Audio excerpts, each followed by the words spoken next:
All right, guys, welcome back to the stream. Welcome back to the channel. Welcome if you are new. Thank you guys so much for being here today. Thank you for taking time out of your day to come hang out with me and talk a little bit about Sony, a little bit about PlayStation. Yeah, we have some things to say. I have some things to say about Sony today. Yes, I do. So I hope everybody's doing well today. Hope everybody's staying hydrated. Don't normally open with that, but, you know, I think it's important. Stay hydrated. Drama again. We got some drama today. We got some serious drama. No, maybe we do. I don't know. The last stream was a bit dramatic. There might be some drama in this one. I'm not sure. It'll be ranty. Omen 86, man. Omen 86 starting the day off with a membership gift. Thank you. Thank you for that, man. Big shout out to all of you guys. You know who you are. Those of you who gift memberships, those of you who are channel members, and those of you who donate super chats. You know who you are. Thank you, guys. Thank you for the continued support. I'll just say that now right off the bat. If you do appreciate my content, if you want to support me directly, and yes, I'm just now realizing I'm going with the more natural lighting today. Don't worry, we'll go back to the... We'll fluctuate. Sometimes we'll change the lighting up. Today, I just wanted to have some natural light. Hope you guys are okay with that.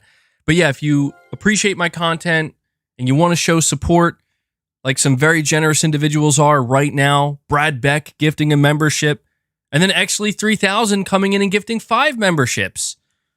Love to see it, man. Thank you guys for that support. You guys can join them. If you are a channel member, if you have that badge next to your name, you can gift memberships. If you're not a channel member, please consider becoming a channel member. It helps me out tremendously. It allows me to be able to create this content. You guys know I don't do a bunch of ads and stuff like that. I do get offers all the time to do stuff, but I've never felt like I had to because you guys show support. And I think in a way that's kind of a win-win, you know? So thank you for that. Yeah, W's in the chat. We got Hellbound 1981 following up, actually gifting 5, just immediately starting out with a strong membership train, bringing us up to 12 members. Huge shout out to this community, man. Thank you for that. Thank you for making it happen, man.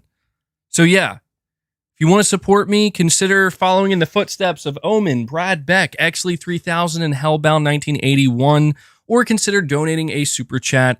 I'll be interested to see what you guys may have to say, not only in the regular chat, but with your super chats today, because we are talking all about Sony and whether or not we could expect some changes from them. Are we going to get some changes from Sony? I don't know. Are they going to change? We'll talk about it. Starfield is down to an 84 on Metacritic. What? An 84? No way. Really? Is that true, though? I feel like you're trolling me. Last I checked, it was an 86. Oh, wow. You're right. It's at an 84. Well, there you go, man. There you go. I don't know. I don't know why it's at an 84. Is it? It's reviews are still coming out. That's kind of surprising. I feel like. Well, who cares? I mean, I've already talked about it, right? Like I told you guys, I expected Starfield to review higher than that, right? I mean, Starfield seems like a perfectly fine game. People are really enjoying it, but when it comes to the critical reception, I expected a 93 or a 91 or something. So an 84, it's still a good game, yeah, but a bit more divisive it seems than anticipated. But that's Microsoft's big game, man. Starfield is their, it is their, I mean, I honestly, can you guys think of a bigger game that Microsoft's going to release than Starfield? Maybe except Call of Duty, if they end up owning Call of Duty. We'll put Call of Duty to the side. I mean, that's going to stay multi-platform, but I feel like, I don't know, does it really get any bigger than Starfield? I don't think so. So I'm sure it's doing fine for them, though, you know? Sure, it may be sitting at an 84 on Metacritic, but I'm sure they're happy with how it's performing, I would assume. Stagnated review codes. Yeah, true. I guess there are some review outlets that didn't get codes and they're just now getting their reviews out. But yeah, to continue on with my little intro here, again, thank you guys for watching the stream.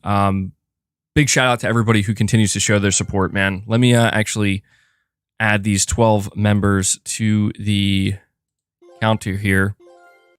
Yeah, we're going to be talking about something that I think all of us are hoping is going to change sooner rather than later when it comes to Sony PlayStation.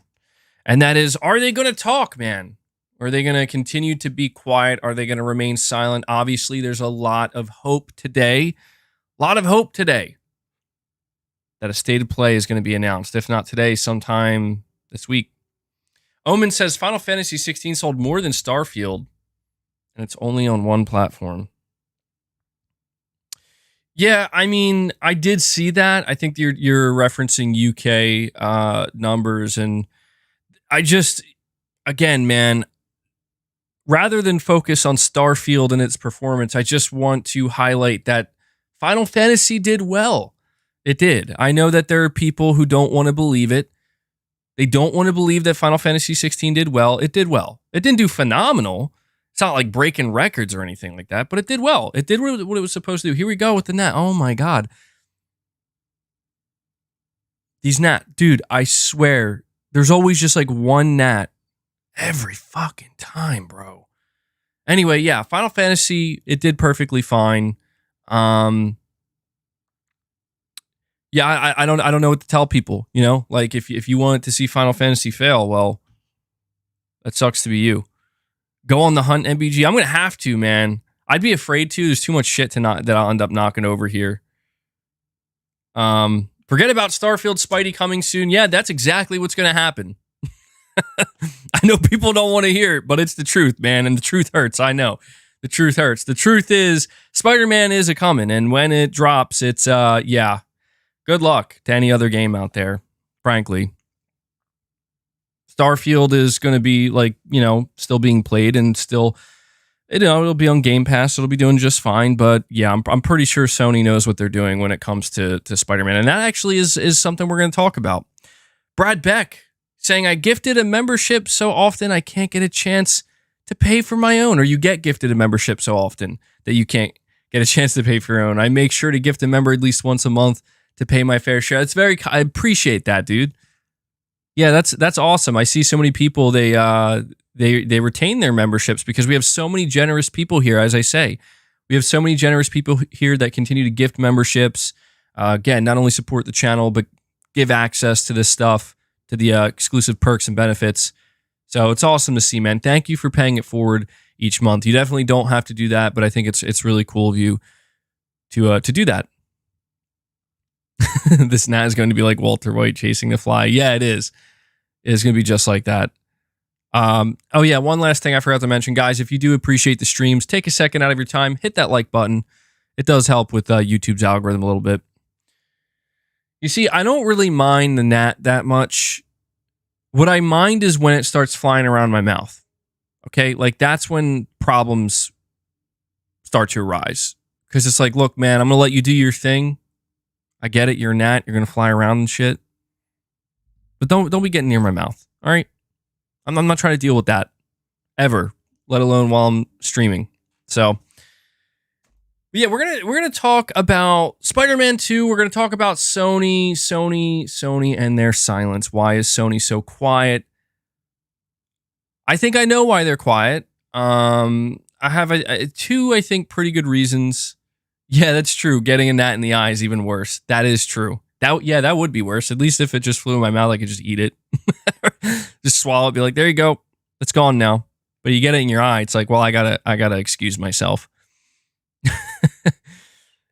Why is Sony so quiet? I have two reasons why I think that is. But the question is simply, when's it going to change? When is Sony going to stop being quiet? When is Sony going to come out and flex, man? They'll let the games do the talking, yeah. Oh, yeah. I mean, that's pretty much what's about to happen.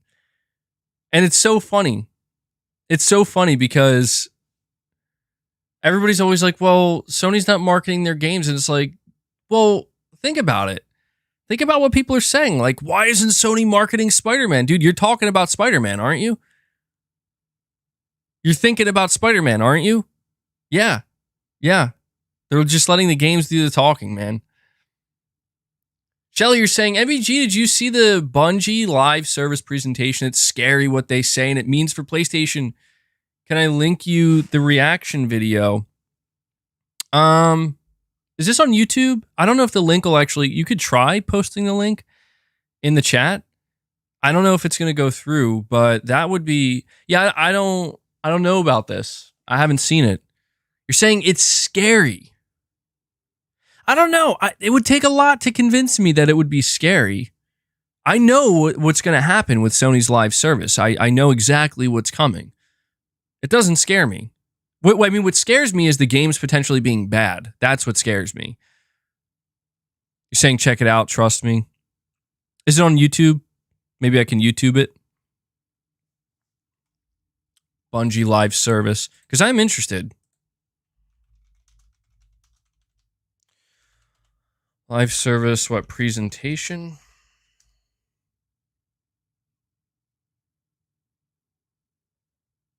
When did this happen? How long ago? Saying you posted a link on the unboxing video I did? Okay. Give me a second. I want to see if I can... Because I am curious. I'm curious.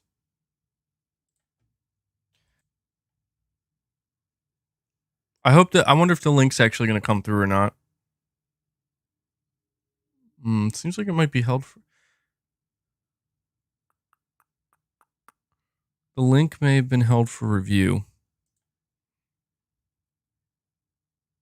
You're saying React Live, it's really well done. He broke it down really intelligently. You'll appreciate... Oh, okay, so it's like a breakdown or like a reaction.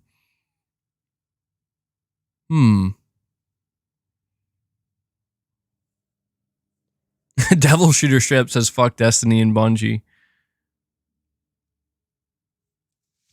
Interesting. When they announce full PC support, Sony will speak.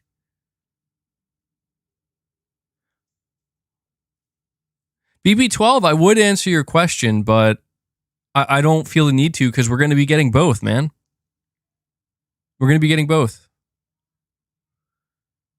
All right, let me so I got one last thing I can check to see if I can get the link. It may be held for review right now. Held for review.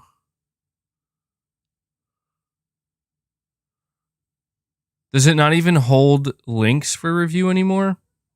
Because I'm looking right now, and Shelly, I don't see a... All right, can you just give me the name of the video, the name of the YouTuber? If you can do that, I'll go check it out. Because I am interested, because it's true that whatever Bungie has to say about live service, this is what we can essentially expect from... this is what we can expect from Sony, essentially, when they get aggressive with their live service.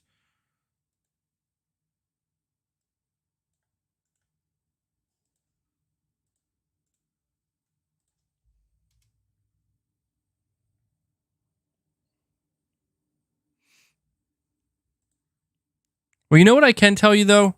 You know what I can tell you is one of the reasons why Sony might be so quiet, this is like purely speculative on my part, and frankly, most of what we're going to talk about today is going to be speculation. Unfortunately, it's all we can talk about because Sony isn't making any announcements of any kind right now. Who knows? Maybe they'll announce something while I'm streaming, but Alex, I'm going to answer that in a second, man. Hold on. I'll answer that in a second. But I wonder if one of the reasons why Sony is being so quiet, I wonder if one of the reasons why they're being this quiet is because they know that when they start showing off their live service games, they show the gameplay, they do something very different, right? Like, let's be honest, when Sony starts doing this type of stuff, here's some live service games. Here's a state of play focused on a live service game we made. They might feel like they're gonna need the good stuff that they know their fan base expects and wants right then and there. Does that make sense? Like, oh, here's some Concord gameplay. What's that? Huh? The core PlayStation fan base is cringing because it looks really generic and, like it's just going to be a money sink. Okay, well, here's Ghost of Tsushima 2. Yeah, I mean, think about it. Like, it would be hard for people to be mad at Sony, but I don't know. Maybe that's being too, maybe that's too calculated, And here go my cats. They're going to battle. I know they're not showing up on screen, but they're right off screen. They're going to start battling any minute now.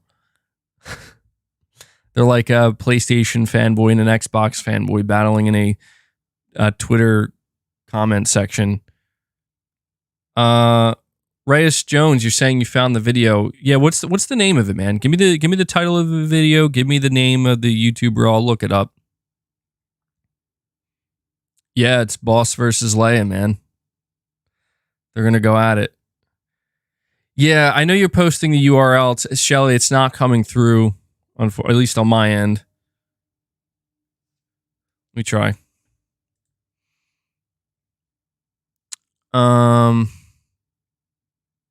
I'm getting a bunch of random stuff, dude.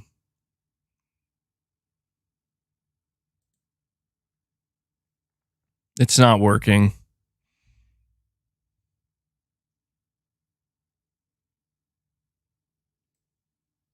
I'll give it one more shot.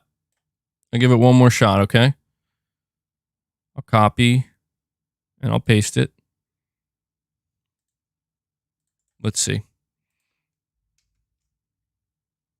How many views does it have? 223K views? Is that I don't know. It's 46 seconds long. See, this can't be right. This can't be right. Maybe showcase announcement on Thursday. Yeah, just give me the Bungie's vision for The Last of Us multiplayer is concerning. Okay, I'll look that up.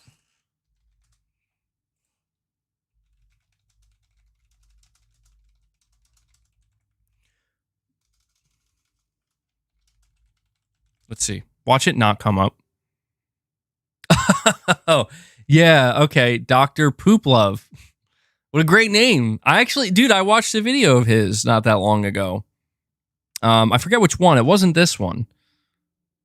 It's a great name. How am I supposed to take this man seriously? I'm assuming I know it's. How am I supposed to take this seriously? All right, here's what we'll do. So I have the video. I'm going to react to it, just not at this exact moment, okay? I'm going to save it for a little bit later. We will react to it. It'll be something to look forward to. The reason why I don't want to react to it just yet is because I don't want to get too distracted, because I did want to talk to you guys about this for a little bit.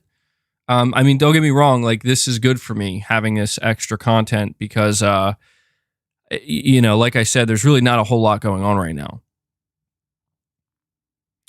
Saying you just got a PS5 for the first time, and it's now your favorite video game system. That's awesome to hear, man. Yeah, I mean, people could say what they want, but I think the PS5 is great, dude. I've always thought the PS5 is great. Not just fanboying over it, but like, really, I think it's a great console. I've been enjoying it. Still super quiet, runs games great, serves me well, man. Well worth the investment. So I'm happy to hear that. So that's the question. Like, when's the state of play? I want to let you guys know about this. I'm telling you, everyone, including myself, we forgot about this. We forgot about it. Last year, on this exact date, September 12th, 2022, Sony announced a state of play. Maybe not that big of a deal. Like, okay, MBG, they announce state of plays sometimes in September. You saying they're going to announce one today? That's not what I'm saying. No. But here's what I want people to pay attention to. And this is what everyone forgot. I'm telling you, everyone forgot this. Sony announced that state of play last year on September 12th at 6 p.m. Eastern time. Do you know when that state of play went live? The next day. Literally exactly 24 hours later. They gave us a 24-hour notice, which is not a problem, but this is a reminder. I need people to keep this in mind, that you literally never know when Sony's going to announce a state of play. People are always like, don't they give a week in advance, 3 days? You would think so, but actually Sony's kind of crazy. And last year, one of their best state of plays, which happened on September 13th, and I don't know if people remember that, but that was considered a really, really good state of play. 24-hour notice. So, yeah, I don't necessarily know that they're going to do a state of play this week, but if they are going to do it this month, that notice could come at any time, man. Michael Lynch says, get a fly swatter. See, that's where I could see things going horribly wrong. Get a bug zapper. Dude, I just have to figure out where they're coming from. Somebody mentioned like maybe they're coming from a drain somewhere. So I was like cleaning out the drains. Maybe, I don't know, maybe that solved it. I don't think that solved the problem. I don't know where they're coming from, man. I don't know. Maybe it's because the weather's not getting cold yet. Still pretty hot out. So if it was like getting colder outside, I'd say maybe they're just trying to come in, get a pet spider, get a chameleon. Yeah, there we go. Some great solutions you guys are offering here. They haunt me because I didn't play Bug Snacks. Damn it. I knew that would always come back to get me. But yeah, I want to mention this about the state of play because it's just like, look, man, there's no guarantee that Sony's going to do anything. And even if they are going to do something, we cannot predict when they're going to make the announcement. I let people know this on Twitter. I was like, dude, last year they gave us a 24-hour notice. People are thinking that means I'm saying they're going to announce it today. That's not what I'm trying to say. I'm just saying, like, they could. We could be doing a stream for a state of play this time tomorrow. I'm not expecting that, but that's kind of the idea, is expect the unexpected. You just never know when they're going to do it. You never know. I see people mentioning a showcase. If Sony is planning a showcase, they're going to have to give us more time. There's no way they would be insane enough to announce a showcase 24 hours in advance. That would be absolutely ridiculous.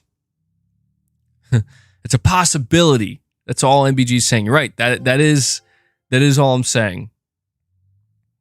And we have the WTF gaming channel becoming a channel member. Thank you, man. Shout out to the WTF gaming channel. Thank you for choosing to become a member today. That's greatly appreciated, man. We're going to heal. Really appreciate that support. Welcome aboard. Welcome to the community. I hope you enjoy your exclusive member perks, man. Let me add that to the, actually, it's already there. 13 members on the day. 13 members on the day, man. Love to see it. Thank you. But why is Sony being so quiet, guys? Why? When are they going to change their communication? Are they going to change it? It just seems like Sony is totally okay with, letting the negativity kind of fester on the internet, letting people have doubt and not seemingly doing all that much to try to, change it. Well, check this out. I'm going to tell you right now one of the reasons why Sony is quiet. And I know I'm saying in the title, hopefully this changes soon, but look, I got an article here, WCCF Tech. PS5 sales in the UK have jumped 60% year to date, while sales of both the Xbox Series X and S and the Nintendo Switch are down compared to last year. This info comes from global market intelligence firm GfK, which data was summarized by gamesindustry.biz. According to the outlet's Christopher Dring, overall console sales were up 22% in August compared to July 2023, or maybe they meant August. I think they meant to type August 2023. Most of these increased sales are due to the PS5, with a 42% increase. Microsoft's Xbox consoles did sell better, a 7% increase. But wait, hold on. Microsoft's Xbox Series X and S also sold better, 7% month on month. So they did better seemingly than last month, but not better than last year, if I'm reading this correctly. The Nintendo Switch sales are down 5%. Wait, hold on. Let me just read the tweet. Christopher Dring says, in the UK last month, consoles were up 22% over July.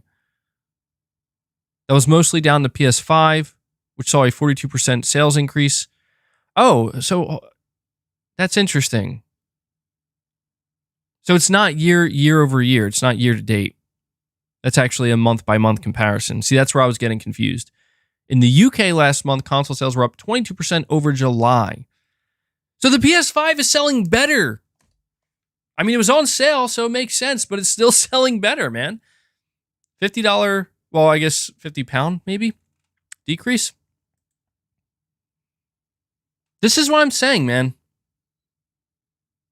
This is why I'm saying, like, Sony does not feel literally any pressure whatsoever. None. Like, absolutely none. They have no pressure right now. This is why I'm saying, like, people are like, oh, dude, Starfield's at an 84 on Metacritic.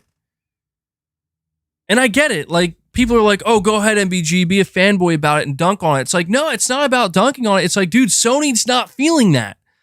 Starfield was supposed to be the game that gave Sony a punch to the face. And instead it was like a little, you know? Like, that's basically what it was. That's what it was. That's essentially what it was. And maybe not to the player base. I get that. Not to the player base. Like, to the player base, Starfield's huge. It is. It's doing great. But I'm saying in terms of, like, is Starfield the game that like give Sony the gut punch that everybody says they need it? No, dude, it didn't. And this is this is why I'm saying you're playing with fire there, MBG, with that motion and sound. I know, dude. It's just a meme. It's already a meme. And that's pretty funny. That's a funny ass meme. I'll meme it myself. If I wasn't so lazy, I would. I've been clipped. Well, hey, man, those who know the context know. But in all seriousness, that's basically what's happening right now, man. You know, people are waiting for Sony to get that gut punch, to like, shit, you know, for Sony's cage to get rattled, man. So they get more aggressive. And it's just not happening. PS5 sales are not slowing down. The real ones like us are all that matters. It's true. It's true. But not only are PS5 sales not slowing down, Sony hasn't even taken their shot yet. Like, to me, that is the biggest realization right now, is that they haven't taken their shot. I mean, sure, maybe to an extent, the showcase was supposed to be that, but realistically speaking, they didn't release any major AAA exclusives this year so far from their own studios. They've been saving it. That game is Spider-Man 2. Spider-Man 2 is going to, as I've continued to say, it's going to be one of the biggest games that Sony releases this entire generation. And they're still not, I mean, everybody kept talking about, like, Starfield, how's it going to stack up against Spider-Man? And I kept saying, like, these games, I'm telling you, there's no point in comparing them. It doesn't matter if one's better than the other.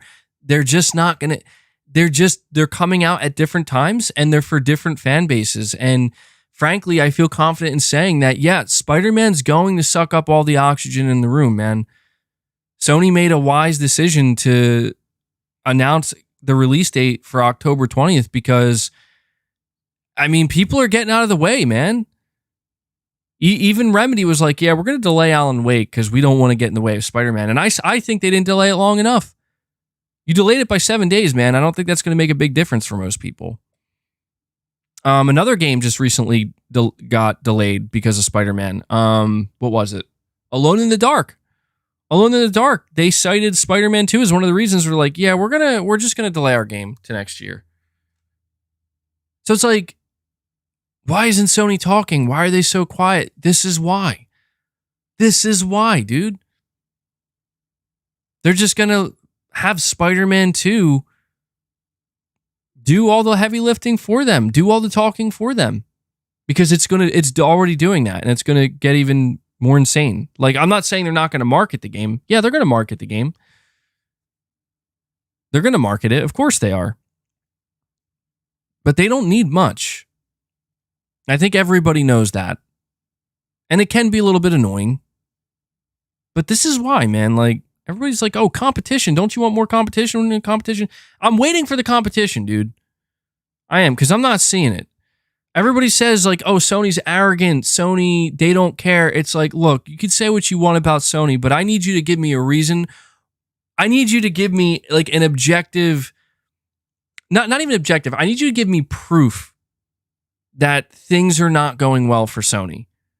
Because if somebody could show me that proof, I would then say, you know what? Yeah, they need to do this. But that's the thing, is there is a big difference here between the need and the want. We want them to do that, but they don't need to, and they know that, and that's why they're not. And I'm not trying to paint it as such a bad thing. It has its pros and its cons. The pro here is that they can just sit on it, you know? They can save it, and they can give their teams more time. They can save the big announcements for when they feel like they really need them. Less wait time for their games when they're actually announced. So there is a pro, but the con is that, you know, well, they're just going to be quiet. And all you're going to hear is about Spider-Man. Now, if they do a state of play, you know, maybe that'll change. If they end up doing any kind of show before Spider-Man, maybe we will see a little something. That'd be nice. But I think that's all it'll be. It'll just be a little something. I don't think it has to be the whole thing. MBG Starfield could be the start of serious competition, but one big game from Xbox is only one big game. We won't see a big shift unless Xbox can keep with the PlayStation release schedule and keep the quality. Yeah, I agree with that. I do think Starfield is like the start. I don't know, man. I expected more. Straight up, like, I expected more from Starfield. I expected not as a game, because I'm not playing it, but I just mean in terms of like mind share and I honestly expected it to be like kind of like what Elden Ring was, if you remember what that was like. Like when Elden Ring came out, it was like, it was inescapable, dude. No, I mean, nobody could escape its grasp. No one. And it just completely sucked up all the oxygen in the room, and there was none left for anybody else. I don't know. Maybe my expectations were too high, but that's what I expected. And I'd say it got relatively close, but I don't know, man. Maybe Baldur's Gate 3 really kind of took the wind out of its sails. It's hard to say. I guess here's what I'm trying to say. The reason why I'm saying this is because if Starfield was sitting at like a 93 or 4 on Metacritic right now, and people were going ballistic over this game, so I'm telling you, Sony would be a little bit nervous. They would have to be. They would have to be. Because it's just like, dude, your competition might have the biggest and best game of the year. And you know that those words sting Sony. Like, what do you mean? What? That's supposed to be us. We're Sony. That's what we do. But I'm sorry, Starfield is not that, man. Like, Starfield is a game that people have to fight to convince others that this is the biggest game of the year. And the biggest game of the year never has to do that. The biggest game of the year is not the loudest game in the room, if that makes sense. The fan base is not yelling about it. It's not how it goes. The biggest game of the year is the one where everybody's just quietly agreeing like, yeah, that's the one, man. And I'm not saying that's going to be Spider-Man 2 either. I'm just saying that, I don't know. I saw, I will say this. Somebody mentioned maybe Nintendo will give that to Sony. I think you're right. Yeah. Yup. To get back to that, I think Nintendo's going to be the one to give stiff competition to Sony. Not Microsoft. I really do think that, because if everything we're hearing about this new Switch, the next generation Switch, is true, yeah, Sony's going to have some serious competition on their hands from Nintendo for the first time in a long time. And I don't even I don't think Sony's paying. I'm like really wondering if Sony's even paying attention to Microsoft at this point, dude. I think they're just like, look, okay, they're buying publishers, they're doing their own thing, they're fine, we're fine. But Nintendo, what the hell are they doing over there? What? The next Switch is going to have ray tracing? Hold on now. What's going on? How much is it going to be? Jerome, thank you for the super chat, man. You're saying, with the Switch dominance right now with sales of their first-party games and the console on its way to becoming the number one sales of all time, which would be insane, with Sony's PS4 doing 120 million units and the PS5 maybe doing 130. Yeah. That's why I'm saying, dude, like, I'm beginning to think that, okay, so let's pivot a little bit here. What if this whole time we've had it wrong, right? We've been thinking that Sony is being quiet and you know, kind of operating in the shadows, not being too communicative and not revealing a bunch of their games. What if this whole time I have been so focused on Microsoft because it's like what Microsoft might be doing, what Microsoft might be planning. But in reality, the whole time it was like, no, actually, it's what Nintendo is preparing for literally next year. See, that's the thing that has eluded me this entire time. This is why nothing I'm saying is meant to shit on Starfield or shit on Xbox. It's not about that, because again, I think they're doing fine. I think they're doing good. They got their W, man.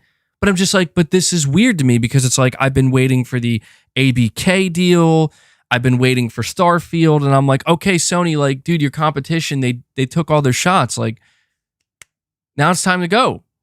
Go for it. And they're still like, nah, not yet. I'm like, why not? And that's where I realized, like, the reports that are coming out about the next Switch, ray tracing, 4K 60 games potentially, or like, you know, upscaled 4K, essentially a beast of a console that's going to get third-party games and have that coveted Nintendo first party, and it's coming next year. That's the point. Like, that's the thing that just blew my mind. We're like, holy shit, you're right. It's coming next year. And Sony has to contend with that.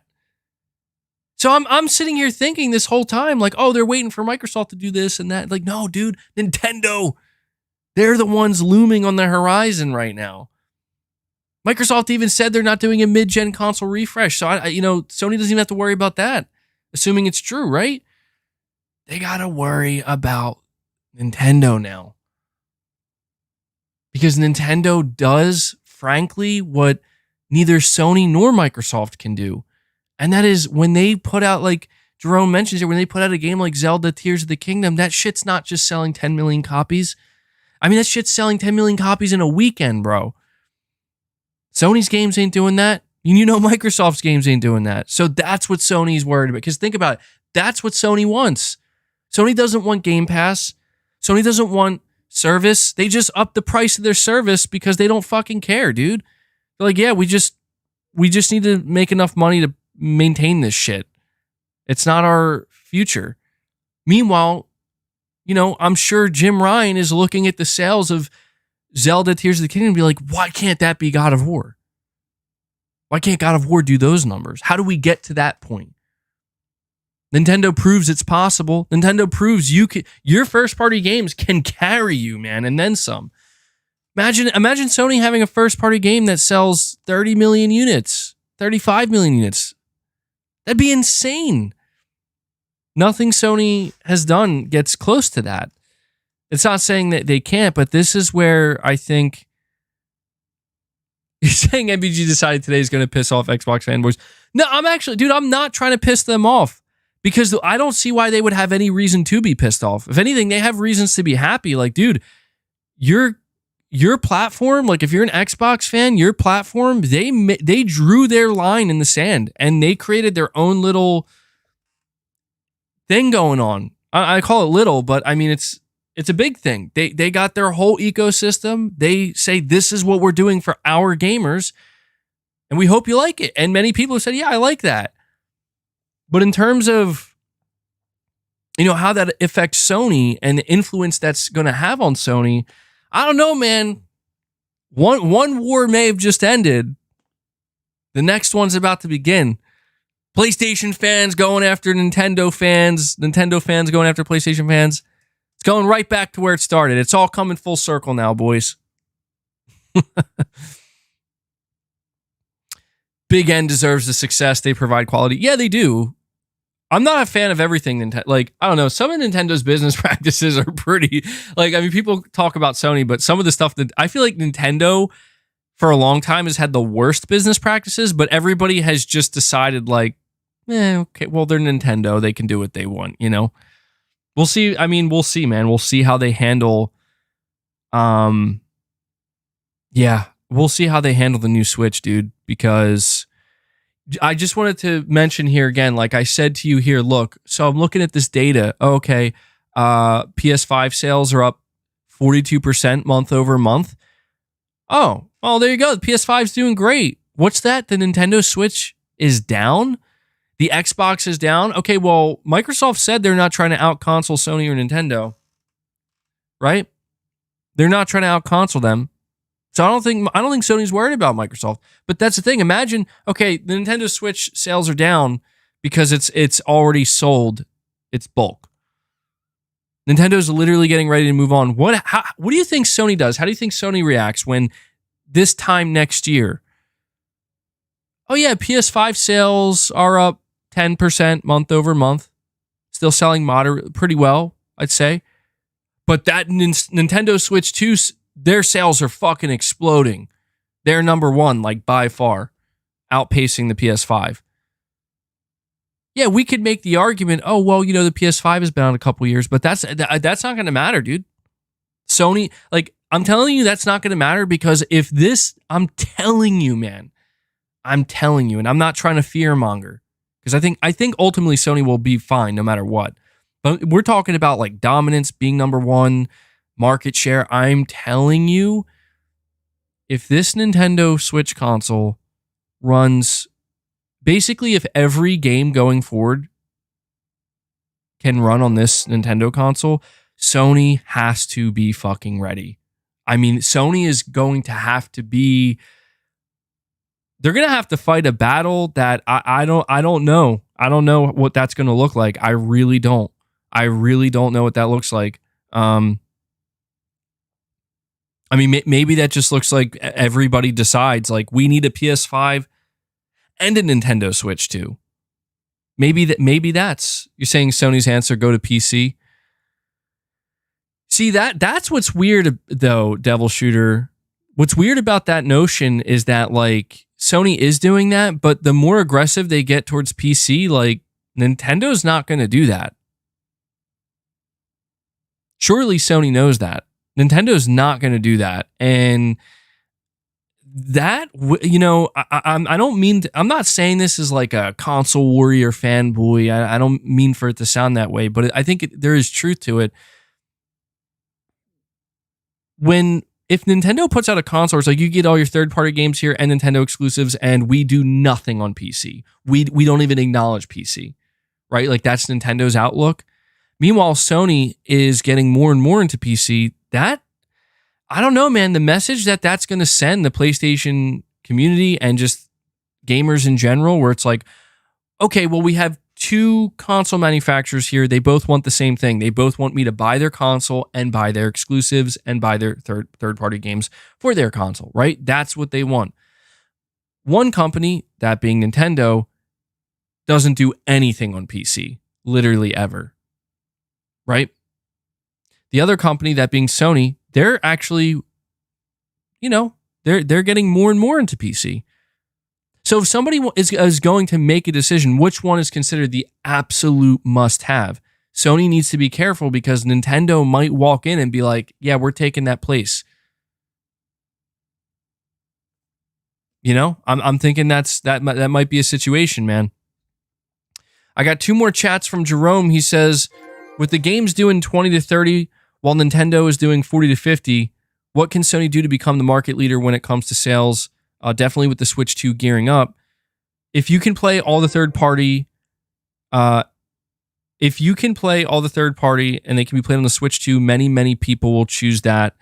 Sony's going to have to switch some things up. So yeah, Jerome, that's the thing, man. That's basically the point I'm trying to make here, is that Sony has not had to worry about Nintendo for the simple fact that Nintendo struggles with third party. No one's buying a Switch and saying this is my go-to console to play third party games. But if this Switch in docked mode, and even in handheld mode, can suddenly run all third party games, you're right. That is, again, this is why I'm saying, like, the picture we're painting here is essentially, I think Nintendo is about to become Sony's main competitor, or vice versa, right? Sony's about to be Nintendo's main competitor, one or the other. Nintendo's proven, we can sell as many consoles as you, if not more sometimes, right? Nintendo has proven, we can sell certainly more first-party games than you. Sony, we can do that. We do that. So what happens when Nintendo can suddenly just walk in and say, oh, and we're also going to be able to get pretty close to matching the quality of third-party games? All of them, as what you release on your PS5 and PS5 Pro. I'm telling you, Sony's going to have to do something big with the PS5 Pro. That's what I'm thinking.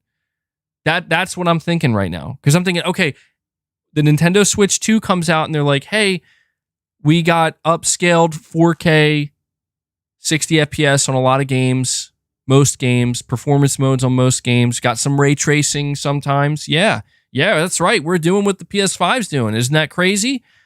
Sony's going to have to come out and be like, 8K performance mode. That's going to be Mark Cerny this time next year, dude. I'm telling you. Mark Cerny's going to come out and be like, the Nintendo Switch 2, that's great. That's great. 8K performance mode. But see, doesn't that sound stupid to you? That sounds very stupid to me. Because everybody's going to be like, why do we need an 8K performance mode? We don't need an 8K performance mode, but Sony's got to convince you that we are moving forward. Nintendo is not catching up. I'm telling you, this is how it's going to play out, dude. This is exactly how it's going to play out. Meanwhile, Microsoft's just like, we don't care because we got Game Pass. 4K, 120 FPS. Yeah, that's something they could do. Benino, you're saying with respect, you barely play games. What else you want? I want more games that appeal to me personally. I do play games. I get what you're saying. You're saying when you say I barely play games, I interpret that as you're saying I don't play like a bunch of different games. That's true. I do play my fair share of games, yes. But I'm not going to sit here and pretend that I'm out here. I'm playing every genre. I'm playing like 5 new releases a month. No, I'm not doing that. Hell no, I'm not doing that. That's one of the reasons why I don't go to these sub services, man, because I don't need all that. I really am, especially as I get older, I notice like I'm really beginning to just gravitate towards the shit that really speaks to me. And if it's not speaking to me and it's forced, well, sometimes I'll try to give it a chance, but MBG is no gamer. Well, I mean, you could think what you want, like I'm not out here trying to prove anything to anybody. I just hope people can take what I'm saying and, realize like, why would I lie about being a gamer? Like why the hell would I do this if I didn't care about games? I'll tell you, man, look, I love playing games, but I also like talking games.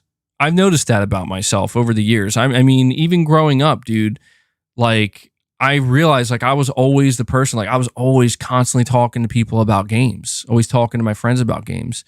carrying around the gaming magazines and be like, yo, check this shit out, bro. And I noticed like as I got older, like more and more people get out of gaming, and it's like, okay, well, this is why I've gravitated towards YouTube, man, because I know that there are a lot of people out there like me where it's like we still game a lot, we still talk, but yeah, I've never been into that whole like how hardcore of a gamer are you? Like I don't care, I don't care, dude.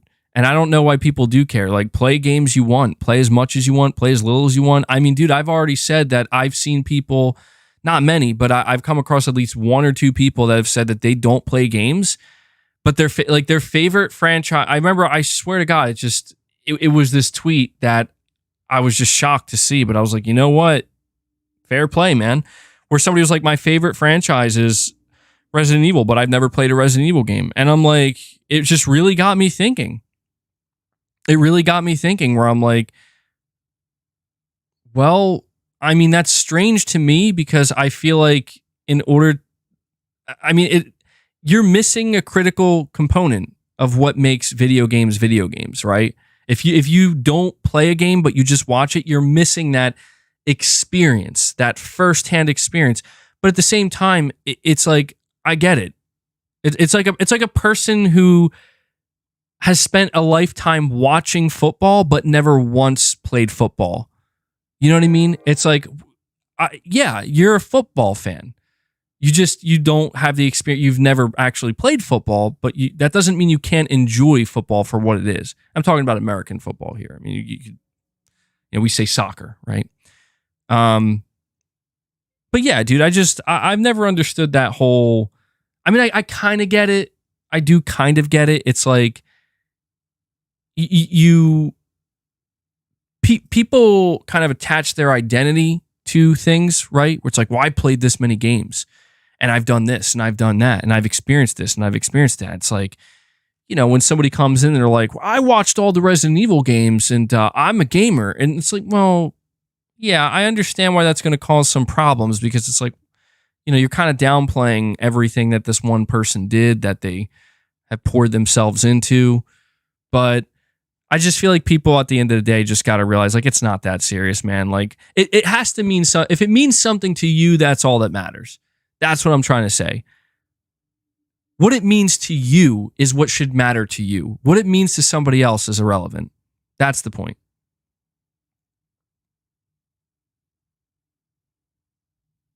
MBG, you'll be surprised, but a hardcore gamer is one that only plays one game. I guess in a way that could be. That's what makes things even more interesting today, dude, is that like when you consider these live service games that are meant to like just capture people and keep them forever, it's like, I mean, somebody can say, yeah, I'm a hardcore gamer. Well, what do you play? Oh, I play Destiny. Okay, what else do you play? No, that's it. I just play Destiny. Oh, well, how can you say you're a hardcore gamer? I have like 5,000 hours in Destiny. It's like, yeah, I would consider that guy a hardcore gamer. Like, goddamn, that's crazy. And I respect that too, because it's just like, hey, man, you're enjoying what you enjoy. You found your thing. There have been times in the past where I've tried to like force myself.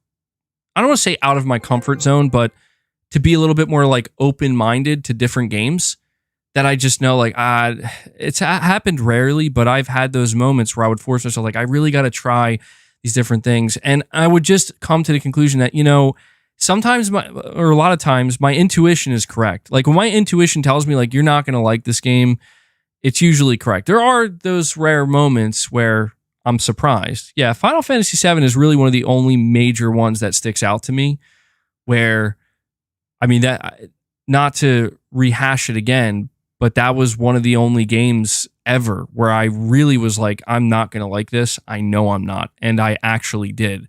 So that's a very rare thing that happens for me. But also it proves why I should remain as open-minded as I can. But, I'm also a very stubborn individual many times. So let me see, Jerome, you're saying, I think the Switch will be the market leader. Sony will stay alive through loyalty and Xbox will become a third-party company. Second, are you playing Stellar Blade? Yeah, Stellar Blade, I'm still on the fence about. I am. I think the combat of Stellar Blade looks really good. Like the gameplay aspect looks really good. It's everything else that I'm having a tough time with. So like I'm definitely open to seeing more. And it's funny because if there is a state of play happening, that's what people are hoping to see. They want to see Stellar Blade. It's overdue. It says it was supposed to release this year. We haven't gotten an update since literally this time last year, I think. So I'm open to seeing more. It's the story and it's got like a kind of anime thing going on a little bit. And you guys know me, it's kind of a tough sell there. No, Ray, that's not, I don't think that's necessarily a thing that we need, at least for me. Now I'm beginning to question why you guys are so hyped for Stellar Blade.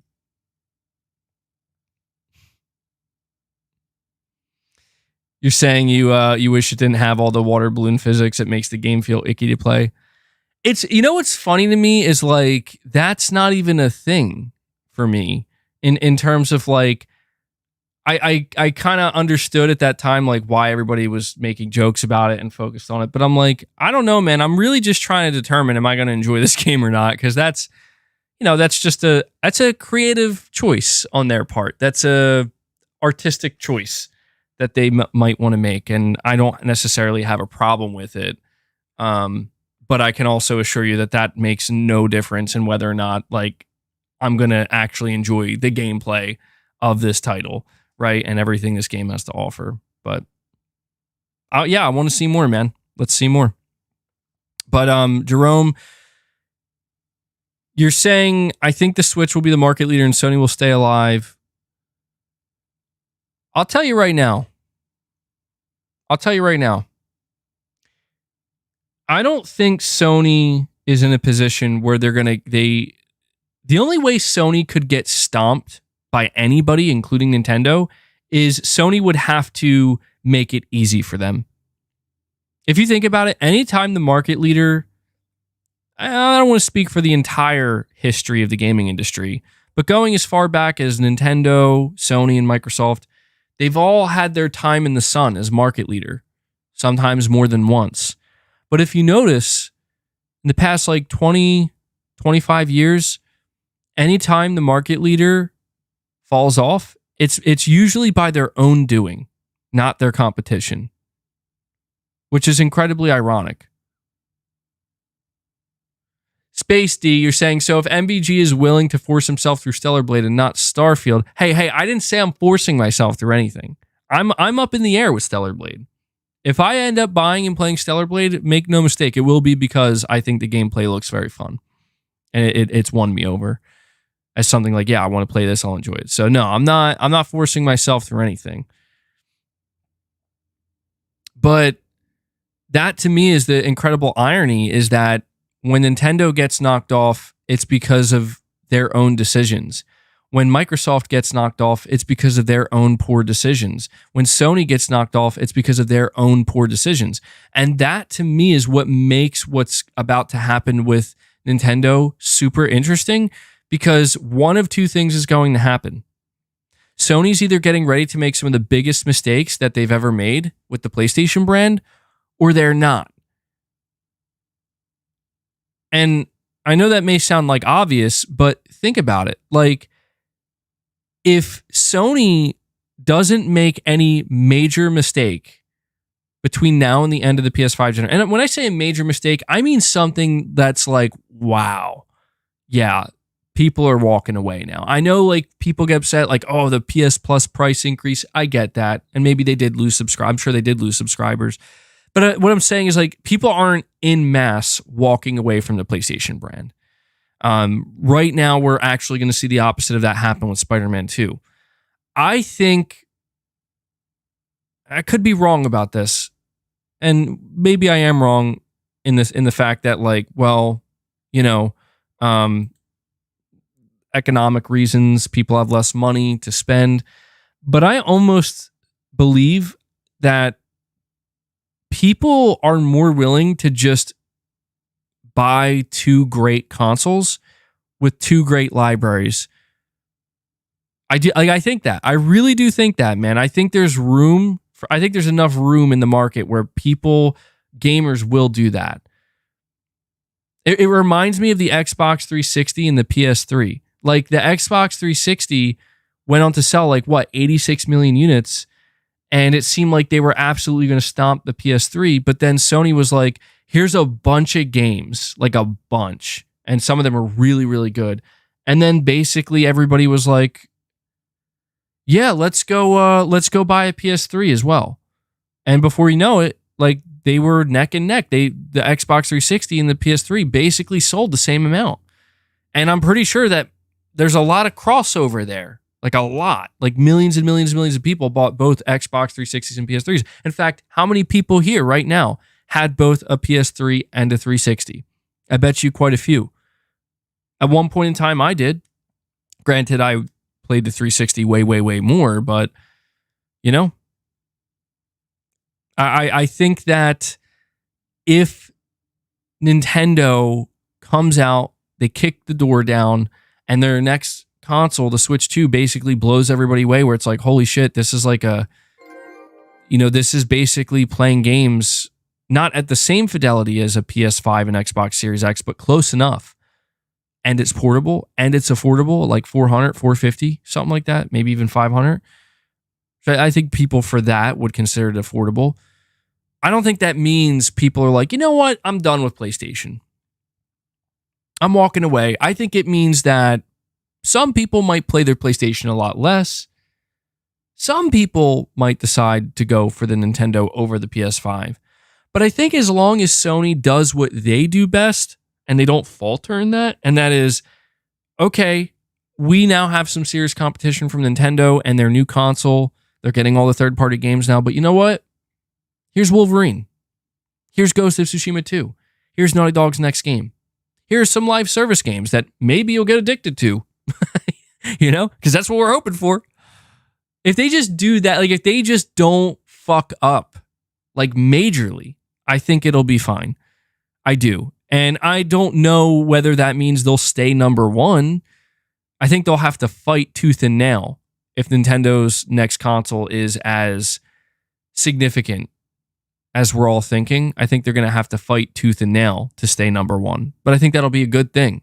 We want that. This is why I just want it to be clear that everything I'm saying about Nintendo's next console, I'm actually seriously rooting for them. I am. I am rooting for Nintendo to be the one to rattle Sony's cage, because I don't think Sony's necessarily arrogant. I think they're just planning, and they're I don't think that they're sitting back saying, we don't need games, we don't need to do this, we don't need to. No, I don't think they're doing any of that. I just think that they are saying that we shouldn't do any of that right this exact moment, because we got things coming up ahead that we're going to have to deal with. That's what I think Sony's doing. Maybe that's glass half full mentality. But I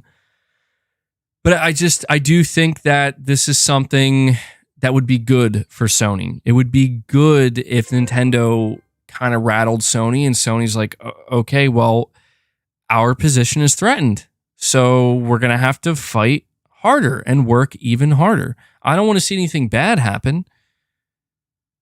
One of the worst things that Sony could do, so let me just say this really quick as well before I read these super chats. One of the things that could happen is I say, well, hopefully, that other option, I said one of two things is going to happen.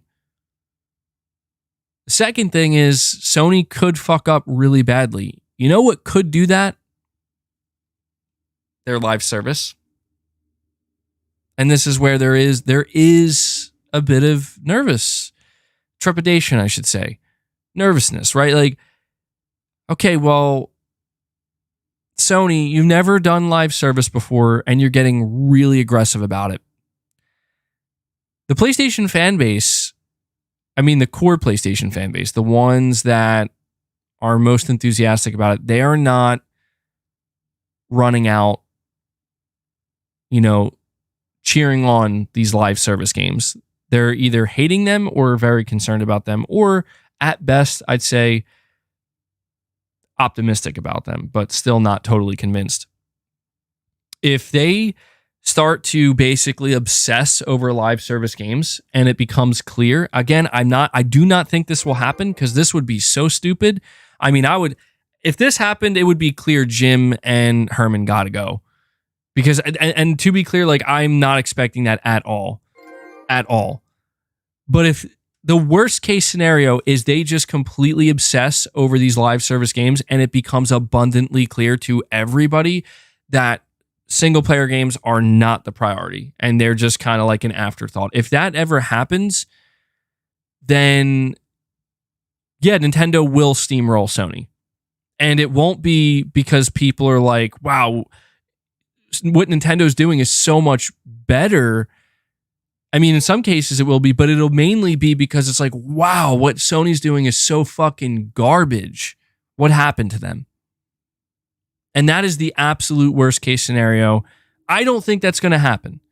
I mean, it would be that would be devastating to the entire gaming industry if that happened. Not just the PlayStation families. That would be utterly devastating. Because, you know, I don't know. Maybe people don't agree with me, but some of the games, a good chunk of the games that we get from PlayStation Studios, you're not getting anywhere else. You're not getting them anywhere else. In my opinion, like if we were getting games like that, maybe occasionally now and again, like for example, Remedy, Alan Wake 2. Alan Wake 2 to me seems like a game like I could see a PlayStation Studio delivering a game like that. It looks like PlayStation Studios quality, hence why I'm so excited for it. But it's just that Sony provides so many of those so consistently that if that went away, it's like there's no one there to just walk in and fill that gap. And then at that point, you would also have to be asking yourself, what happened to these studios? Right? Like, what are they doing now? It's like it's like exactly what happened to Rockstar. Everybody's like, what are they doing? What have they been doing? And everyone's like, GTA 6. It's like, yes, but come on now. We all know, like, and we can't pretend like this isn't our reality in the gaming industry right now. And I know I sound really whiny and like down. I'm not saying GTA 6 is going to be bad. I'm expecting it to be incredible, but we all know the priority for Rockstar and GTA 6 and Take-Two, and that is GTA Online 2, baby. Let's do it again and make even more money. And that fucking sucks. Even if I love GTA Online and I'm addicted to it, I still am upset because I'm like, I know what the price is here. The price being paid. You know what the price being paid is? Rockstar is like never going to make games, man. Or like one game every decade or some shit. I mean, we did get the good news that apparently Red Dead Redemption 3 is in development. So it's like, there's some hope. There's some hope. Okay. I'd be more concerned if we didn't hear about that. And so maybe it just has to be two major big hitter franchises from Rockstar. I'm not saying that's going to be Sony in their studios. I'm just saying we see sometimes where this road leads. Omen, you're saying, in my country, it has been very hot recently, 30 degrees in my living room, no air conditioning. I hate it. Too hot to use the VR2, waiting for cool weather. Damn, dude. Let me see here. Is that, I'm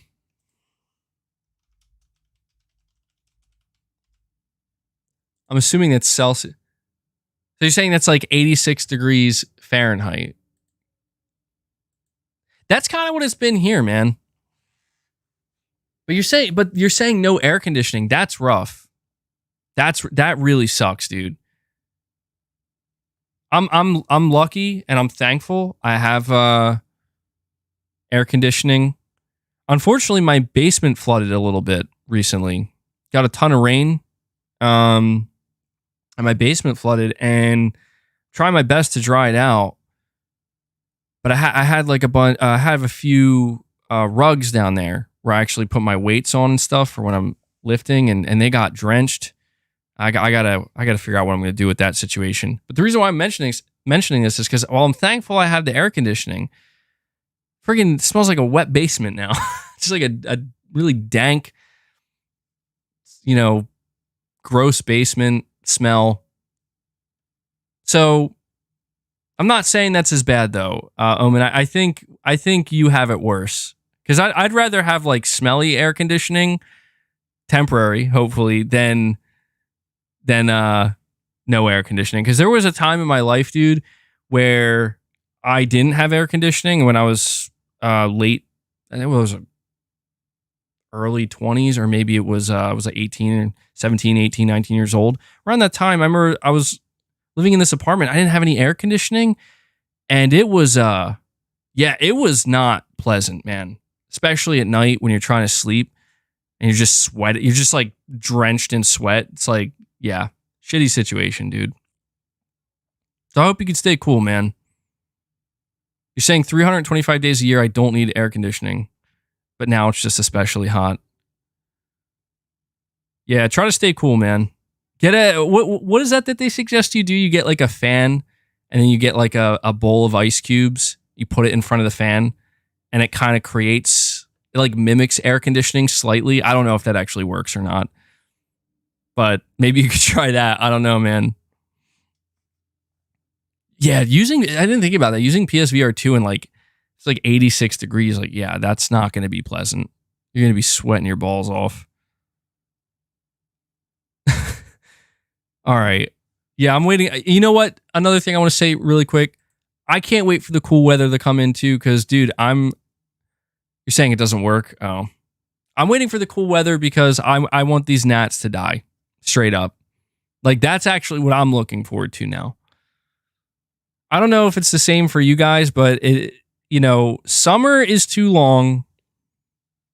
Winter's too long. The extremes are too long. We spend too much time in the extremes. When winter first comes around, you're like, this isn't too bad. And then you spend months in just freezing temperatures and you're like, God, I miss summer so much.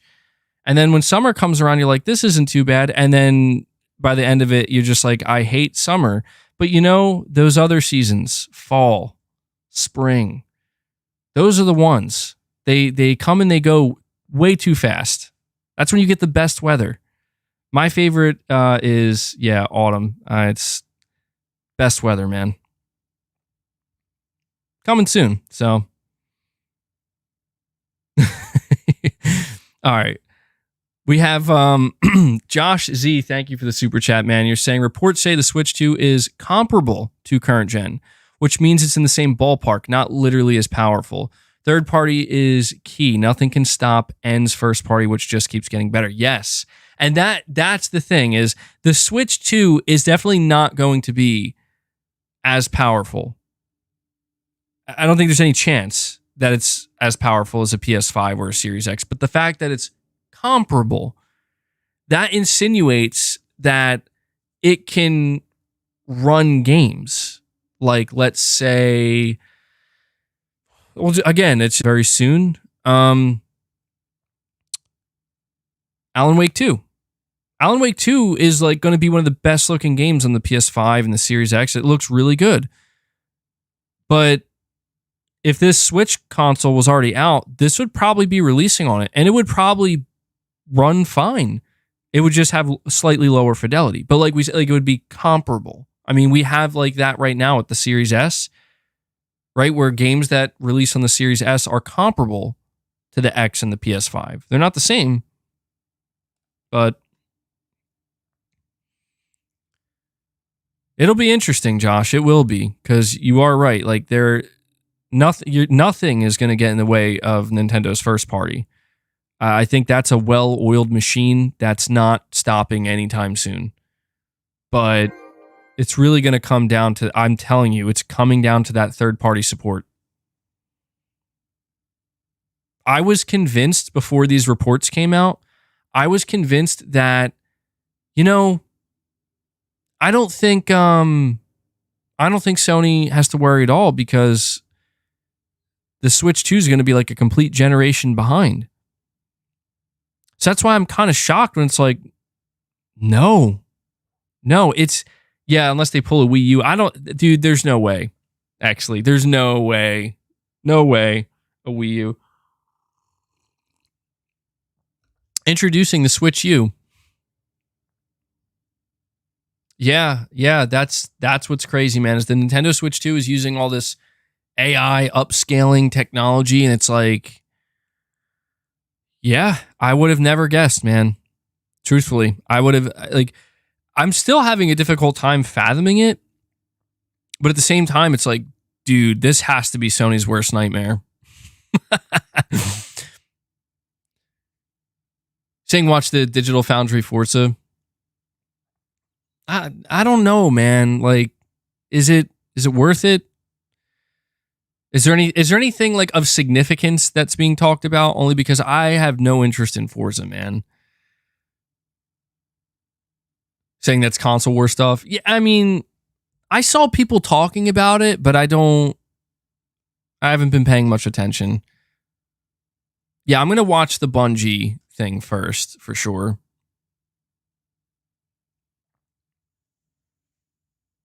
Saying the Forza game is very impressive. Yeah, I don't doubt that.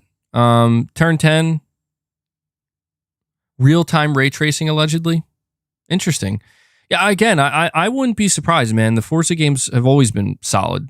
I've enjoyed the Forza Horizon games, not so much recently, but I've always thought that, you know, they do a good job. That's one of the, I know it's two different studios. It's Turn 10 and Playground Games, and they've both been very consistent for Microsoft. So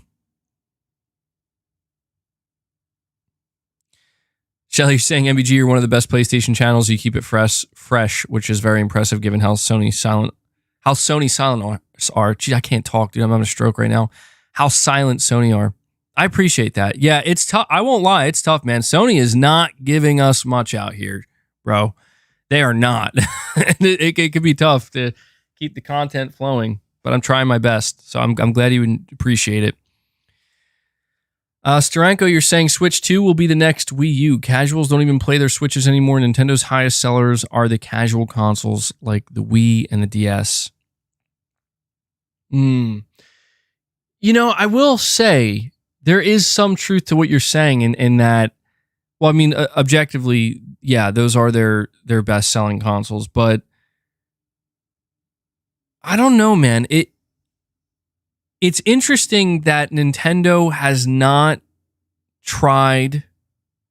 Not only have they not tried, but they really just didn't have the leverage necessary to capture the less casual gamer, right? I don't know, man. The only question that needs to be asked is simply this: we know that the PS5 is a console that anybody can buy, and they can make it their main console, right? This is the main console we play. Anybody can do that and agree that, like, yeah, you know, it has almost everything you'd want. It doesn't have Nintendo exclusives, doesn't have some Microsoft games, but generally speaking, it's going to have mostly everything you would want. The question is simply, is the next Nintendo console, is the answer to that same question going to be yeah? And if so, does that change people's minds? That's the question that has to be answered, and we won't know until it happens, but it'll be interesting, man. So I agree, Steranko, in the sense that it'll be interesting to see if they go for more of the casual market or if they actually try to lean in more to the more core market. Nickman, I think it says it's your first time super chatting, saying, MBG, you'll have to use Nintendo in the future anyway.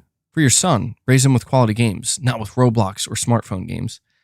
Yeah, he's actually already shown a lot of interest in Mario and Nintendo in that sense. So yeah, I don't think there's any worries there, man. Not at all. I think that he'll be playing games like Mario. And I'm probably going to get the next Nintendo console, truthfully, just for that. I mean, I know my wife will want to play it, but for that reason too. I just don't know. I mean, we were watching randomly. There's like just a YouTube video that popped up. I think it was on autoplay of somebody. I don't know who it was. Somebody playing a Mario Party. Like, yeah, I forgot how fun games like Mario Party can be. You know. So again, it is for me. It is like more of that casual experience. But Omen, again, thank you, man. You're saying PlayStation and Nintendo with a 150, 200 million console install base is great for third-party developers. They can achieve sales, all that matters. Yeah, Yeah, and that's the big thing within this industry is that install base is pretty much everything, because install base is something that platform holders can absolutely and do absolutely leverage when it comes to every development studio out there and third-party partners, where it's like, what do you guys want to do? Oh, that's right. You want to sell copies of your game, preferably as many as you can. Well, luckily for you, we have a, like you're saying here, 150, 200 million install base. I'm telling you, the biggest question I have for both Sony and Nintendo, and not so much Microsoft, because they're just kind of, well, you're saying monthly active users is the new metric. You have to be, see, here's the thing, dude. We have to be careful with that. We do, because you're right. That is a huge metric. And I've seen like Microsoft and Sony, and I fear the executives at the top of gaming essentially trying to copy other industries, because it's just, oh, well, like this is the way it's like, it doesn't have to be that way. And it's being proven now that there are weak spots. You know what I mean? Like there are pitfalls to this. One of the reasons why sales have always been, at least for the longest time, sales have always been like the be all end all in terms of what is the most important metric, sales, is because they don't represent anything other than, are people making the purchase or not? Like it's as clear cut as it gets. They're either buying it or they're not.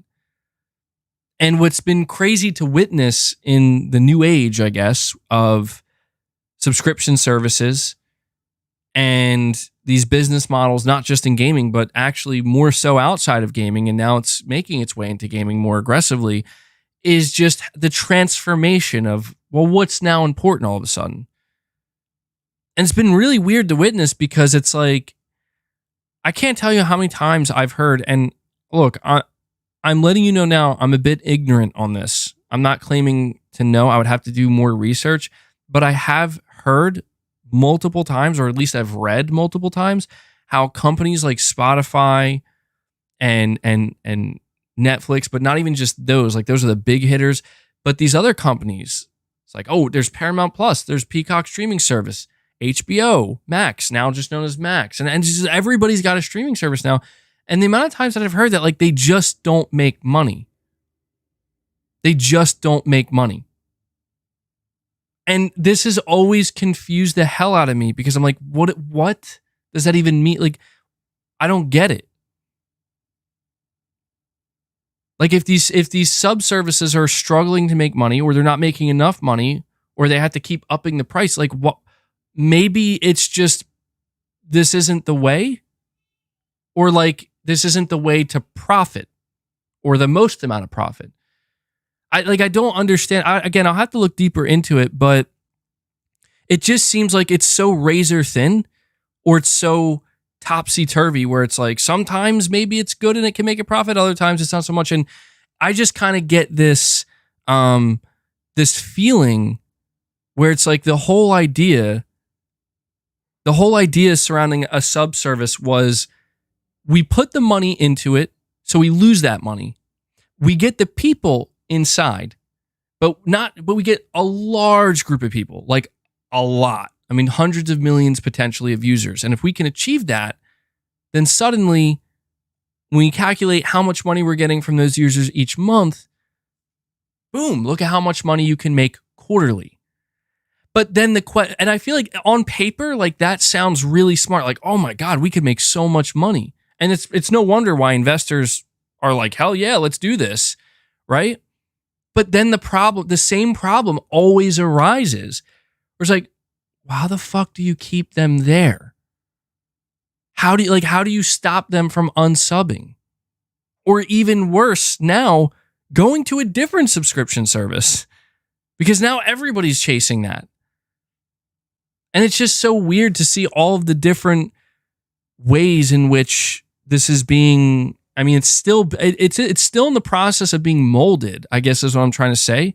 And I'm not in any hurry for the gaming industry to dive in head first with that. I'm not, because I get it, like monthly users and stuff. And this is why you can begin to understand why Sony's like, we're going live service. Because they didn't have to. Sony could have tripled down on PS Plus and said, we are going to grow PS Plus and we're going to crush that 50 million mark. We're going to go to 60, 70, 80 million. We're going to be the first to do it. Sony could have done that. But something stopped them from doing it, dude. Something stopped them from doing that.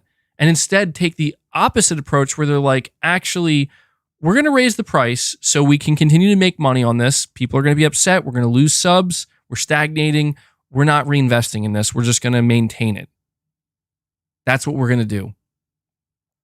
That's what Sony chose to do. And I think the reason for this is simply because Sony feels more comfortable, and maybe they're right, maybe they're wrong, but you can't deny the success of live service games. There are some live service games that have proven like they can make a profit, like not just like a little profit, like a good fucking profit for like a decade straight. You know, the successful live service games have proven that like you essentially have created a subservice in and of itself, but rather than essentially taking what is the process of making games. Okay, we got to make 1, 2, 3, 4, 5, 6, 7. We got to make 7 games over this quarter or the next couple quarters to keep people subbed to our service. Rather than do that, it's okay, we have to make like 4 to 5 significant batches of content for this game. Right? That's what they decided to do in live service. And that is what keeps people engaged in that live service. And if you think about it, that makes literally more sense in the gaming industry to approach it like that than it is to, we got to make more and more and more games, because games are not made the same way that TV shows are made. Games are not made the same way that movies are made. Games are definitely not made the same way music is made. And that is why I think Sony realized that, like, yeah, we're not going to chase the Netflix and Spotify thing because there's no way we could ever keep up with that output. Even if we did, it just takes one fuck up in your pipeline and you will lose millions of subs. Millions. Just like that. Whereas if you have a live service, you can, I mean, don't get me wrong, if you fuck up with your live service, you'll still lose millions of players. But that's the thing, is like, okay, what if we make 6 live services? Right? Maybe not all of them will be successful, so we have to take that risk. But what if 3 of them are?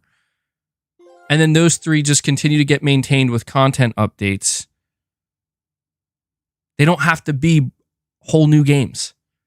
They don't, because how is that even realistic? I mean, a live service game gets a significant update probably, I'd say, once every 3 months. And when I say significant update, I mean like a whole new content drop. And it's not an entire game, but it's like a chunk of a game. And it's like, that makes sense in the gaming industry. It does. Because if you try to release a new game every quarter, well, frankly, Microsoft is the only one trying to do this. And that's why it's so fascinating to watch if they're going to succeed or not. Because they might succeed, yeah. But success in this case, I mean, it means you have to be on fucking point with your content pipeline.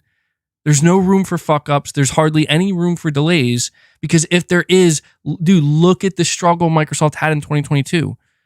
They wanted people to subscribe to Game Pass, but we don't have any games ready.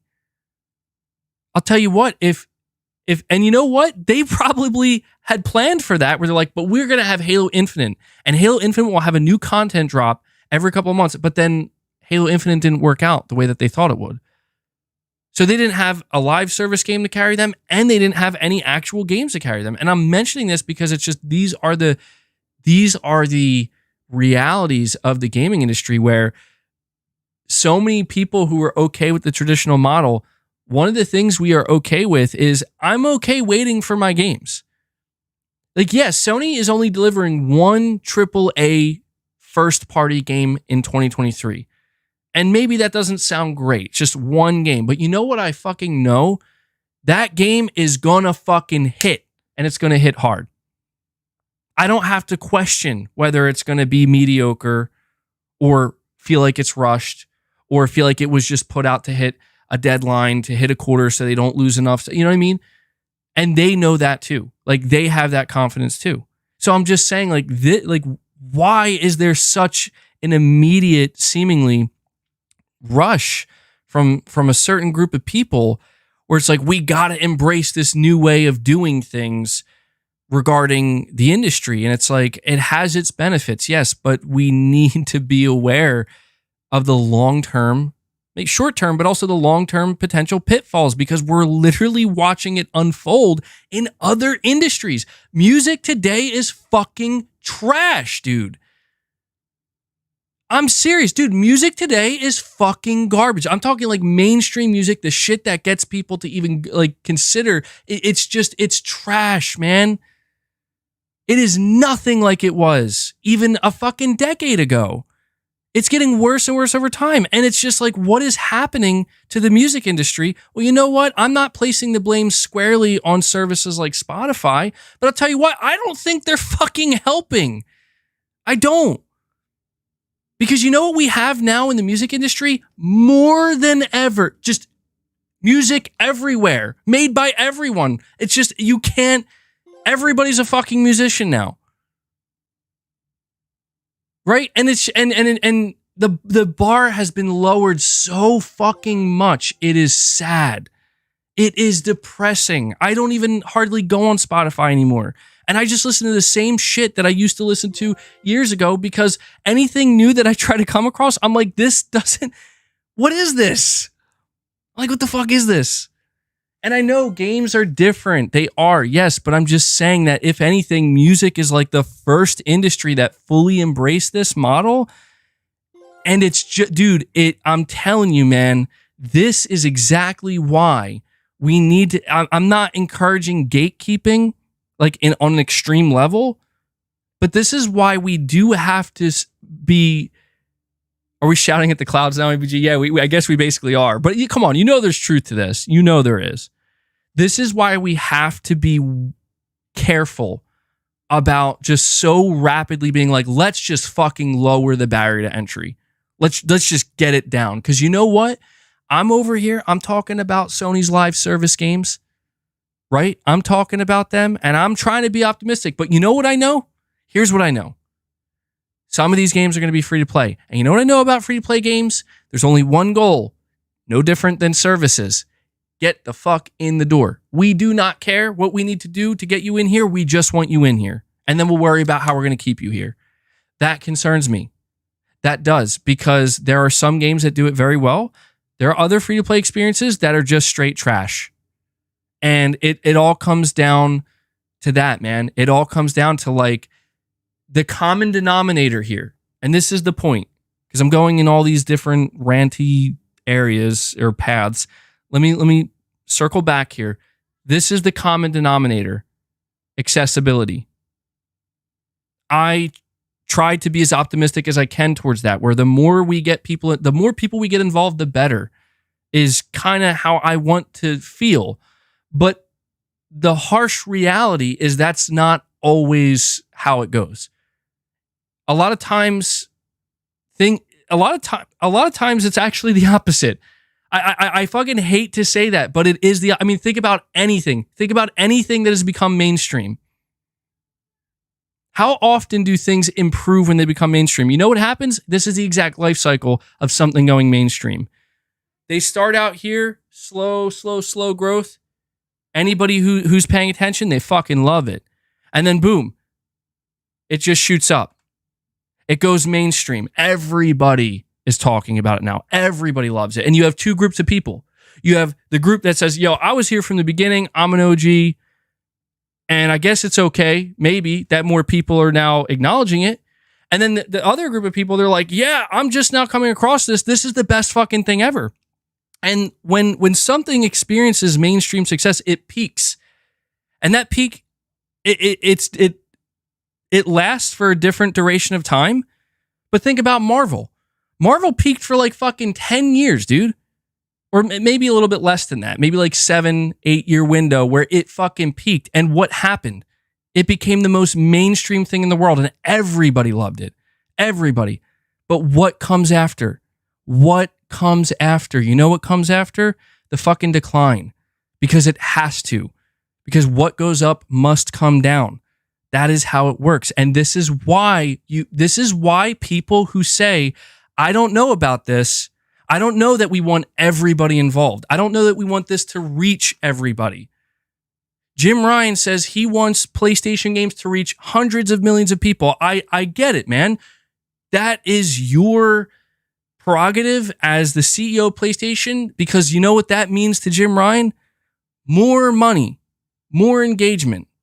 The PlayStation business we can say to our investors, we have 100 million people playing God of War, and the investors are going to go nuts. But there is a pitfall to this. The pitfall is simply asking the question, what changed? What changed? Right? It went from maybe 10 to 15 million people like God of War, care about God of War. Now suddenly 50 million people do? What changed? Oh, well, simple. We just had to take God of War and give it to everybody. Oh, well, I guess that makes sense.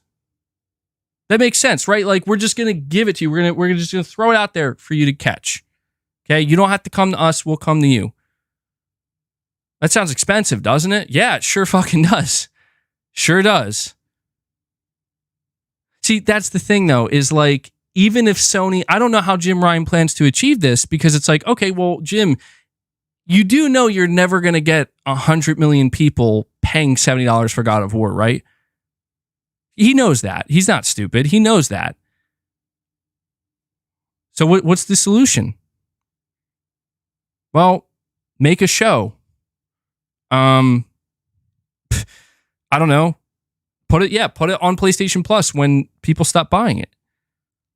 But the solution, in my opinion, should never be, we should just stop charging full price for these games at launch. Because the moment you do that, you lower the barrier so much, so rapidly, it is inevitable. And I really, this is the part that I want you guys to pay attention to, because this is the truth. Just take a look around, man. Just take a good look around at anything you've ever loved in media. The second everyone gains access to it or everyone pays attention to it, it transforms. It transforms into something else. It is something different. It is not what it once was. Maybe this is the natural course of all things, but that is the truth. God of War, as we know it now, would simply not be the same game if it suddenly was accessible by 100 million people, because that only happens when something changes dramatically. And I'll tell you what's not going to change. Sony's saying, we just don't care about making money anymore off of game sales. So, I don't know, man. It's a tough thing. I was really thinking about this the other day. And really quick, I know I missed this in my tangent here. Omen86 and Exley3000, thank you guys. Seriously, thank you guys so much for continuing to show your support. Keeping that membership train going. Omen gifts 2, Exley gifts 5. That brings us up to 20 members on the day. Guys, really appreciate that. Getting closer to the halfway point, and thus getting closer to the goal for the day. So thank you for continually showing your support, guys. Let me give you some no matter give you some sound bites here. Keep finding something to fight for. Appreciate it. You got Albanese gummies. They're the best, dude. And I know I'm being really negative here, and I don't mean to sound so negative, but I was really thinking about this. I really was. I was thinking about all these things, like, because I see it all over the internet now. I know you guys see it too, right? You see all these video essays about how everything is dying. Everything that was once great is dying. And I'm like, there has to be something to it here than just people crying. And because it's easy to just be like, stop your whining. But then I'm like, hold on. There has to be a common denominator. And there is. There fucking is, dude. There is. And Hellbound 1981. Dude, thank you, man. Let's get some W's in the chat for these guys. Hellbound comes in and he says, I'm going to keep this membership train going by dropping 5 memberships of my own. Thank you, dude. Thank you for the continued support. On teraflops is an absolute W's in the chat for Hellbound. That brings us up to 25. So we're halfway there, guys. We're halfway to our goal. Now, I'm not saying that this is going to happen to PlayStation. I don't want people to walk away from this thinking that, oh man, dude, MBG's telling me PlayStation's going down the drain. It's just a matter of time. No, I'm saying it right now. It doesn't seem like that's going to happen. And I don't want it to happen. I'm just saying there's always a possibility of something going very wrong. And I think you guys can agree with me on this, right? You have to admit, a lot of people, maybe not all of us, but a lot of people have been questioning Jim Ryan's leadership. Like, is he steering the ship in the right direction? I think it's a fair question. I do. I think it's a warranted question. And we got another legend coming out of nowhere, Herpy Derps. Herpy Derps coming in and dropping 5 more membership gifts of his own. He's keeping it going, man. Herpy Derps is keeping the ball in the air. He brings us up to 30 members on the day. Hell yeah, dude. Thank you. Thank you, Herpy Derps. Love to see you guys continually paying it forward and continually showing your support here. We have an amazing community. You guys just don't stop. And I really, really am truly grateful for that. You're forgetting, MBG, we're all here because of game developers. Yes. And that's the thing. That's the thing. I wanted to tell you guys that, honestly, we are the ones that are going to determine, well, I want to say we're the ones. There is this underlying fear. Okay? Listen, there is this underlying fear that a certain amount of people, PlayStation fans, have with Jim Ryan. And I'm going to try to describe what this fear is. Like, it's a generalized description, but I think it'll explain it pretty well. The fear is that Jim Ryan is going to, he has been and will continue to focus on just pushing PlayStation out as far as it can possibly go, even if it's coming at the expense of the people at the bottom. And when I say the people at the bottom, I'm talking about like the core fan base, right? Like those who were there for years, there during the PS3 days, or even before that with the PS2 and 1, there at the beginning of the PS4. You know what I mean? I think there's this fear that he's going to pursue this and start to slowly burn, the people at the bottom that make up that foundation, for the sake of, we need to get more people in though, because this isn't enough. And I want that to be understood.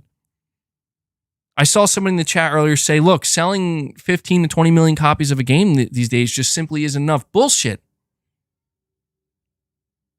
That's bullshit. I think. To me, it seems clear that that's bullshit, because it's like, you're telling me selling a game at $70, selling 15 million copies of that's not enough? I'm certain that game made a profit. Maybe it's not the most profit. And dude, we literally are watching this happen in the fucking movie industry.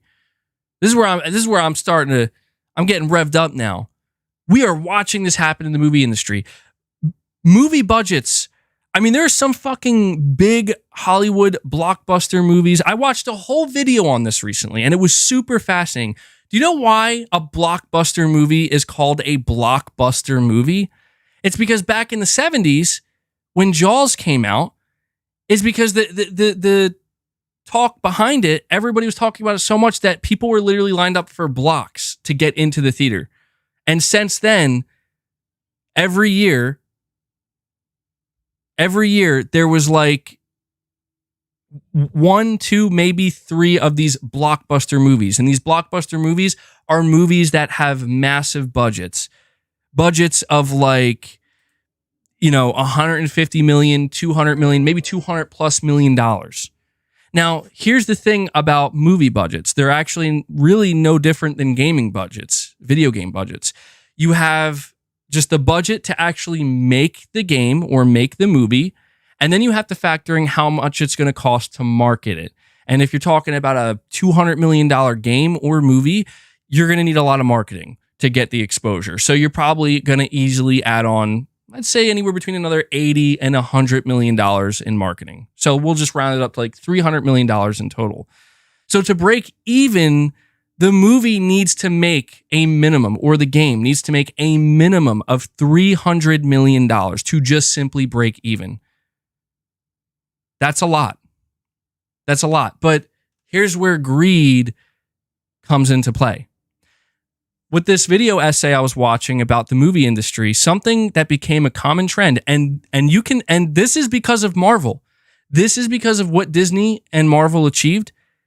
And it just goes to show it's all about the dollar signs in the eyes, guys. Marvel they did something that like has never been done before, where they created this movie universe and they grew it. And they grew it in such a way where suddenly new Marvel movie just raked in $1 billion. New Marvel movie raked in another $1 billion. Another Marvel movie, $800 million.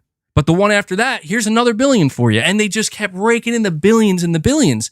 And this set a new precedent because every other movie executive was looking around being like, we got to do that.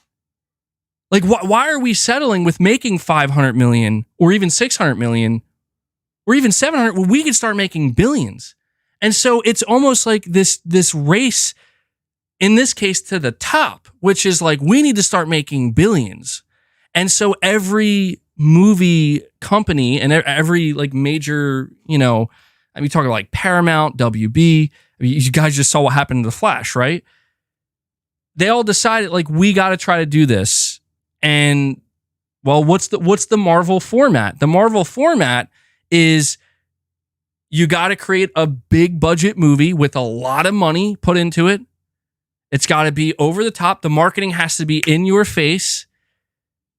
But you know what else Marvel has that most of these and I feel like these executives, they just didn't think about it. Marvel had a fan base that they built up over years of slowly grinding and being methodical about we need to grow this base, and it's all going to culminate to the peak. And the peak was obviously Endgame. So there's almost like a beginning, a middle, and an end.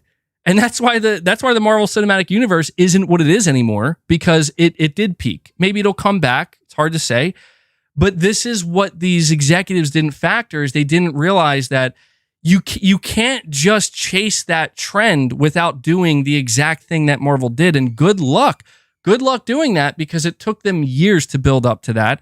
And this is why the Russo brothers, I think that's who they were, they dipped out after Endgame. They're like, peace, because they knew they're like, this, it's not going to get better than this. We took it all the way to the top and we're going out, right? Now, the reason why I'm mentioning all of this and I'm bringing up the movie industry, and really quick, Paul, dude, thank you, man. Paul Ganell comes in, he drops a membership gift. He brings us up to 31 members on the day. Paul, shout out to you, man, for keeping the membership train going. Really appreciate it, dude. I have a lot of caffeine in my system right now, if you're wondering. Sorry, I know I'm going real fast, but I don't know what to tell you. I got the energy in me right now. I got the energy in me. And Harsh Pants, like, I feel the energy, MBG. I feel the energy because I'm going to drop a 10 bomb on you in your community right now. Harsh Pant comes in and he drops 10 memberships. And then Paul Ganell, he comes in and he drops 5 more. Holy shit, 15 memberships gifted in an instant. Thank you, guys. Absolutely huge. Huge numbers, keeping the membership train going in a very significant way right now. I gotta give you Crazy Arnold for that. I gotta give you Crazy Arnold because that's how I'm feeling right now. I'm feeling the energy, man. I'm gonna get even more caffeine in my system. Let's see how crazy we can get. I'm sure I'm gonna crash at some point. You know it's gonna happen.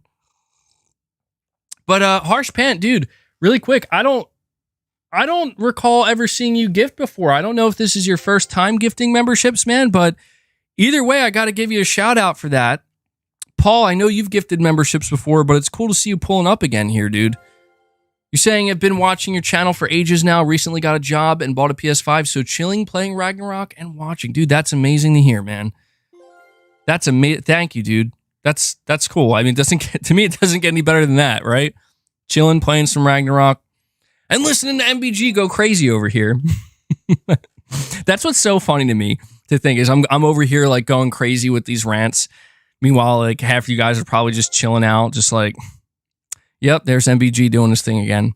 But that brings us up to 46 members on the day, guys. We are 4 away from actually crushing our goal, and it's a big goal.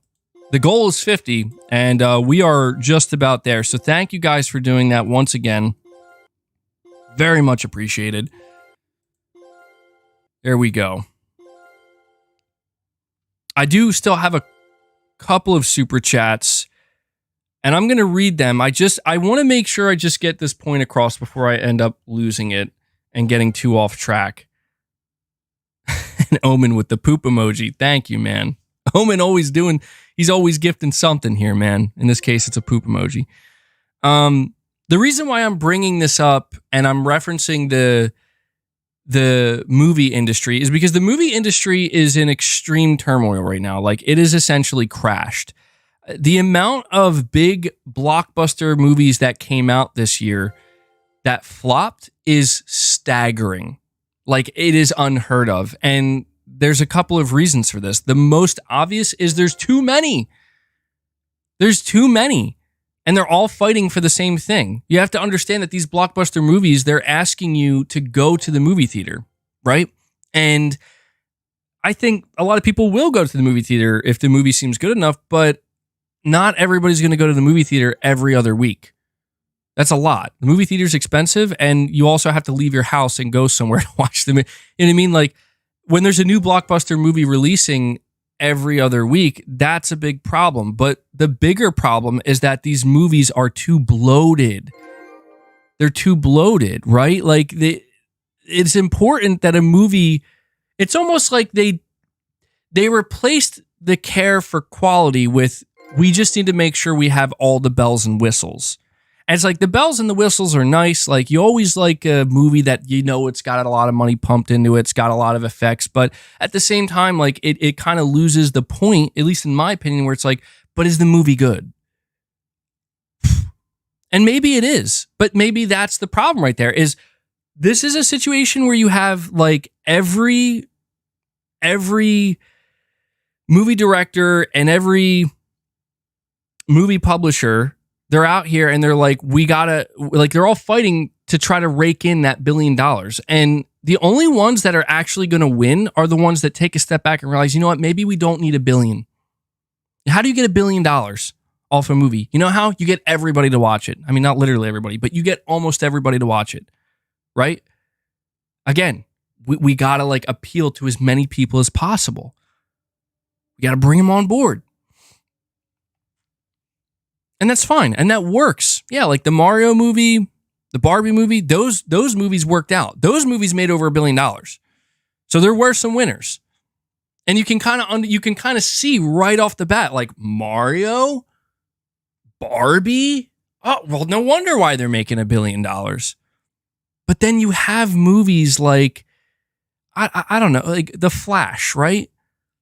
Where they're like, maybe we can make $1 billion. Like, are you fucking kidding me? It's no offense to The Flash. It's The Flash. You're not making $1 billion. I don't care how many cameos you got in this movie. You're not making it.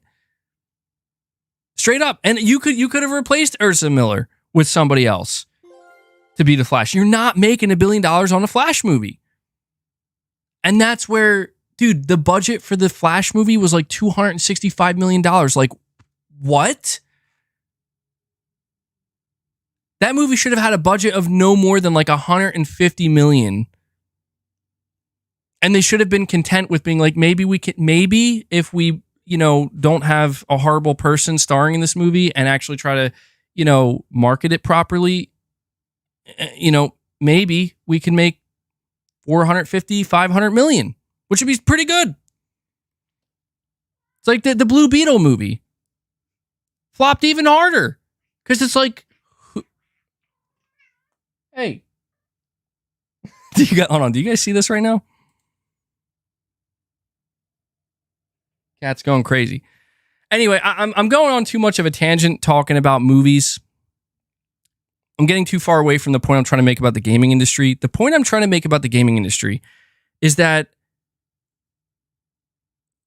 and I was specifically talking about Jim Ryan, the problem with it is that when you listen to the way Jim Ryan talks about the PlayStation brand, he clearly has that type of aspiration. And it reminds me of that. Like, he reminds me of like the movie executive that's like, we can make $1 billion. Now, to be fair though, Sony is in that position.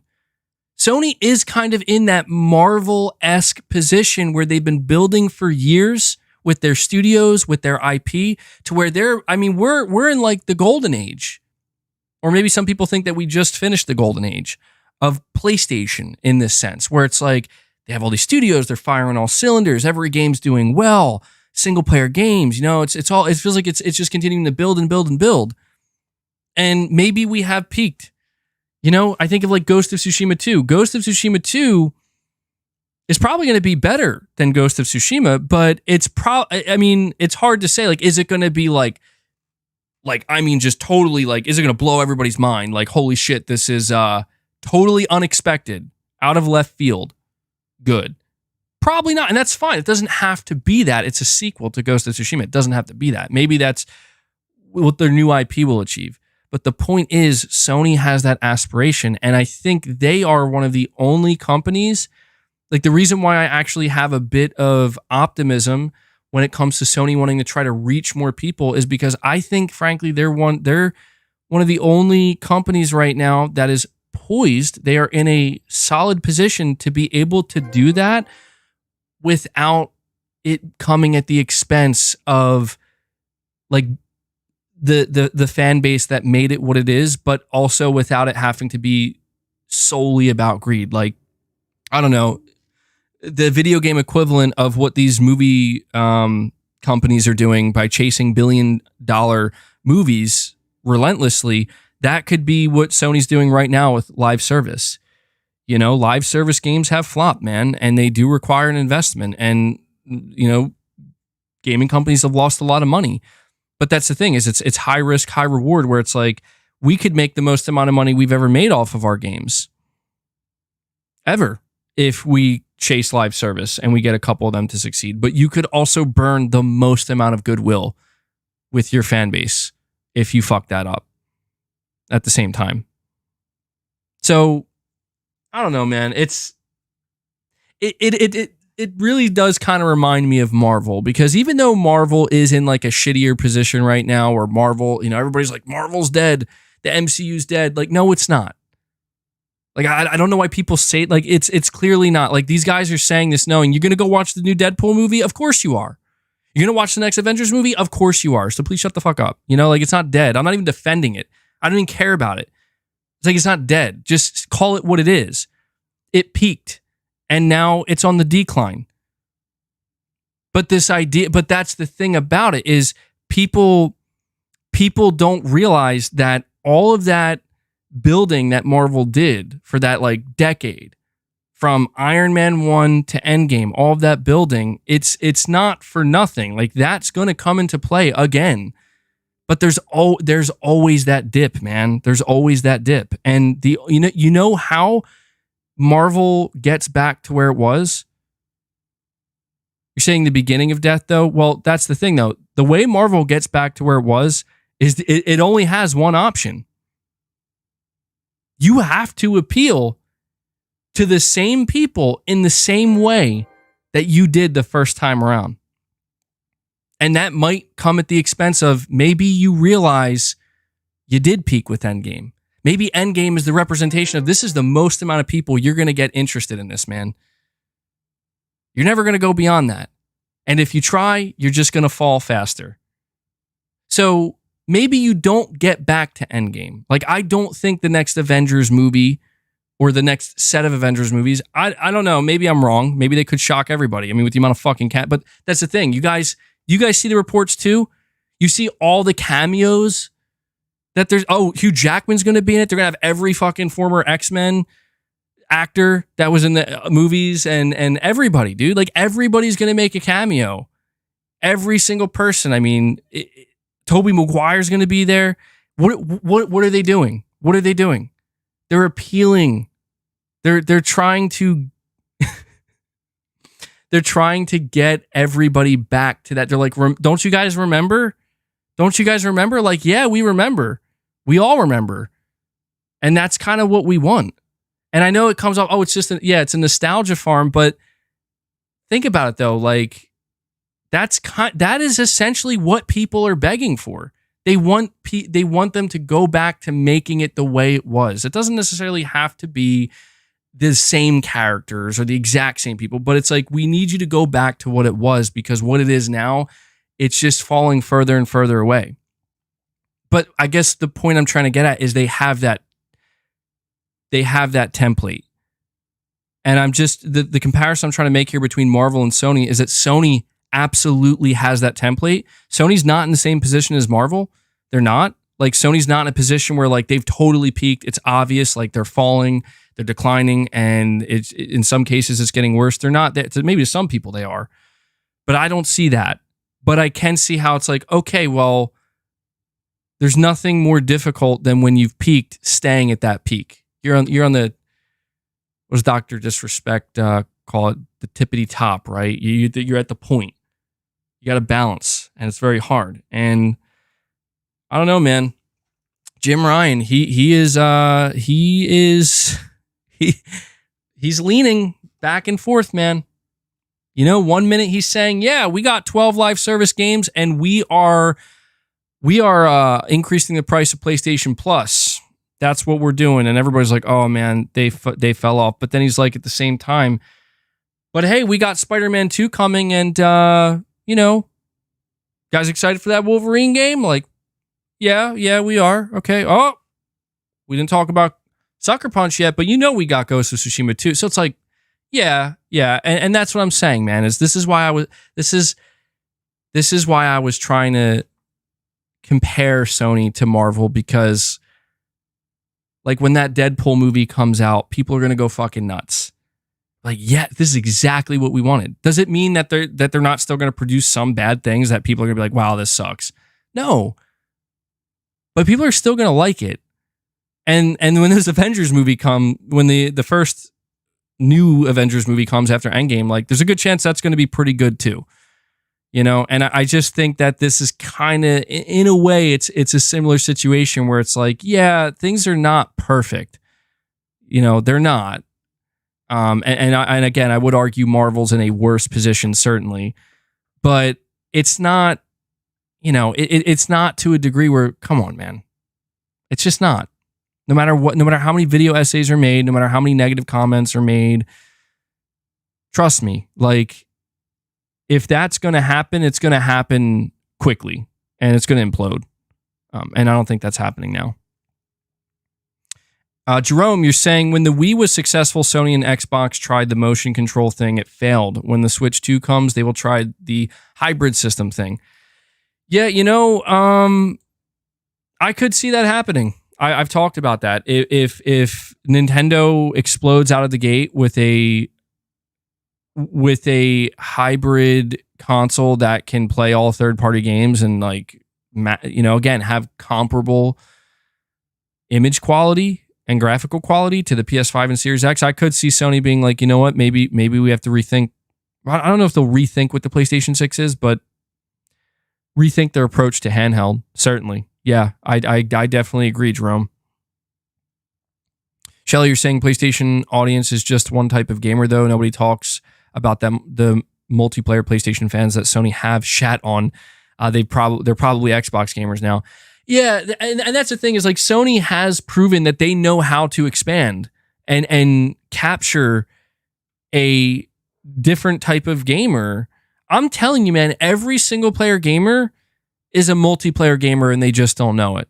I'm telling you, that's the reality. And you know what I mean by that? I mean, I think people who don't play or hate, like, maybe not every, Maybe I take that back. I know that there are people where they just don't, they'll never play multiplayer. I know that. But I guess what I'm trying to say is that I know that there are a lot of people out there where you just haven't played the right multiplayer game for you. I promise you, like the one for you. It's like me with like Japanese, JRPGs and like the anime games. Right? You guys have told me, like, MBG, trust me, like, you haven't played the right one for you. You haven't. And that's true. That is true. I bet you. You're saying you played 0 hours online last year? Well, yeah, that's why I had to walk it back. I'm like, okay, there definitely are people that just literally never play multiplayer. But I do believe, even who said that? Carl G. Dude, I believe there is a multiplayer game out there for you. Here, Carl, what's your favorite PlayStation game? You're saying you played your PS5 every day last year. Interesting. What's your favorite PlayStation game?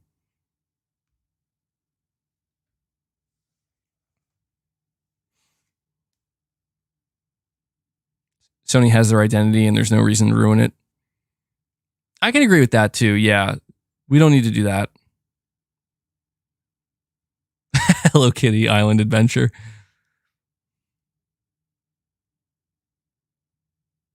You're saying a multiplayer game is a live service game, but a live service game isn't necessarily a multiplayer game. Carl, you're saying God of War. Okay. All right. Now, maybe I'm wrong here, but I want you to imagine. See, God of War, I knew it was going to be some kind of tough one, but just imagine this for a moment. Imagine Sony comes out and they say, we have the next single-player God of War game in development. It's in early development, and maybe they give a piece of concept art that makes it clear they're going to Egypt or something, and everyone's like, fuck yeah, dude, yeah. It's happening. But it's like, yeah, this game's going to take like 6 years to develop. Like it's a whole new saga. It's going to take a long time.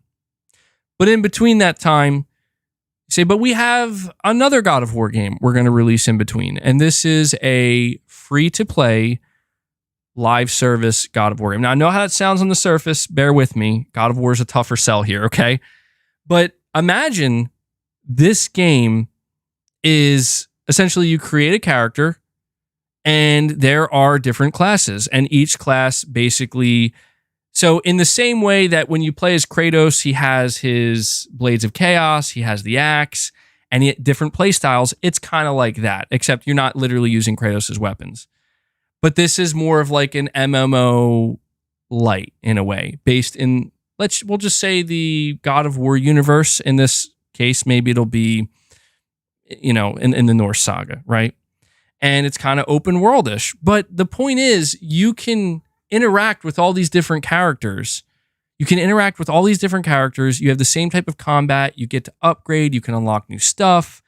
You customize your character. You can play co-op. You can play solo. You go on missions. There are some story beats that you can unfold. You can do it solo. You can do it co-op. And there's a PvP set area as well where you can just beat the shit out of people and fight each other and see. Worst idea I've ever heard, MBG. Look, I'll be honest with you. God of War is not a game that I would say should have a multiplayer live service. The point I'm getting at, though, because I know my description sounds pretty weak right now because it's like, yeah, that's not God of War to me.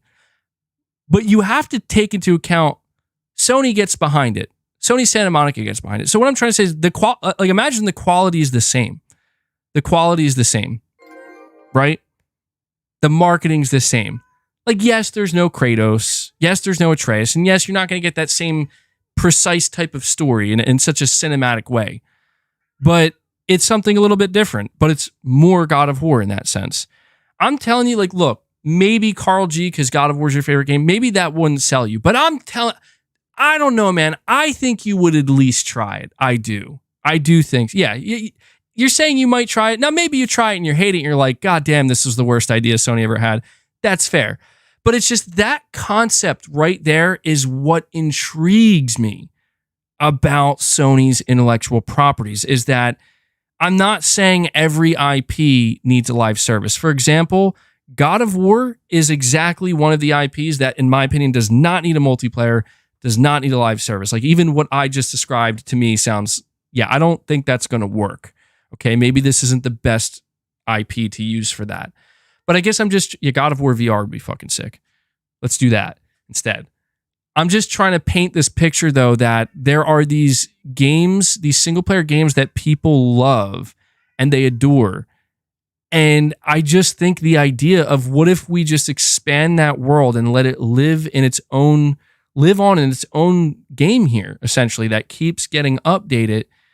It doesn't come at it doesn't mean you're not getting more single player narrative games in this universe. But I'm telling you, man, mark my words. Mark my words. Sucker Punch is going to release a standalone live service Ghost of Tsushima game. I think it's going to come after Ghost of Tsushima 2. Okay, we're going to get Ghost of Tsushima 2, and then we're going to get this live service Ghost of Tsushima game. You are going to see people, and I'm going to say this Ghost of Tsushima game is going to be free to play. Could be wrong about that, could be paid, but I'm going to assume it's free to play. You're going to see people come out and they're going to say, I played Ghost of Tsushima 1. It was one of my favorite games. Ghost of Tsushima 2, even better. One of the best games I ever played. I decided to give this Ghost of Tsushima multiplayer game a try. It's actually fucking incredible. And it's got me hooked. And we're still going to get, I would assume, a third Ghost of Tsushima game, or maybe a new IP after that from Sucker Punch. But that's how this is going to work in some ways. And I see people saying, like, oh, what's the point of that? Why would they do that? My question is, why not? As long as it's not coming at the expense. And maybe if you're like an Infamous fan and you're like, God damn it, it would have been better if they just made an Infamous game instead of this live service Ghost of Tsushima. I get that. That's a fair argument. Yeah. But I guess I'm just saying, like, to me, Ghost of Tsushima is one of my favorite games. I love the world. I love the combat. Obviously, I love the characters. I love the story. But I literally could not fucking believe how good Ghost of Tsushima Legends was for what it was. I couldn't believe it. I'm like, hold on. What, like, you guys can make a really good you took the Ghost of Tsushima world and gameplay, and even in a way the characters, not Jin, but just like the templates, and you made a fucking multiplayer experience that is like better than 85% of shit I played in years. What? I mean, that was truly probably the surprise of that generation for me, in terms of, like, I know Sony's good at single player. I can't believe Sucker Punch has never made a multiplayer game before, dude. Unless they have, and I'm not aware, I could not believe that. I'm like, how did they nail it like this? And I get it. Like, if you're not into, like, if you're just not into, I have a question. Here's a question I have. And I realize I still have a couple more super chats. I apologize keeping you guys waiting. I'm going to ask this question after I read these super chats. I have Tijual, you're saying, MBG and everybody, what's a great internal 4 terabyte SSD to get? The Corsair MP600 Pro LPX, the Seagate Firecuda 530, or the Kingston Fury Renegade, or maybe the WDSN 850, P. I wish I could tell. Guys, I'm going to have to ask the chat. Herpy Derp says the Firecuda. Yeah, chat, I'm going to have to ask you, because I actually have not bought any of these. I haven't upgraded my SSD. I haven't needed to. So I'm curious what the chat says. Saying Kingston sounds cooler.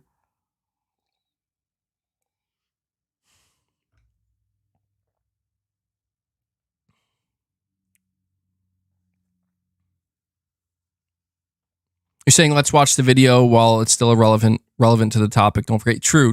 All right. What I'll do is I'll read these super chats.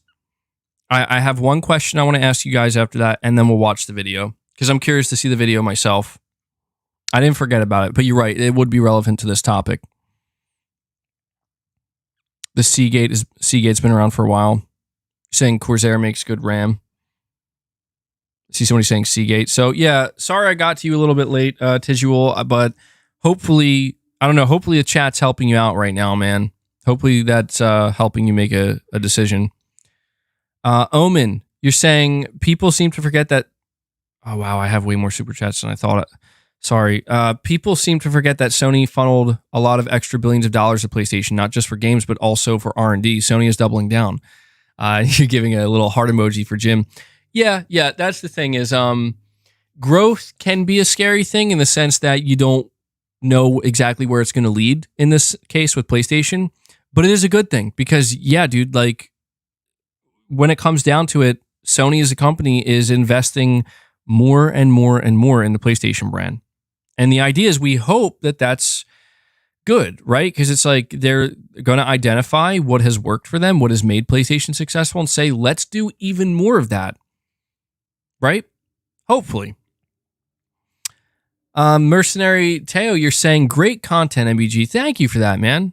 Thank you for the super chat to say that you think it's great content. I'm glad you're enjoying it, dude. We have the Norman Viking, member for 32 months, saying, how's your little man and wife doing? Well, I'll let you know right now. They're doing well. Doing very well. So I appreciate you asking, man. You're saying, how's it going with PSVR 2? I'm seriously considering ordering it. Thanks for all of your hard work, brother. Well, no problem, man. I appreciate you showing up and continually showing that support, dude.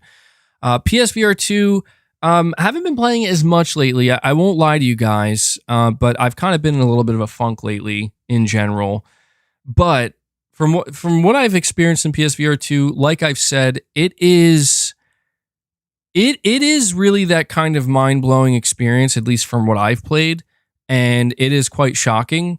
As I've talked to you guys, it's taken me a little bit. I think I'm getting better with it though, building up to it with the nausea and stuff. But it's been getting better. But generally speaking, I would say I think it's worth it as long as you are like you have to have at least some sense of confidence in. I don't know how to explain this.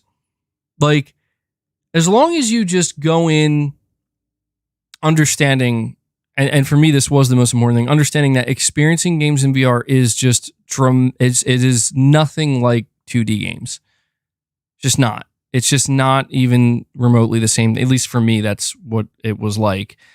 And as long as you go in with that mentality, because I did almost go in with the mentality, and this is where you guys helped me out, where I was like, what if I end up replacing regular games with VR? And maybe there are some people who do that. But you guys are like, no, take it easy, man. Like, you're not going to end up replacing your games with VR. It's going to be supplementary. And I realized very quickly, yeah, that's exactly what it is. But it's a good thing. It's very much different. And I think it's good. So I don't know. It is an expensive product, so I don't just want to like go out there and say everybody should get it. I would honestly recommend just do some research on it. You know, go watch some gameplay of the games. Just keep in mind that what you're seeing on the 2D screen is not, you're not going to get the full experience, you know, watching it on the screen, but it'll give you an idea of somewhat what to expect, you know, see how people are doing playing it and think about it. But I'd say definitely consider it. That's what I would say. Saying MBG, I'm sorry, bro, if it's mind-blowing, why have you barely played it in the last 3 weeks? Well, that's the thing about it, is it is mind-blowing. It is, but it's a funny thing because it's like the best way I could describe it is it's something that's mind-blowing, but there's not this intense desire for me personally. Maybe it's different to where it's like, I want to go live in VR now. Like, I want to play this all the time. A lot of people told me, they're like, look, man, it's going to be something you use like once a week, once every 2 weeks, or maybe at most a couple times a week. And that made me a little bit nervous. So I was like, does that mean it's not going to be good? You know, because I kind of thought the same thing too. I'm like, if it's really that good, wouldn't I want to use it all the time? But it's hard to explain, where it's like the experience is just different, man. You have to be in a mindset. Like, for me, that's what it feels like. I have to be yeah, exactly. That's exactly what I would describe it like, Shelly. You're saying it's like going to a theater. maybe a little bit more so than that, but it really is like the difference between, you know, I'm just going to sit on the sofa tonight and browse, you know, ironically enough, Netflix or see what's on versus I want to go to the movies. You know, it is very much like that. I think that's actually a great way to describe it. And so hopefully that helps paint a better picture where in the same way that you don't go to the movies all the time, but when you do, it's like, you know, you're in for something different, something enhanced, something better, like just a very different experience. And usually, as long as the movie's good, an enjoyable one. But yeah, that's where I'm. Yeah, I think I went a little too hard. I went in on it a little too hard the first week. Got sensory overload. But yeah, it's a good product, man. And the only thing that I think people like myself and many others really want to see is what else Sony is planning on doing with this headset, man. Because they have, you know, they have studios that are working on some VR projects, and right now we've only gotten one in Horizon Call the Mountain, which is very good, by the way. At least I think so. I'm waiting for Team Asobi, dude. Straight up. Oh yeah, and RE4, dude. I keep forgetting about RE4 remake. I'm waiting to get new information on that because that I want to play in VR. That I could see myself playing that from start to finish in VR. Absolutely. I keep forgetting that that's even a thing because they don't really talk about it. All right, let me see here. We got Space D. You're saying, be careful what you wish for, MBG. Isn't Insomniac on that list of possible game devs about to go on strike and unionize, and they aren't doing live games? Yeah, it's worth noting that Insomniac they became a part of SAG-AFTRA while they were independent, and I guess that they still are, even though they're owned by Sony. But I get what you're saying, man, and you know, it is going to be interesting to see. You know, right now, the movie and TV industry is being affected by this, and you know, I'm not going to go into that again because we already talked about it. But I'm just interested to see how much longer it goes on for, and whether or not it really does end up affecting the gaming industry. Because right now, there's no strike in the gaming industry; it's an authorization, which means like there's like another step they have to go past. If the authorization like is approved or whatever, there's a whole nother step they have to go through. So we're not there yet, but I get what you're saying, Spacey. I hear you. I hear you. We have Grandpa Barbecuer Game Cat saying, MBG, Sony have 19 first-party devs. They should be able to divide those devs into groups of 3, bringing out their games every 6 years. I mean, you know what's interesting is I feel like they're kind of doing that. I think it depends. You know what I think Sony's doing? I think Sony is basically giving their AAA game developers, if they're working on a sequel, I think they have between 4 and 5 years, give or take, to get that sequel. And like I think 4 years on the lower end, 5 years on the higher end. But if they're working on a new IP, I think Sony gives them a little bit more time. You know, like I think Sony's like, okay, if you need 6 years, we'll give you 6 years. I think truthfully though, every studio underneath Sony, I could be wrong about this. I mean, it's just speculation. I can't prove it. I think that there's a general time frame for each studio, and that time frame is essentially between 4 and 5 years. And I think Sony very much so would prefer none of their studios go beyond 5 years. But at the same time, I think that it's getting, in some cases it is tough because sometimes development doesn't go as smoothly, obviously. But I like to think that Sony's in a position where regardless of how they divide up their studios and how often they expect to get games out, I do believe Sony when they say like, you know, we do put quality first and foremost. I think they would be willing. Even in this case, it's not going to happen. I'm pretty sure Spider-Man 2 is about to go gold.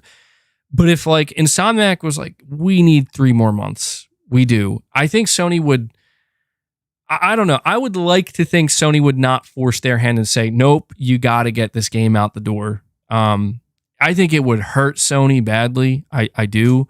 But if you think about it, it's like, what would hurt worse? You know, like a temporary dip in your numbers one holiday season and delivering one of the best games you've ever made that's going to sell throughout the entire generation and making sure that people are happy with it at launch, or sacrificing that launch, you know what I'm saying?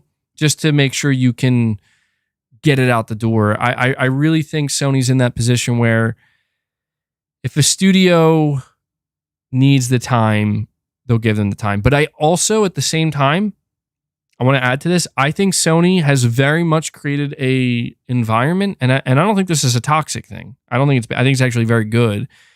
Almost like a championship type environment, if that makes sense, where it's like there's an expectation where if you join Insomniac Games, if you join Naughty Dog, if you join Sony Santa Monica, it's like you're in the big leagues now.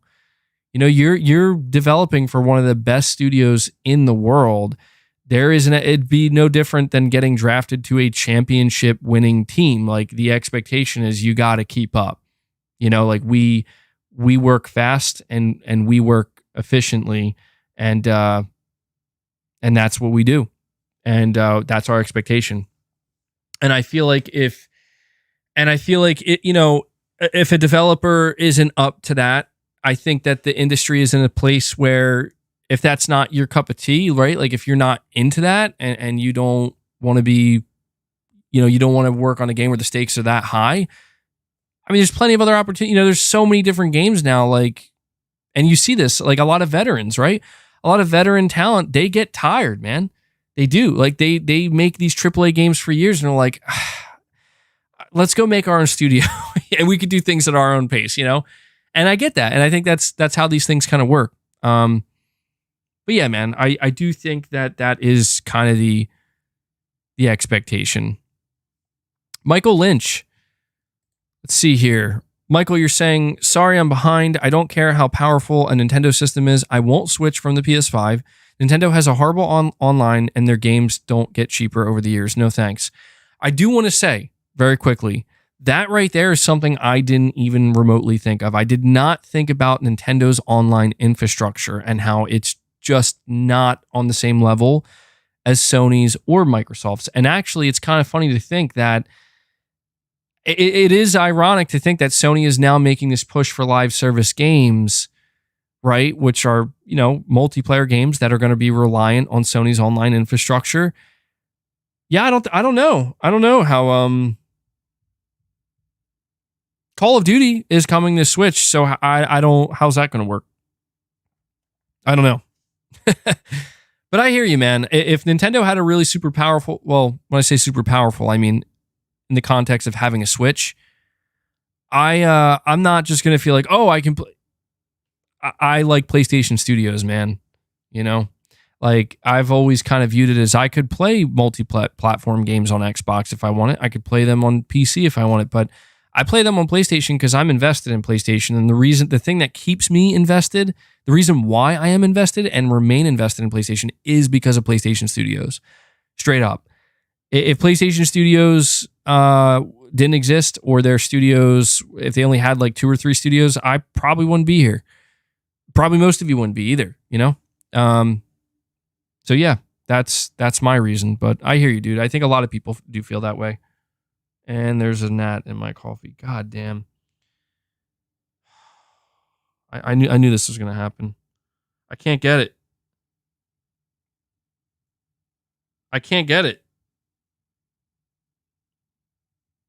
Oh my God, it's still alive and now it's dead. Wow. Okay.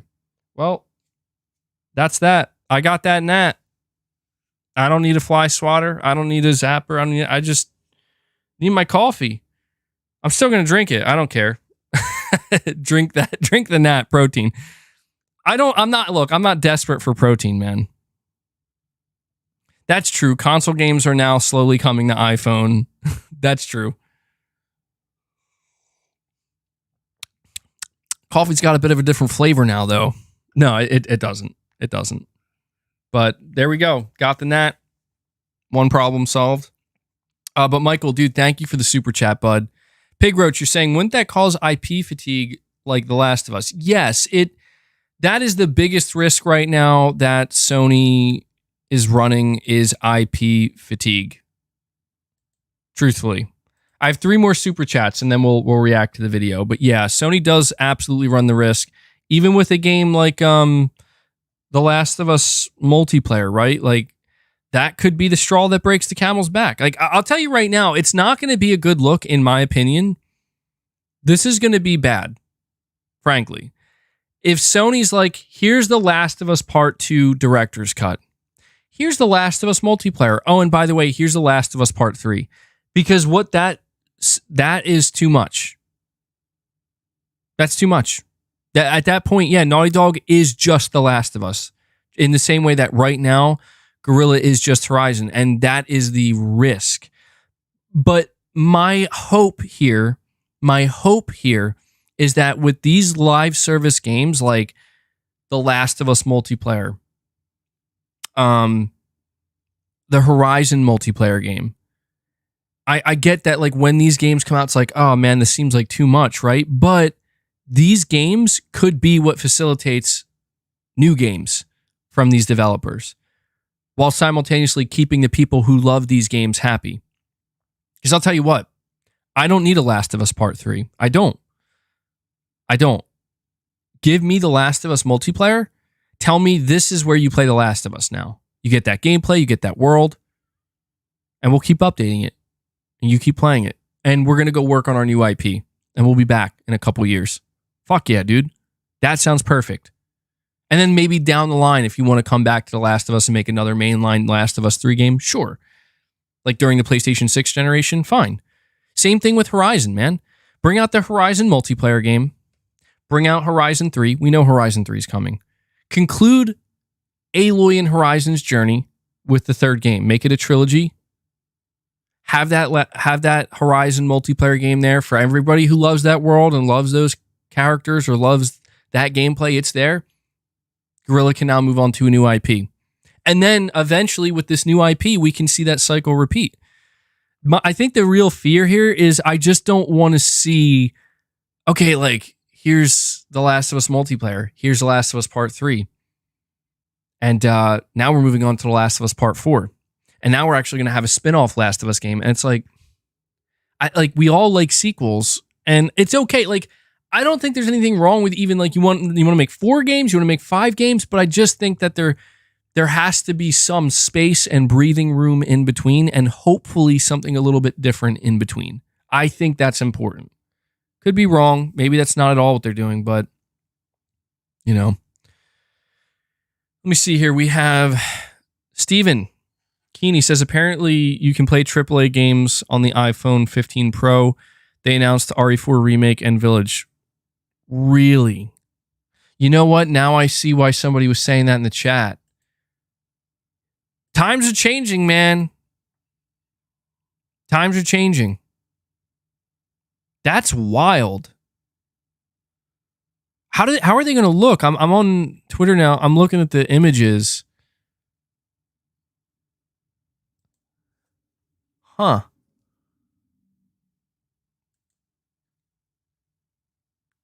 I mean, I can't. It sounds wild, but I can't say I'm like that surprised. You know, because it's like Assassin's Creed Mirage is also, wow. This is fascinating. This right here could be why Sony is not getting in with the native handheld market. Dude, interesting. I didn't know that this was just announced. Yeah, and these games are native too. That's the thing. They're you can play them natively, not streaming.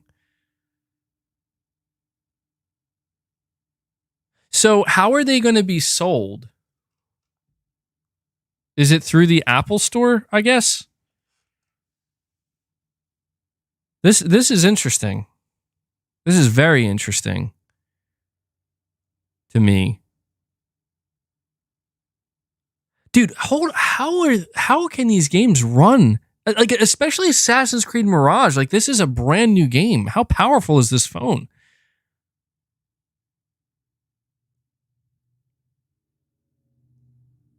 through Apple Arcade. So the reason why I'm asking this is because if Sony ever wanted to sell a PlayStation exclusive, well, like a PlayStation Studios title on an iPhone, they would have to do it through the Apple Arcade. Similar to basically the same way they handle Steam, correct?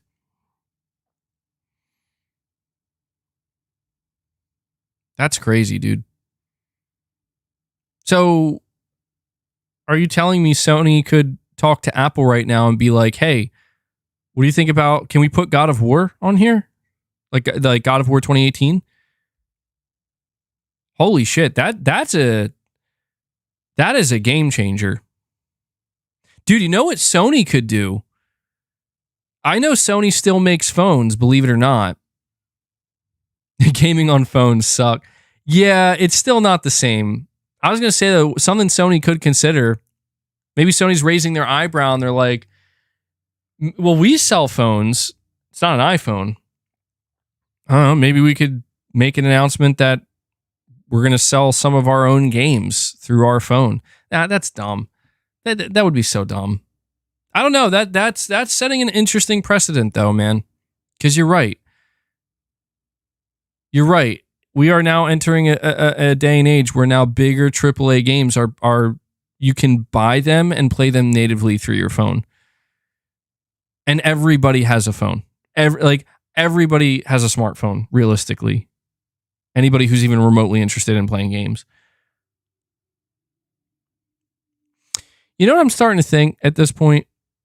And I'm going to make this last point. I'm going to read, I got 2 more super chats and then we'll watch this video. But you know what I'm starting to think? I'm starting to think that Sony is... Big Roach, really quick, you're saying the PlayStation Portal just became even more irrelevant. Yeah, I guess so, in a way. In a way it did. Maybe. I don't know if I agree entirely, but listen, this is what I'm starting to think.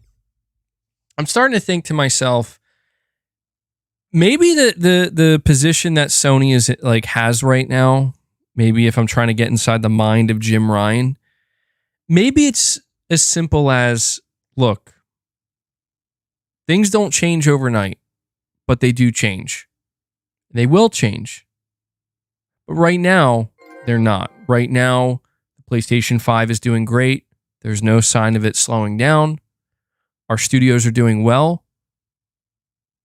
So on and so forth. Maybe the idea is, but we have to be aware of all these different things happening around us and be aware that this could be the beginning of a change.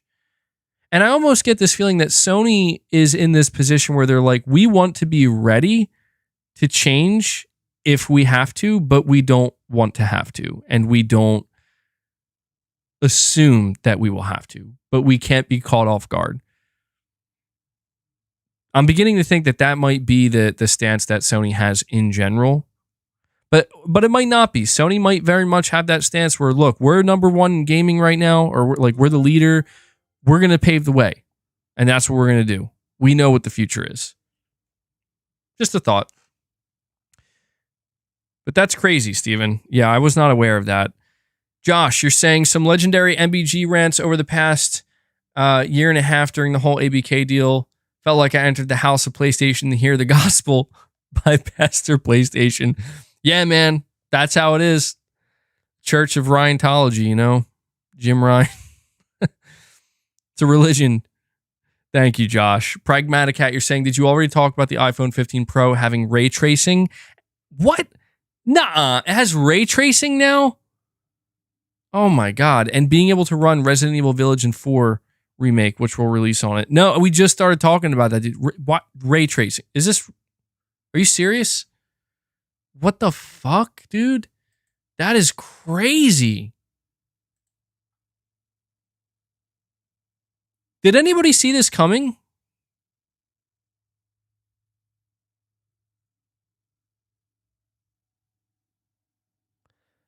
New iPhone 15 Pro can play console versions of games.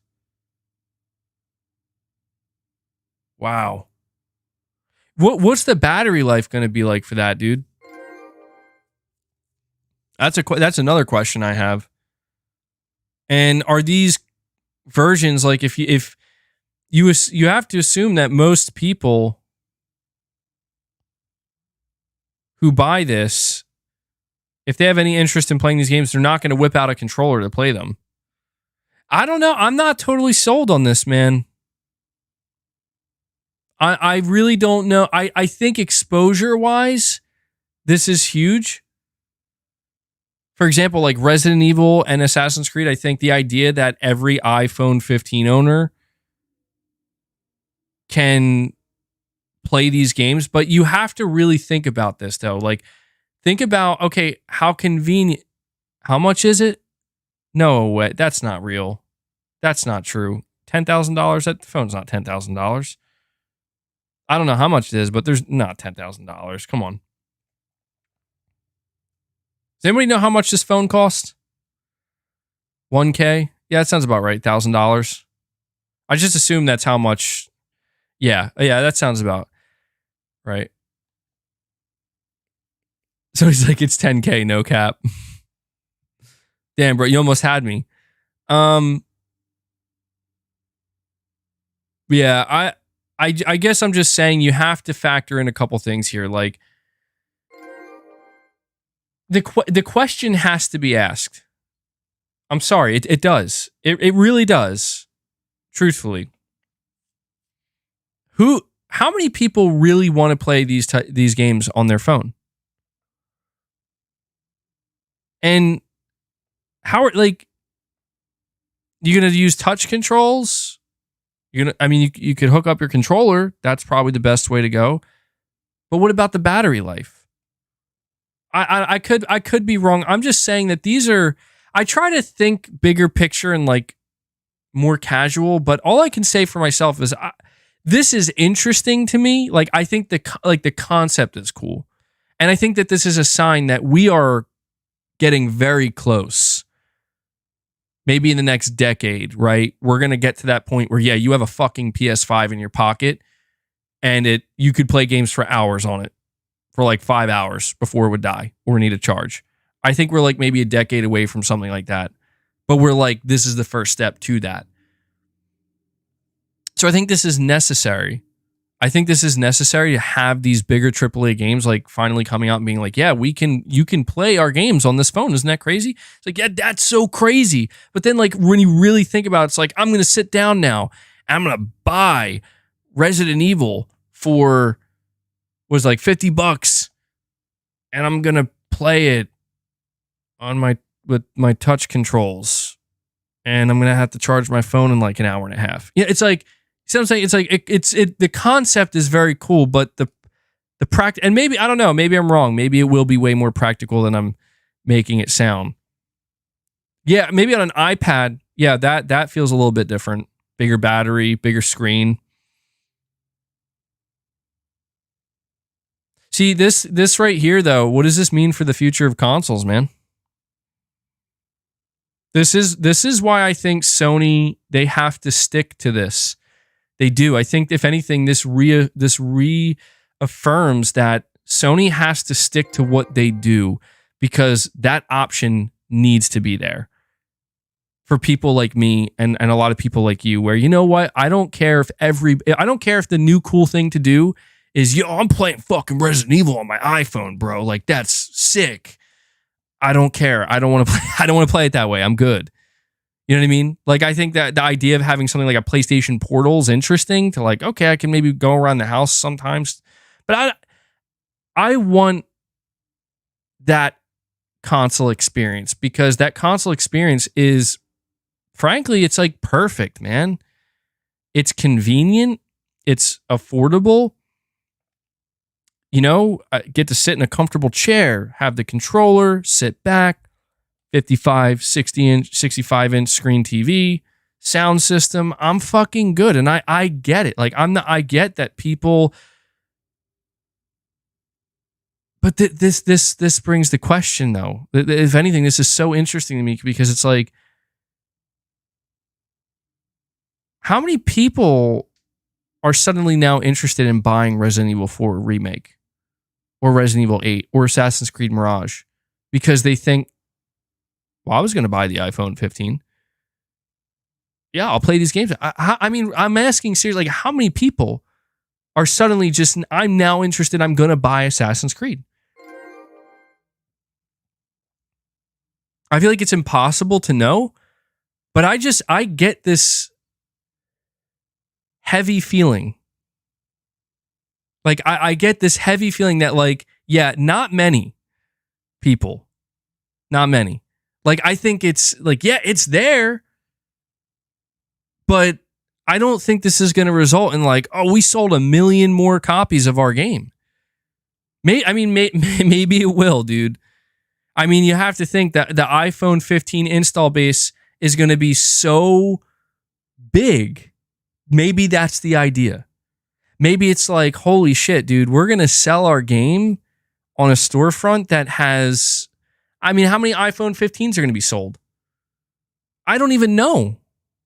What does that number look like? I'm being serious. Like, how many iPhone 15s are going to be sold? I don't even know how to guess this. 50 million a year. Yeah, okay. I don't know. That sounds low. More than that.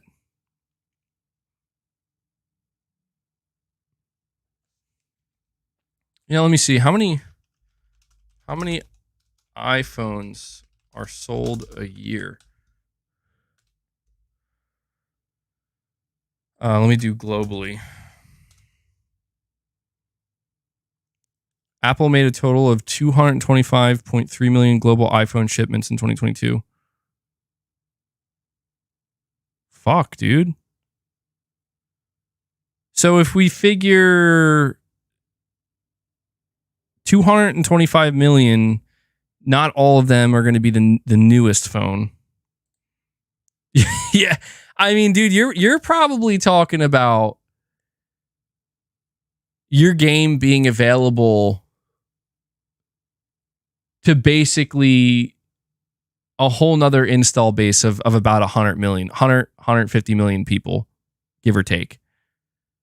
So essentially, it's almost like releasing your game on another successful console, is what that would be the equivalent of. So yeah, I can see the appeal, but I don't think it's going to result in millions of sales. But I could also see, like, why not? Yeah, it's the iPhone 15 Pro. Interesting, man. Interesting.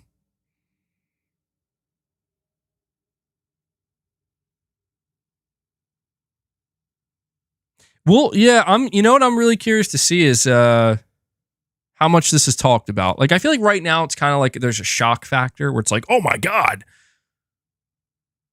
But I'm curious to see how much it's talked about. Like, once it's out there for a little while. Walroar, I don't know how to say it. You're saying, seems the ABK deal was for mobile after all. Yeah, dude. I mean, at what point does Activision announce, like, hey, Call of Duty Modern Warfare 3 is going to release on iPhone 15 Pro? You know? Like, not Call of Duty Mobile, but like actually native Call of Duty Modern Warfare 3. Yeah, that'll be interesting to see, dude. Pig Roach, you're saying, damn L Portal. Pig Roach has an axe to grind with the PlayStation Portal. Clearly. Omen86, you're saying AAA single player gaming on a phone, can't take it serious. It's been tried before and flopped. Dude, gaming on a phone, how lame is that? I agree, man. Like, this is why I feel like even dedicated handhelds, there's something about see, this is how I know there's a separation.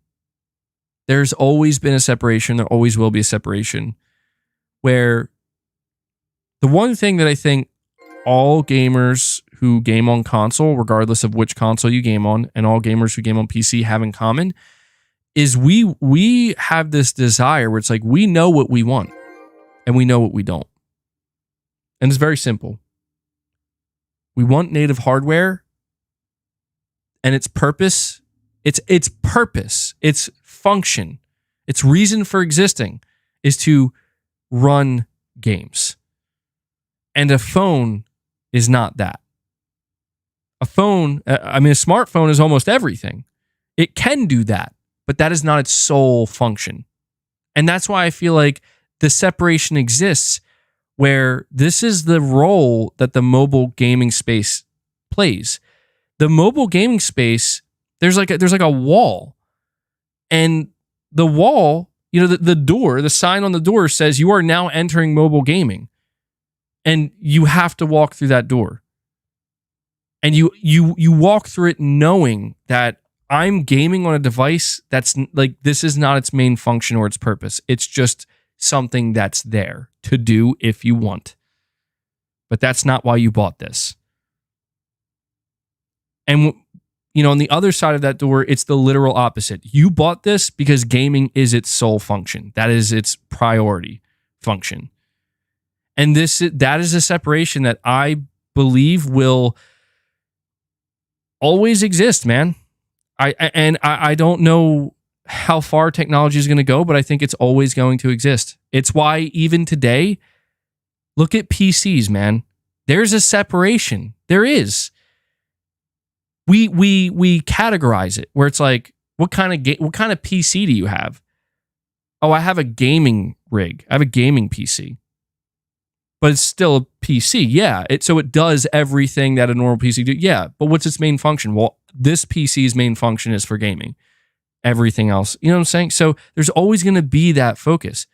And I think maybe what we might start seeing next is, maybe this does exist already, I'm just not paying much attention, is phones where their main function is to play games and everything else is an afterthought. Maybe, I don't know if that exists already. And that's what's interesting to me about the iPhone 15 Pro and them announcing these games, because it's like, that's kind of the, you know, the thing that's making this kind of hazy is that, yeah, but no one's buying this phone for these games. It's a secondary thing. And that's fine. There's nothing wrong with that. But it is a secondary thing. So I guess I'm just saying, like, these games were created to appeal first and foremost to people like me and you, where it's like, we buy the device because its purpose is to run these games. That's why we buy. So, you know, you make these games for these devices. That's that, you know? And that's why I just think it's kind of interesting to just see this kind of crossover, because we've never really seen, I mean, Omen, you are kind of right in that they've tried it before and it flopped. And I don't know. It'll be interesting to see if it flops again. I will say, I'm not saying I want to see it flop, but if it did, it would at least reinforce the need for dedicated, you know, a dedicated handheld. So, Steven, again, you're saying Zubitech said SIE trademark is shown in the credit. Oh, that's interesting. Could be for the image sensors, man. I wouldn't get too excited. Probably for the image sensors. I know that Sony is, I think they've always provided Apple with that. Bobby, thank you for the $1 donation, man. Pig Roach, you're saying Phil Spencer foreshadowed this would happen. Phil Spencer's all-knowing, man. He's all-knowing. He foresees everything that's going to happen in the gaming industry.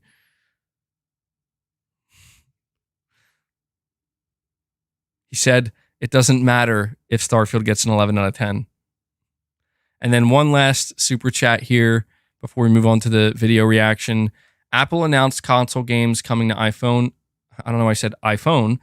Sony should consider putting all their PC ports on iOS. Spider-Man, Miles Morales will sell like hotcakes. You're probably right. Games like that, yeah, they probably do really well. I wouldn't be shocked if that happens. You know Jim Ryan. If he can sell more copies of his game, he's going to do it. He's going to do it. All right, guys, I just want to let you know before we dive into this video, I got to get it set up first. While I'm getting it set up, I'm going to let you know we are currently sitting at, it says on the screen 47 members. We're actually at 46. I don't know why. It's, I think from one of the member chats. But before we get into this video, if you guys... I'll acknowledge anything I get while we're watching the video. But we're very close to our goal. We're like 4 away. Let's see if we can end up getting that before the stream is over. And all right, hold on 1 second while I bring this up. Let's see. What's the name of this video again? I just had it here. It is Bungie's vision for The Last of Us 2. All right, let me see. Bungie's vision for The Last of Us 2.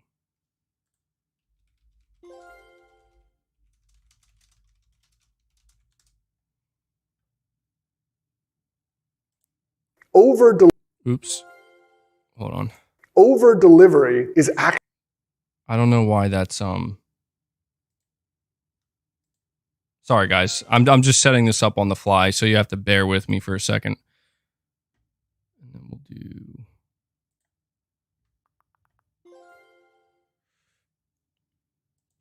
And really quickly here, Exley, dude, thank you, man. Exley does it. Exley crushes the goal for us today. Exley 3000 drops 5 more membership gifts. That brings us to 51 members on the day. So we did it. We did it, guys. You crushed the goal, which is a big goal. 50 is always a huge goal. Thank you for that, man. Thank you for that. Holy. I got to give you a couple of these. Thank you. Appreciate Let me update that. I'll bring it up on screen here so we can watch it. First, I'm going to update the member goal. Then I'm going to bring the video up. Hit the mic.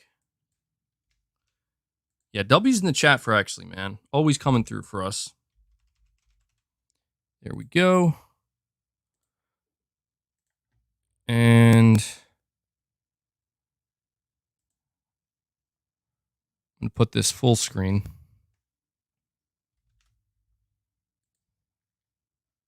Almost ready, guys. Almost ready.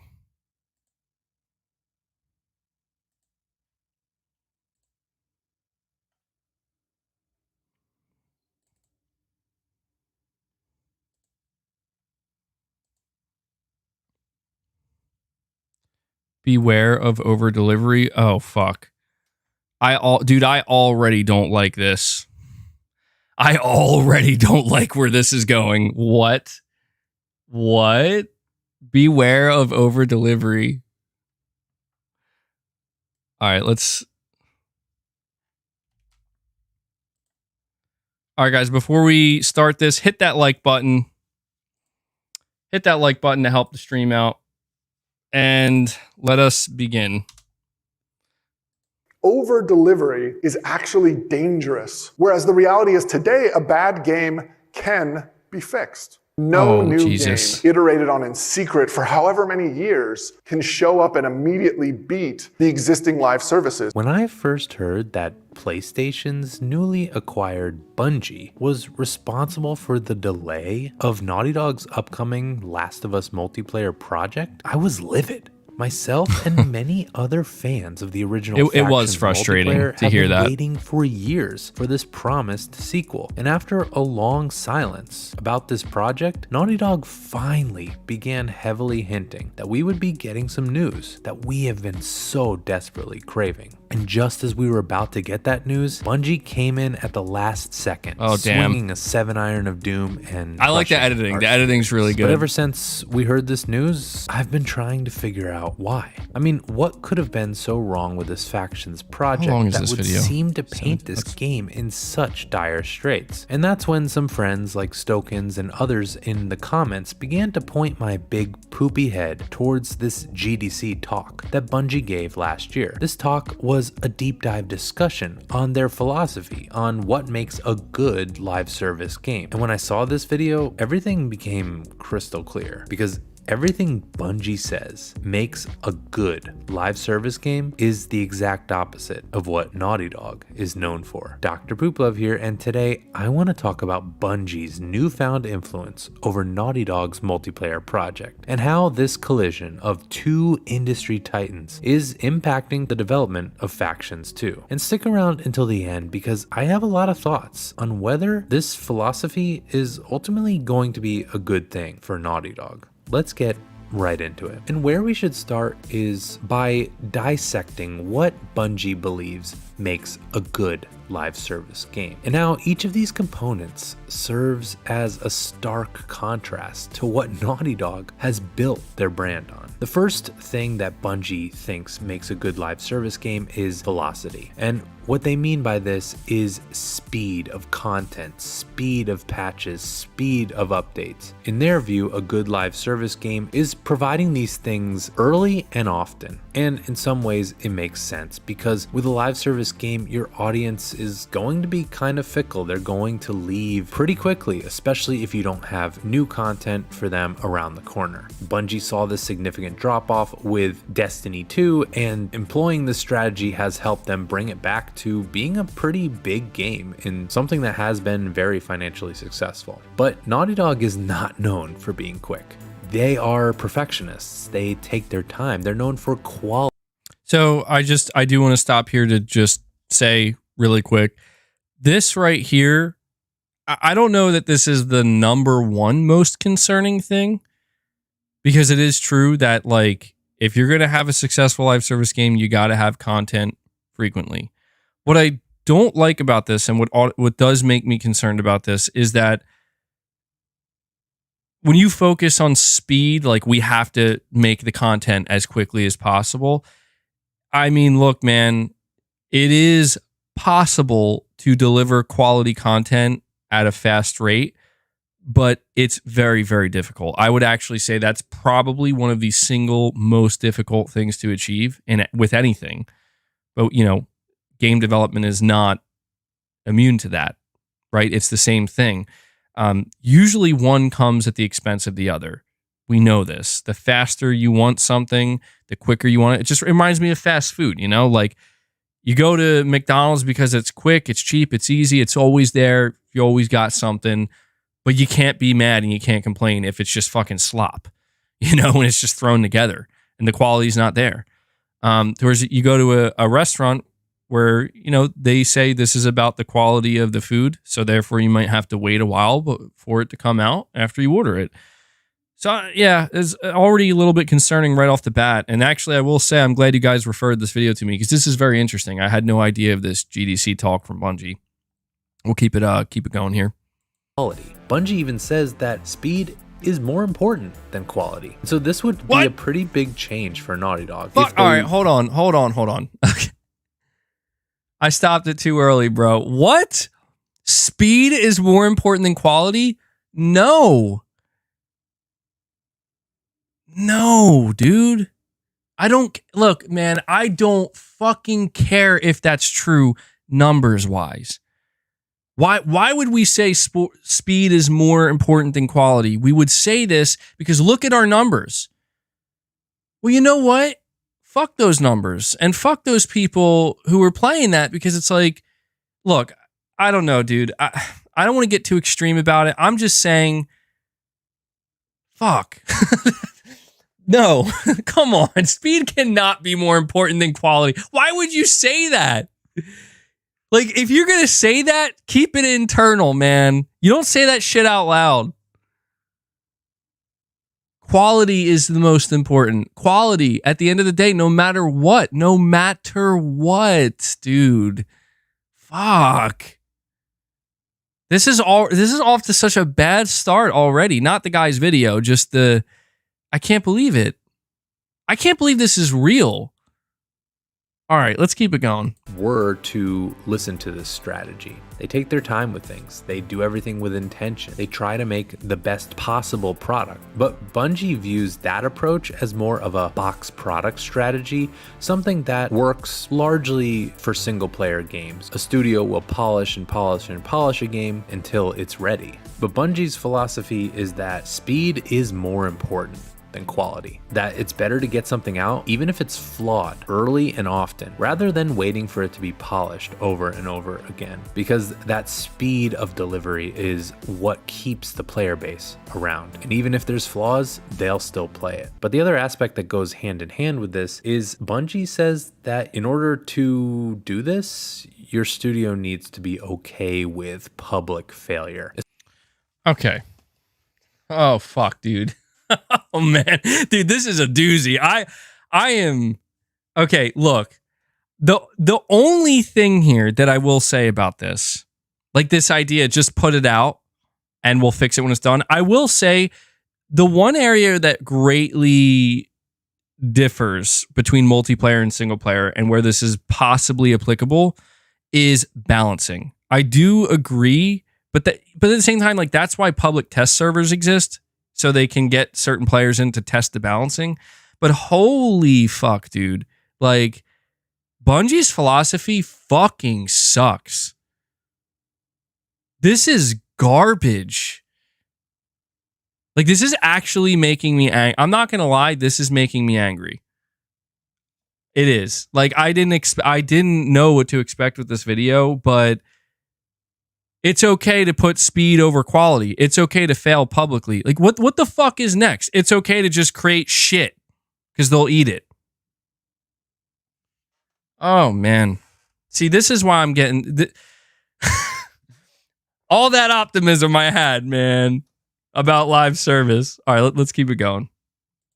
Especially if you're getting out a lot of updates and a lot of releases without doing as much quality checks. The audience is going to be upset. So it's essentially inevitable in their view that really the day one launch is going to suck regardless, that there's going to be problems at launch no matter what. And being able to respond to this public failure in a constructive way will allow studios to iterate and continually improve on that product and bring it to a point where fans are happy. Now, this again is something that Naughty Dog is not really known for. They often don't really respond to a lot of criticism out there. They don't really acknowledge it. In fact, their communication style is to mostly just be quiet unless they are retweeting fan art. Bungie, on the other hand, does a weekly update, This Week at Bungie, and they regularly acknowledge and engage with their community. So for Naughty Dog to make a successful live service game, in Bungie's view, they will need to probably humble themselves a little bit more than they're known for. Now, Bungie goes on to say that there are really two things that you need to establish before thinking about making money with a live service game, and that is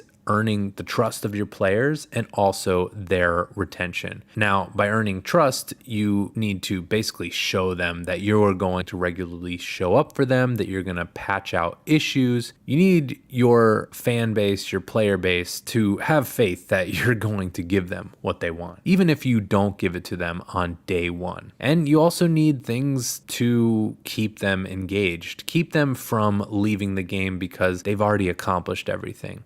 Destiny certainly does a lot of this with this endless grind that they have and all of these various quests. But this is also something that Naughty Dog hasn't really done. As I said, they don't really engage a lot with their community, and so sometimes they haven't really been known to give a little bit of a heads up of what they have planned. They never told their fan base that they were even done supporting things like factions or the Uncharted multiplayers. They didn't really do a whole lot to try to earn player trust. They certainly did do things like patch out some of the issues, but other things were never addressed. Certain things that the community really didn't like were just ignored, and certainly today there's still issues that are still in the game, and retention, of course, was also never really a focus of Naughty Dog. They did provide updates but a lot of it didn't really expand the playability too much. You know, some new modes were definitely good, and I think they did get better with Uncharted 4 multiplayer by adding some things that you could grind for, by adding a ranked mode, things of that nature. But it was a little bit weaker, and they definitely broke the rule of not focusing on revenue until you get these two things right. In fact, some of their money earning tactics actually lost player trust and turned players away. Things like adding paid DLC guns and perks, and in Uncharted 4 multiplayer, when they completely changed the customization economy by adding all these boring reskins that just made everything an endless grind, it really turned off a lot of players. Of course, Bungie also goes into data and data analysis.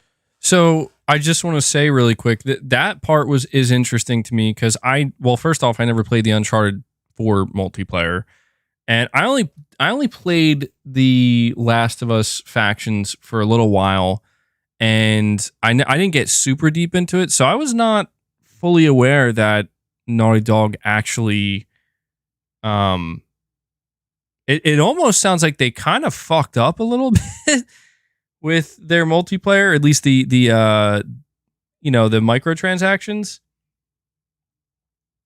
But see, this is where I do want to be a little bit optimistic. I don't know. I'm still unsure about Bungie's philosophy, dude.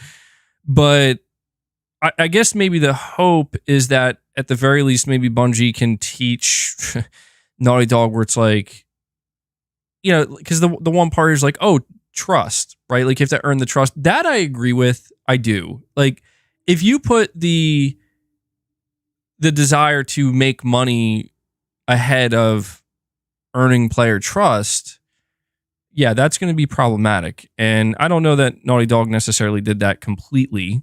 It doesn't seem like they did that completely with The Last of Us multiplayer or Uncharted, but maybe they did a little bit. Maybe that's one area. That's one area where I do trust Bungie in the sense that they know what they're doing in that regard, regardless of how shitty their philosophy sounds like garbage. Like I still can't believe speed over quality. Like what the fuck, dude? But it is true that a lot of people still stick by Bungie, man. So there is that. But yeah, I don't know. It's let me hear what else is going to be said here. Analysis as something that is big. Part of that is understanding community sentiment. Some of that you can get from various influencers or YouTube personalities that are covering the games. You can get a general sense of... Guys, this is going to be us in the future. Okay, you hear what he's saying right there? It's up to us, man. All right, we're going to have to be the voice when The Last of Us multiplayer comes out. Maybe some other games. The shit's hitting the fan. Shit needs to be acknowledged. We gotta be vocal. We do. You know? So that's gonna be us. Of how the community feels they won't listen. About the current state of things. I would hope they would get that from other data points, especially ones that capture less of the vocal minority and more of the silent majority, and that is things like your daily active users, things of that nature. Now, I don't know exactly how much Naughty Dog actually does to capture a lot of their data on how people play their multiplayers, but they did back in the day engage a little bit with some influencers. I think the background music's a little too loud. Was often collaborating with Naughty Dog, but they did still kind of ignore some community sentiment, some things that definitely turned people off, like the tactical shotgun. Now, the other thing that Bungie goes into in this talk is what they explain as a train station instead of a train. And what they mean is that rather than delivering one big product, they really think it's better to deliver smaller, more frequent products instead. And basically trying to design the game so that there are things that can be repeated and repeated over and over. When I think of Destiny, they have things like one major update every year, but then they have some seasonal events, things like Iron Banner and other events throughout the year that are smaller and more repeatable, things that can kind of easily be replicated and repeated over and over again and slightly iterated on each time. And these basically tie back to the idea of speed and providing content updates at kind of a regular clip to keep things interesting and to keep players still engaged with the game. And so this, to me, this part's interesting because I feel like a lot of people would hear that and be like, that sucks. But I want you to think about it. What is it? Okay, so maybe it does suck for some people, but that works. I can attest to that. I can attest to, like, hearing it said like that doesn't sound great, where it's like, yeah, we're doing smaller chunks of content, and a lot of it is going to be based on a grind and repeatable. But I can attest to some of the multiplayer live service games that I've gotten hooked to. That is what I've gotten hooked on. Is, oh, like, I kind of like the grind. Like, and that's why I said the other day, the quality has to be there. The thing I don't understand about this, because almost everything is like making sense, but that beginning where it's like speed over quality, like, no. The quality of the gameplay has to be there no matter what. Because if the quality of the gameplay isn't there, I don't give a fuck how many frequent updates you have. I'm not going to want to play it. So I get that if it's like you have to focus on the base of it first, make sure the gameplay feels great. That's why I'm not worried about The Last of Us multiplayer, because The Last of Us multiplayer is going to feature Last of Us gameplay, which frankly I think is phenomenal. I think the gunplay, I think the melee, I think the crafting, I love it all. So I'm not worried about that. But I fully expect this Last of Us multiplayer game where it's like every month we're going to have some kind of update, or like every quarter we're going to have a significant content update. I mean, maybe that's what they were planning and Bungie said that's not frequent enough, but that makes sense to me because it's like, well, look, I don't need every update for a live service game to feel like it's a new game. I don't need that. I mean, if you want to do that like once a year, that's great, but I don't need that. Like, I just need something to keep the grind going. I like grinding in games. I do. So I don't have a problem with this. I just only have a problem if it's like, yeah, we just want to get these updates out real quick, but we're not worried about the quality. Well, I don't know, man. Like, you can only go so far. You can only go so far. It can be tough because the one thing I don't like about this, and what has actually gotten me away from some of the live service games I played over the years, is I notice this iteration, like this frequent small iteration where it's like, check out this new batch of skins or these new cosmetics. And it's like, you just get that over and over and over. And then like at some point, it's like, I'm kind of like, I appreciate the grind, but even I can only grind for cosmetics and stuff for so long, So I don't know, man. I don't know. But it does make sense. It does. In order to keep a live service game going, I think there's no doubt, like, you have to have smaller, more frequent updates. But I don't think the speed of those updates matters nearly as much as the quality. I really, this is the biggest concern so far for me out of everything I've heard with this Bungie conversation, is the philosophy of speed is more important than quality. No, it is not. I mean, I'm no expert. I'm not Bungie. Yeah, that's true. I don't want to say you're right. They have been doing it for almost 10 years, but this is where I mean, at what point do we have to be concerned about the player base, right? Where it's like, if a company, it's hard for me to talk about this because I don't play Destiny. I don't know if Destiny is a compilation of just small but really mediocre, low quality updates. I don't know. Like, my assumption is that if you keep a player base for nearly 10 years, surely there has to be quality there, right? Like, there fucking has to be. How could there not be quality? There has to be to some degree. Now, I mean, maybe the quality varies. Like, maybe it's sometimes our updates hit and sometimes they don't. That makes sense to me because it's like, yeah, if you're going to be constantly updating stuff, constantly putting stuff out, I imagine not all of it's going to be a winner. It happens. Some are going to be winners, some are going to be losers, but do you want 12 good games as a service or 12 bad games as a service? I don't know, man. I think some PlayStation fans would say they want 12 bad games as a service, so that way Sony gives up on it. But yeah, it's interesting. Let's keep it going. Certainly that's not something Naughty Dog ever really did. But Bungie also says that in part of this, in order to actually meet these speedy demands, you never want to over-deliver with sorry, hold on. I want to read this from B Flesher. He says, MBG Lightfall was the worst Destiny 2 DLC ever. It cost $100 and barely hurt the game. They're right. Quality doesn't matter if people are hooked enough. Yeah, that's what's weird to me, dude, is I've seen so many video essays and people and content creators like basically saying how these expansions absolutely suck, or they're just like way overpriced or just not worth it, and they're just like super low quality. But then I see people acknowledging that, like, dude, their player base is great, they're thriving, they're making money, everything's good. And that's where it's like, oh my God, like I'm scared. Like, is this the message that Bungie has received from the player base, that you can do low quality more quickly and we'll just eat it up? Because if so, that's fucking scary.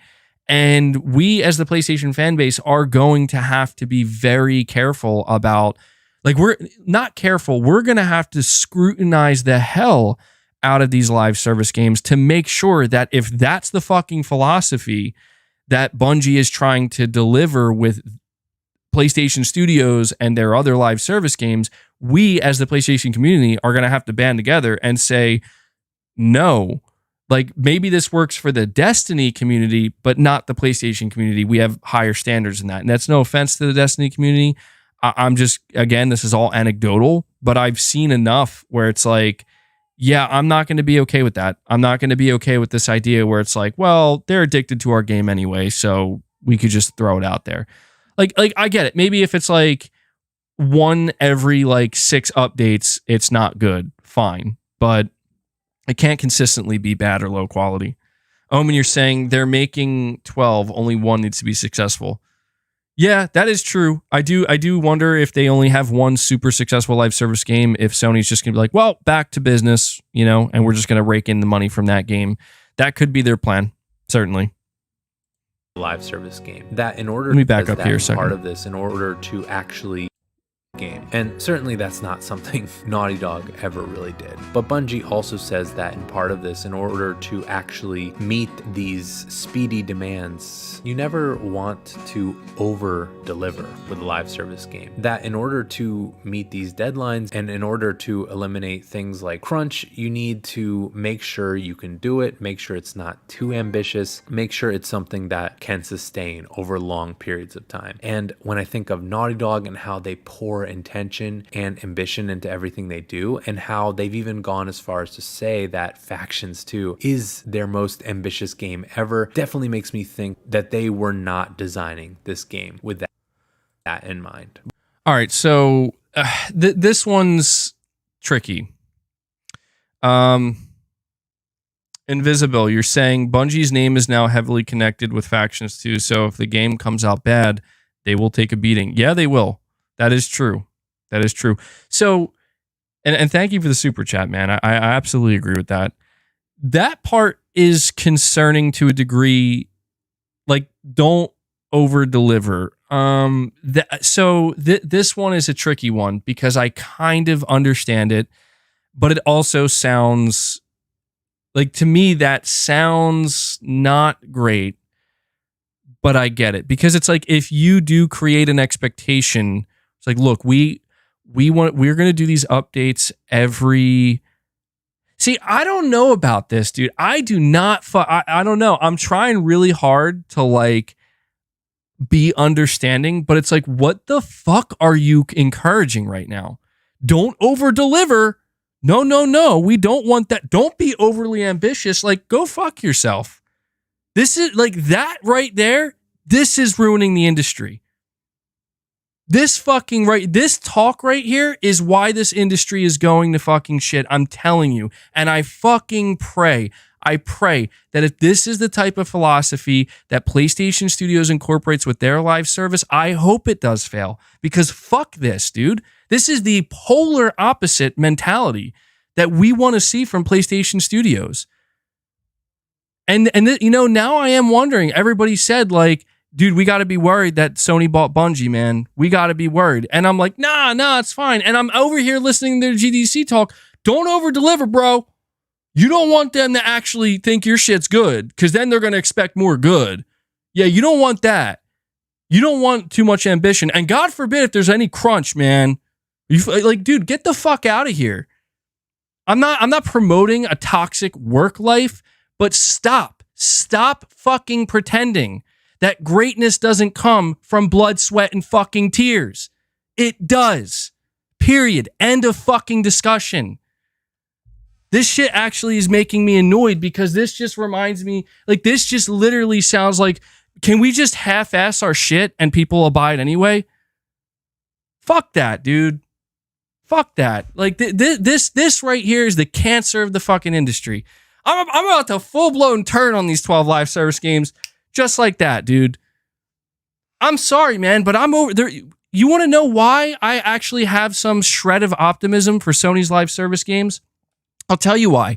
Because I see the blood, sweat, and tears that goes into their single-player games. And I'm not saying that it's going to be the same. Like, oh, they're going to spend 7 years working on a live service game and then release it. No, that is not realistic. I understand that. But what gives me some semblance of hope is that these studios that make these single player games, they know what it fucking takes. Naughty Dog, regardless of how you feel about The Last of Us Part 2, know what it fucking takes to make a high quality video game. Period. End of discussion. So when these fuckers come out and they say, we're making our live service game and we're pretty fucking proud of it, and Bungie comes out and says, hold on, bro. You gonna over deliver? Huh? You putting quality before speed? You fucking get the fuck out of here, dude. Now I'm losing it. Now I'm losing it. There's no way, dude. I can't believe this shit. At first, I'm trying so hard. I don't think it fully registered, man. I'm like, hold on, let me take this all in now. God damn it. You're saying we might be lucky MBG Factions had 4 years under its belt. You're right. It had 4 years under its belt. And when Bungie came in and said to Mr. Herman Holst, Mr. Holst or Mr. Ryan, nah, bro. Fuck, man. I'm worried, man. I am. Because I'll tell you what. I played Destiny 1. I played it for a little while. And I walked away. And you know why I walked away? Because I got tired of just shooting enemies and bullet sponges. And I don't know if the game's still like that or not. I'm sure they've added a lot, but I just find it's so strange. I kind of wish, dude, I'm about to embark on a journey. I'm about to. I don't know. I think it would be too expensive at this point. I'm about to embark on a journey where it's like, I'm going to get into Destiny 2. Let me see for myself. Is the proof in the pudding here? Okay? Bungie, they have such a successful live service. I mean, maybe I'll have to try it for my fucking self. Maybe I should. Maybe I should die. But how much is that going to cost me? How much is that going to cost me? Did somebody already make a video on this? Maybe somebody already did this. Maybe we can react to that video if I can find it. Surely somebody's made a video about this already. $200? $200? Really? Man, that's a lot. That's a fucking lot. That's like, shit, man. That's almost 3 AAA games. That's crazy. So he's saying almost $260? Look, I don't know, man. Maybe you guys like the ranting, and I don't mean to come off so whiny, but this right here, dude, redefine success. What does that mean? Please, what does redefining success mean? And you know what I don't like about this? This whole thing reeks of, well, we're making money and we got the players. Like, whoop-de-fucking-do, man. Whoop-de-fucking-do. Like, if your player base is basically hooked on a drug here, which is what it sounds like. Dude, how scary is that? That's what it sounds like. We're hooked, man. We can't get off. We'll take whatever they're giving us. God. Oh, man. All right, let you guys are saying finish the video. I know. Let me finish it. I hope it doesn't get worse. But here's where I get to my thoughts and opinions on all this, because just because Bungie says that this is what makes a live service game good doesn't necessarily mean that this should be viewed as the only way. There's certainly things in here that I think Naughty Dog should do. I do think that they should be comfortable with public failure, because yes, there are going to be issues with whatever they put out, no matter how quality it is, no matter how ambitious it is, there's going to be issues. And their ability to respond I to agree that with that. engage That's with fine. their community, their ability to It's not understand going to be perfect. the general Nothing sentiment is. of their community and how to properly address that. These are all very important things that I definitely think Naughty Dog needs. And I also think that they should try more so to earn the trust of their players and have something to regularly engage them before they start focusing on how to make money. This is definitely something though that with Sony involved, I doubt even if Bungie was pushing for this, I definitely think PlayStation and Sony is more concerned with how to make the money. And so I really wonder how that's all going to shake out. But when it comes to things like speed, when it comes to things like not over delivering, I definitely think that it's a bit flawed to think that this is the only way forward, because this type of stuff just gets into the age-old debate, a debate that's had over and over again, and that is this debate around quality. Hold on one sec, guys. Sorry, I just got an interesting comment. So yeah, that guy, with the YouTube channel Deficient. Remember we reacted to his video? I don't think it was the last stream. I think it was the stream before. He actually left me an extensive comment, and that's actually quite unexpected, but pretty cool. So he's saying, I just saw your reaction to the modern gaming video.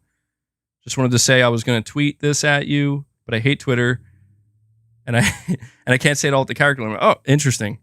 I'll have to read this when this is done. That's pretty cool. He's giving me a reaction to my reaction to his video. How many of you guys were here for that?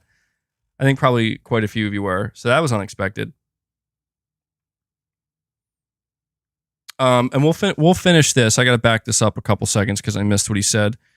And Omen86, you're saying, let the hordes of online simps play live service and pay for our single player games. I feel that's Sony's plan anyway, raking in profit to produce. Yeah, you're not wrong, Omen. I do think that is the end game here, where it's like, look, we're going to just keep making our single player games, but if we could just get basically, we want some of that cash flow. I get it. And that's the thing. I still don't have a problem with live service games, because what this guy said is absolutely true. You know, he said that just because this is Bungie's way to success doesn't mean it's the only way. And that is really what I do not like about this talk, like, from Bungie, is it kind of reeks of this kind of arrogant, like, we know what we're doing, okay? And you listen to us. It's like, well, I don't know, man. Maybe there's another way. Maybe your way, honestly, isn't that great. Maybe it works for you. Fine. But, you know, it reminds me of, like, it just reminds me how it's just like anything else. You know, Coke is more successful than Pepsi by a lot. But what does that mean when somebody says, yeah, but I like Pepsi better? You know? Like, does that mean Pepsi's a garbage product just because it's not as successful? No. And in fact, I don't know, man. I mean, Coke's pretty good, I'm not going to lie. But it's like, you know, it's still garbage. That's the point. It's fucking, they're both garbage. Who am I kidding? maybe that's the worst analogy. They're both garbage for you. So which one do you like better? No, but I guess I'm just trying to say that I do think this guy is completely correct when he says it doesn't have to be the only way. And I think that's what rubs me the wrong way about Bungie, is just this idea that clearly Naughty Dog had a plan. That to me is the craziest part about this, is that Naughty Dog had a plan, and maybe their plan was horrible. Maybe it was. Maybe Bungie saved them from completely imploding at launch. I don't know. We will never know.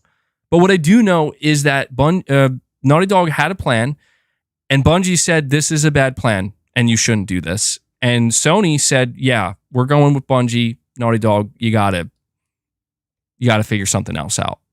Because the game, I'm telling you, people think Factions is going to be canceled. It's not. The game is there. It's there. It's almost done, if not done. It was ready to be announced. But what happened is clearly like their plan of how are you going to support this thing was not up to Bungie standards. I don't know. It's a bit flawed to think that this is the answer. This is quantity. Bungie, that it's a bit flawed to think that this is the only way forward, because this type of stuff just gets into the age-old debate, a debate that's had over and over again, and that is this debate around quality versus quantity. Oh yeah, we've Bungie had that debate. Is very convinced that quantity is more important than quality when it comes to a live service game, but I just don't think that that has to be the only answer. There are various success stories all around where quality has won and where quantity has won. I mean, think about YouTube, for instance. On one side, you have Moist Critical, who posts multiple times a day, constantly feeding the YouTube algorithm, and he gets millions of views. On the other hand, you have Mr. Beast, who focuses more on quality, making sure that every second of every one of his videos counts before releasing. You also have Netflix, which focuses very heavily on pumping out a lot of content, while you also have HBO, which puts out less but more quality content. These examples exist, and so what I'm trying to say is just because Bungie has found a way to make a live service game work doesn't necessarily mean that Naughty Dog, who is known for quality, who is known for intention and passion and polish, necessarily needs to follow this route in order to find success. Now, I'm not saying that what they had designed with Factions 2 was going to be this success story. We may never know, because ultimately we never got to see that version of it. But the thing is, with this, you have this very passionate Last of Us fan base that is really interested in story and lore of this world. And that was something that was going to be pumped very heavily into this Factions 2. It was going to have a story with lore, a narrative, and ambition. That's not something that we've seen so heavily focused in a lot of multiplayer games. Sure, Destiny has a story, but no one really followed it that closely. It actually was criticized for the longest time. But Naughty Dog does have this passionate, ravenous fan base who you could imagine would definitely show up for updates that provide more lore and more story within this world. Even if those updates took a little bit longer to get out, that fan base would still show up for it, because it would be the promise of new information about this world that they care so much about. Now, certainly, as a multiplayer fan, as someone that does enjoy the gameplay, I definitely want more and more things to keep me engaged with this world. I definitely don't mind having a little bit of a grind with whatever Factions 2 ends up being, but I don't need a grind to the level that Destiny is. And in all honesty, part of the reason I stopped playing Destiny was because I couldn't keep up with the grind. And I felt like every time they did an update, they would almost be erasing all of the work I had done up until that point, grinding away. When they raised that light level cap, and suddenly I could just blow past where I had been grinding and min-maxing so hard to get to within a matter of a few hours. That's not fun. It felt like an empty grind. And at some point, there was just too much stuff to keep track of that I fell pretty quickly behind. And look, one thing about Destiny that I know is that people constantly are hating on that game, constantly saying how bad it is. Now, that being said, it has a very active player count. And this is in part what Bungie has been saying, where you don't want to over deliver and you need to be comfortable with public failure. I mean, these people that kind of hate this game are still playing this game. It's still generating revenue for Bungie. The people that hate this game are still playing this game. But do we really want a Factions 2 where everyone is constantly hating on it? I mean, let's be real. Everyone constantly hates on the original Factions. Maybe it's inevitable, but is that what Naughty Dog really should be aiming for? I, for one, wouldn't mind more thoughtfully crafted Factions experience. One that is attempting to provide a high quality experience with the best graphics, with super engaging gameplay, and an amazing story. And as long as Naughty Dog is transparent, and as long as they set the right expectations with their fans about when to expect major updates, they can put that extra effort in and give us an ambitious product when it's ready. And then this game could end up being one that does attempt to do all the things that most multiplayers don't. I think that would be a pretty big differentiating factor that actually could define success for this game. When you think about some of these other live service games that Sony is pushing, they look pretty generic. They don't look like they're offering anything that unique or ambitious. And yeah, dude, sure, I'm sorry, Fair Games looks fucking bad. Sniff test, because maybe they have a plan to continually come on, man. Fair Games looks as generic as it gets. Take the world by storm. Christ. So I don't know. I don't know what it takes to make a successful live service game. I just believe that there are probably multiple different paths, and that what Bungie has defined here certainly can work, but I don't necessarily believe that Naughty Dog should follow every one of these to a T, especially when so much of it seems to be in stark contrast to their brand, to what they're known for. I don't necessarily think it's a good thing for them to try to bend over backwards into this other route. I certainly am curious to see how much Factions 2 eventually, when it finally does come out, how much it does seem to be influenced by this very GDC talk right here. I suspect that the final product is going to look a lot like what was demonstrated in this talk. And so my only hope is that that still ends up giving us a game that is worthy of our time and attention. Because despite this negative assessment from Bungie, I do still believe Factions 2 is coming out. And if you want to see why I believe Factions 2 is not canceled, you should. No, I'm right there with him. I fully believe it's coming out. Yeah, that was a really interesting video, man. Some tremendous greatness. God, I'm just, I don't know, dude. I do know. I've said what I've said, but I guess I'm just like, I'm surprised. I'm a little bit surprised at just how on the nose Bungie is with their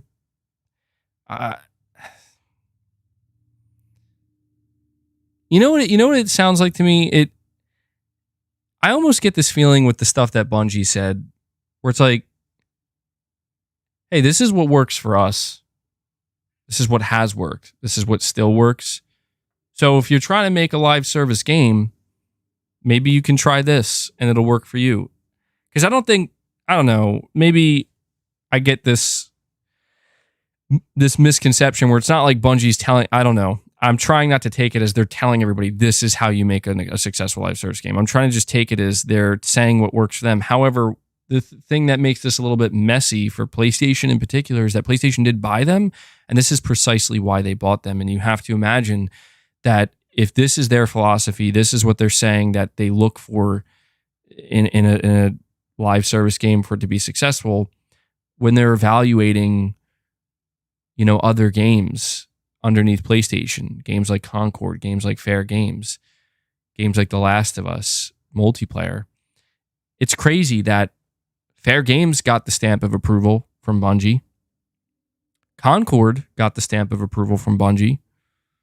And obviously they have Marathon coming. And to me, that's crazy. Like everything Bungie just said about how they approach a live service game, that makes me want to not have anything to do with Marathon. And I thought Marathon actually looked pretty interesting. Naughty Dog were going to over-deliver. I fucking bet you they were. I fucking bet you they were, man. You know what probably happened?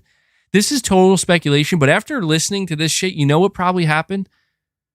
I bet you the reason why Bungie was like, hey, Sony, they're about to release like the entire 3 years worth of content in one swoop. I bet you they're like, you got to strip away and feed it out. I fucking bet you that's what happened. Because think about who we are talking. We are talking about Naughty Dog. Naughty Dog is not going to be the studio because they're just not conditioned. They've never done it this way. Naughty Dog is not going to be the studio that says, here's our next game, and it barely has any content. Sorry.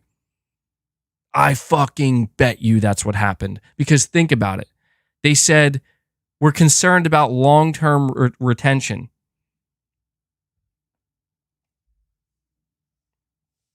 You give everybody the content up front, you got to spend more time making more content that'll come later on. How are you going to keep people coming back? I don't know. Fuck. I could be wrong, but it's just, I think about how long this faction's multiplayer has been in development. I think about the way Naughty Dog has always approached development of their games. I just have this difficult time believing that they produce something not good. And that's what bothers me about the report from Jason Schreier that said, like, yeah, Bungie said no. Fuck, man. Like, I just don't like this because these are two studios at odds, man. Like, Bungie is nothing like Naughty Dog, and Naughty Dog is nothing like Bungie. And it's just sad that this is the way it's panning out. It is. Because you know what? Like, just imagine, dude. Like, imagine if Bungie tried making a single player game with this philosophy. Imagine that. Dude, they'd make the worst piece of garbage. And Naughty Dog would probably have to come in and be like, let's give you our philosophy now. And I don't know, dude. Fuck this. I'm sorry, dude. Fuck this pursuit. Do you know why I'm saying this? I'm going to say it now. Maybe I'm still going to be open-minded. I'm not going to judge it until I see it. But do you know what I'm saying? Does anybody else almost get this just kind of sick feeling in the pit of their stomach that Naughty Dog was about to do something fucking not done in the live service space? Like, unconventional, different, that maybe it would work, maybe it wouldn't, but it wasn't going to be the same bullshit that everybody else has done. And maybe, just maybe, in doing that, they would have produced a new way forward for live service. And Bungie was like, nah, bro. Corey! Holy shit. Corey, the legend Landiga, comes in and makes his presence known, and he drops 20 membership gifts. Corey drops a fucking 20 bomb out of nowhere, bro. Nearly 4 hours into the stream. God damn, dude. Thank you so much, Corey. The legend does it again. He does the heavy lifting. We already crushed our goal today, but he comes in and he wants to finish it off even stronger today. Guys, if you're new here in the chat, click Corey's gift icon up top and opt in so you can receive a free membership gift, or at least you can opt in for the ability to receive membership gifts, just in case you haven't. MBG, Neil Druckmann's kind of funny interview with the HBO review. He talked about the multiplayer and that they'd talk more about it this year, so it seemed so close. It was. I'm telling you, it was ready, dude. It was ready. But Corey, yeah, man, thank you for that 20 bomb. That's absolutely huge. That brings us up to 71 members on the day. And Shems actually upgrades his membership to Play Has No Limits. Huge, man. Thank you for that, Shems. Thank you. Shout out to you for upgrading your membership, dude. We are at 71 members on the day. Really appreciate the continued support, guys. It means everything. He said he was really excited. Look,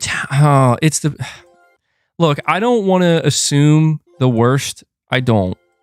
I really, really don't, because I'm too excited. I'm too excited for this Last of Us multiplayer game. I am. It's just, we're going to have to see, man. We're going to have to see what their multiplayer game looks like, because it's like, it's either going to be like, wow, this is take a look at this, man. This is Naughty Dog doing their own thing in the multiplayer space. It's either going to be that, or it's going to be, wow, the Bungification of Naughty Dog has begun. I don't know, man. And I look, I know there are people who enjoy Destiny, and that's my whole thing. Is I'm not trying to shit on Destiny or Bungie. It's just that, listening to their philosophy, it really is the opposite of how I feel game development should be approached. I get it. Like, I understand that one of the most important aspects of keeping people engaged in live service is smaller, but potentially more frequent updates. But I just don't like, even though I understand that, it doesn't take away what I consider to be a potentially massive pitfall. And I think Bungie highlighted those pitfalls where they're like, don't over deliver. Don't put quality before speed.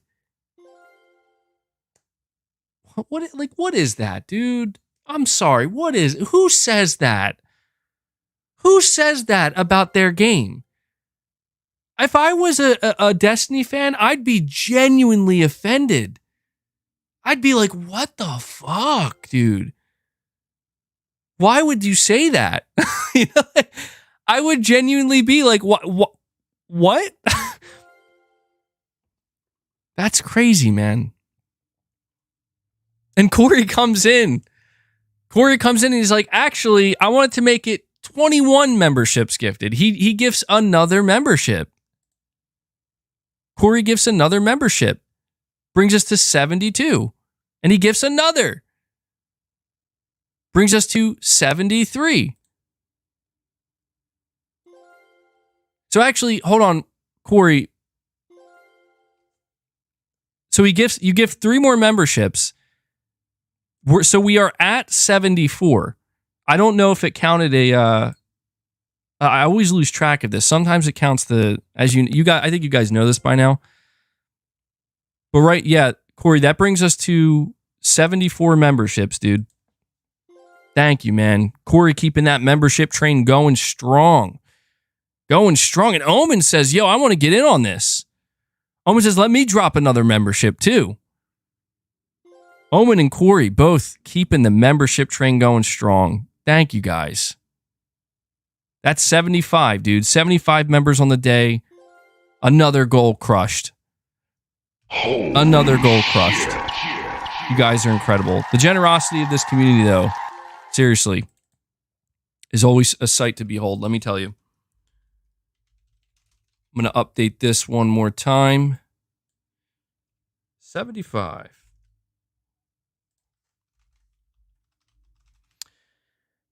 Well, we're gonna find out, guys. We are gonna find out, and I hope it's good, dude. I hope it's good. I hope all these multiplayer games are good. And Shems, dude, Shems is like, let me get in on this membership train right now, MBG.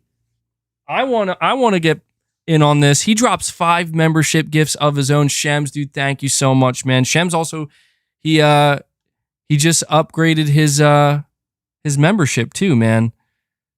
And that's very nice of you to do that, because anybody who upgrades their membership, you're basically just doing that to show extra support. But on top of that, he gives 5 memberships. That brings us to 80, guys. 80 memberships on the day. You know what's crazy too is where the membership train is happening so late in the stream. It's funny because sometimes you never know when they're going to happen. Sometimes we get a membership train as soon as the stream starts. I know you guys know what I'm talking about.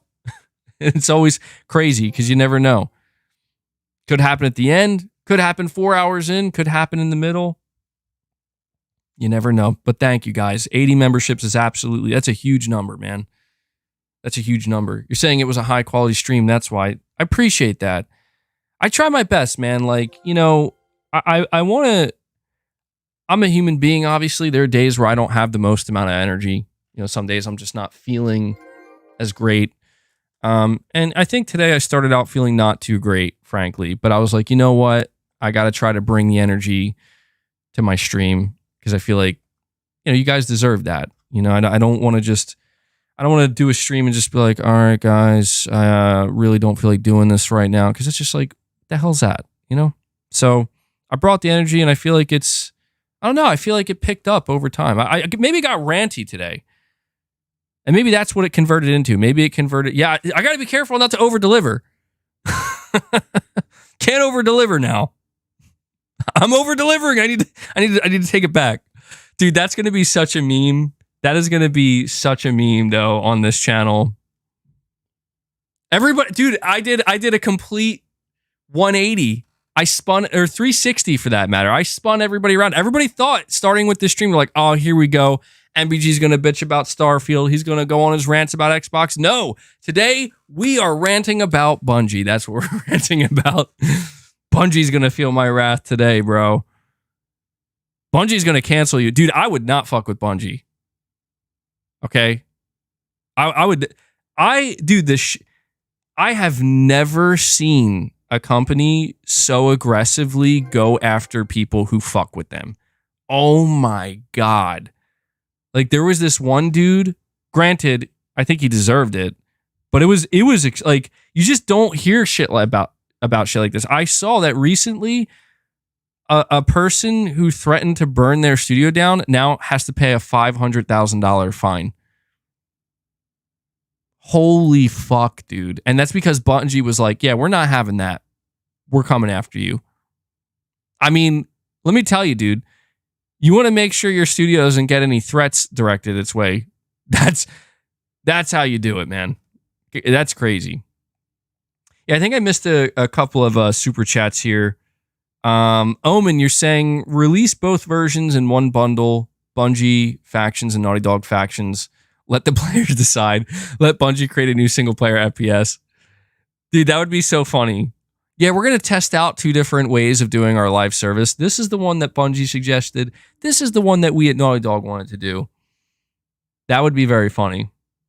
I mean, you really would be interested to know which one would people like. I mean, look, I don't want to give Naughty Dog too much credit. It's just hard for me not to, because it's like, if I have to basically go out, if I have to make assumptions, because that's all I can do, I don't have inside information. You know, there's clearly a little bit of a tug of war between Bungie and Naughty Dog, and it's like, yeah, I'm going to side with Naughty Dog here, man.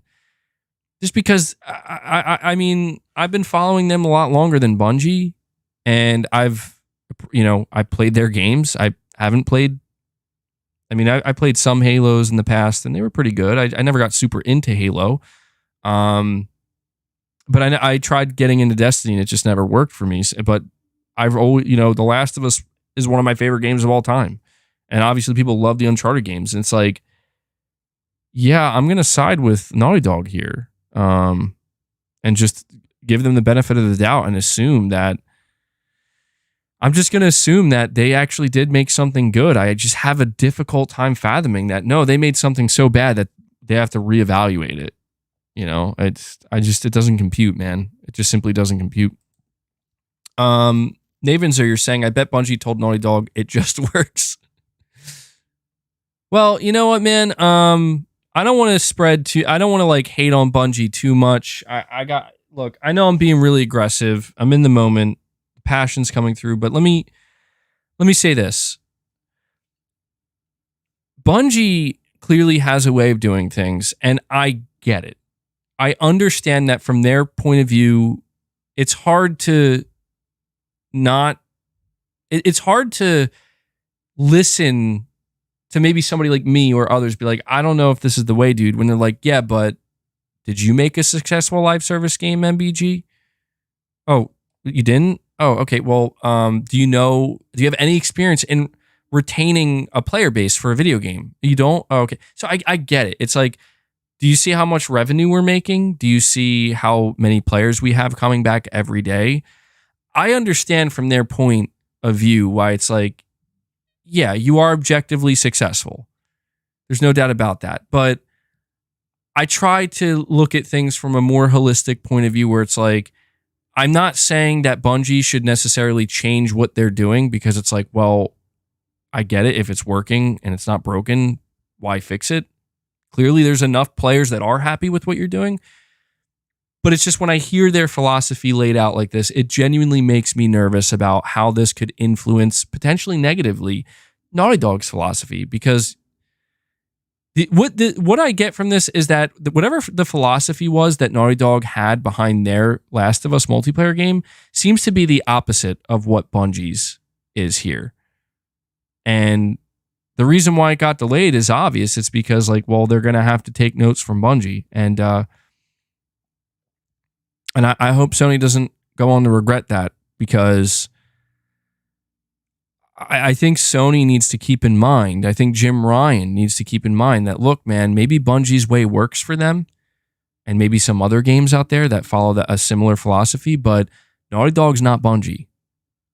And the audience that follows Naughty Dog is not Bungie's audience. This is not the Destiny audience.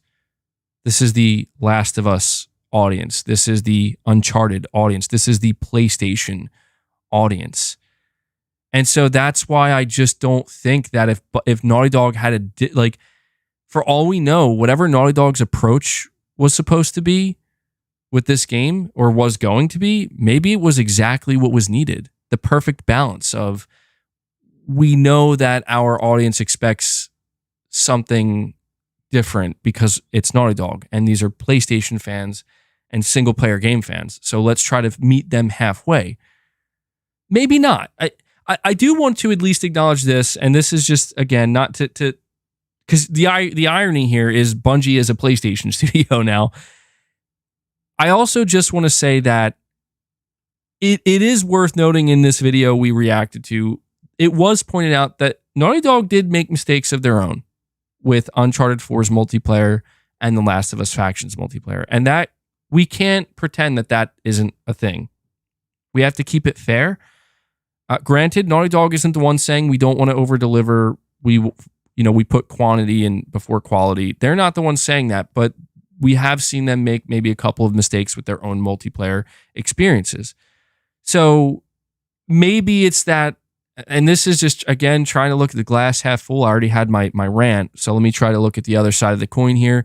Maybe it's as simple as the game is good and the base is there and it's maybe even ready to go or very close to being ready to go, but they started making some of the same mistakes already with their monetization or their, the trust side of it, potentially, and they started following some of these things that they were doing with the original Factions and the Uncharted 4 multiplayer that people didn't really like. And Bungie was like, yeah, I don't know. You might want to reevaluate that. It could be that.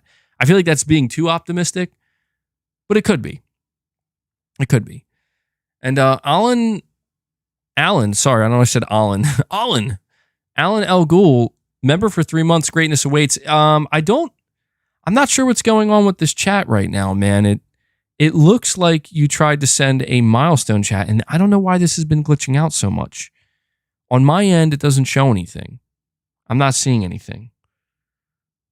And I know this isn't you becoming a member because you're already a member. So, Alan, I'm sorry, man. I don't know why I can't read your chat. Maybe, I don't know, maybe you could try typing it again in the regular chat. Very strange. MBG destroys MBG's opinion. Oh, I'm sorry, Toyota Coaster. My bad. Your super chat says, Killzone, SOCOM didn't have this issue. Return them. Yeah, man, this is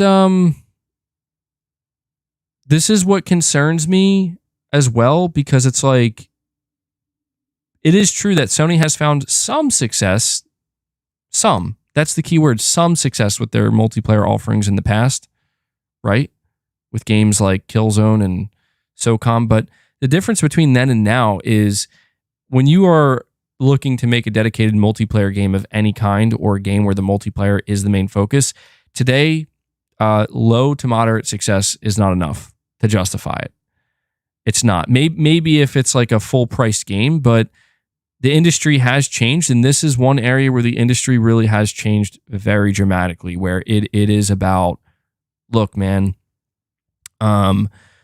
you either go big or you go home. You either try to make your game very successful, or it's going to die, like a swift death, and all of that development time was pointless. And I don't want to see that happen. That probably is going to happen with some Sony games, unfortunately, because they have so many. But we'll see, man. We'll see. And Omen86, again, thank you for another poop emoji. All right, there was one other thing I wanted to share with you guys. How many of you were here for my last video reaction? It was, let me see, I'm going to go to my channel really quickly here. This was a stream we did, I think it was on September 5th. I think that was the one where I reacted to this video. It was pretty entertaining, pretty funny. You guys remember this?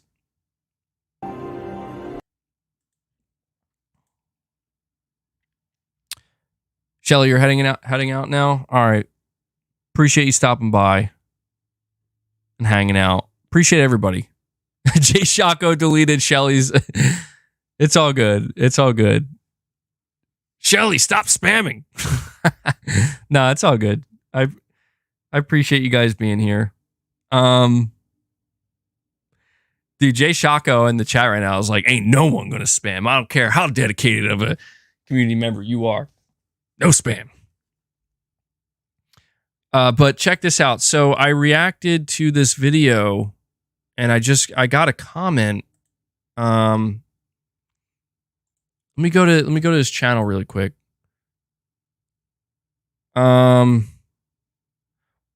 His video blew up, man. The video is titled Modern Gaming. I think it had a different title before, but it was a 30-minute video, and it's now at 1.1 million views. So it kind of took off, and I think it gained him a lot of subs. But what's interesting is he actually left a comment on my reaction, and I figured we could, it would only be fair if we read it here and see what he has to say, because I gave my thoughts. So Matthew, thank you, man. You're saying Xbots have been countering our review bomb on Metacritic for Starfield. Please encourage your viewers to join in the cause and give a 0 review. God damn, Matthew. That is such a troll super chat, bro. No, I'm not going to do that, man. No, truthfully, look, man, people look, I'm assuming you're joking. Maybe you're not. If you're not, come on, chill out. I'm assuming it's a joke. In all seriousness, people really should stop review bombing, because you're not helping anything. You know why I say that? Because I don't know about those guys, but I would like to know the actual user score of these games. Like, why wouldn't you want to actually know that? Right? Because I think when I checked the Metacritic score of Starfield, I think it was sitting like a 6.7 or something, but I feel like I can't even, I don't know what to make of that, because I know there's probably a decent amount of people just giving the game a 0. And the same thing happens with PlayStation games. And it's very annoying, because it's like, dude, this isn't helping anybody. It's just not. Yeah, 4.1? No way. That's way too, that'd be crazy.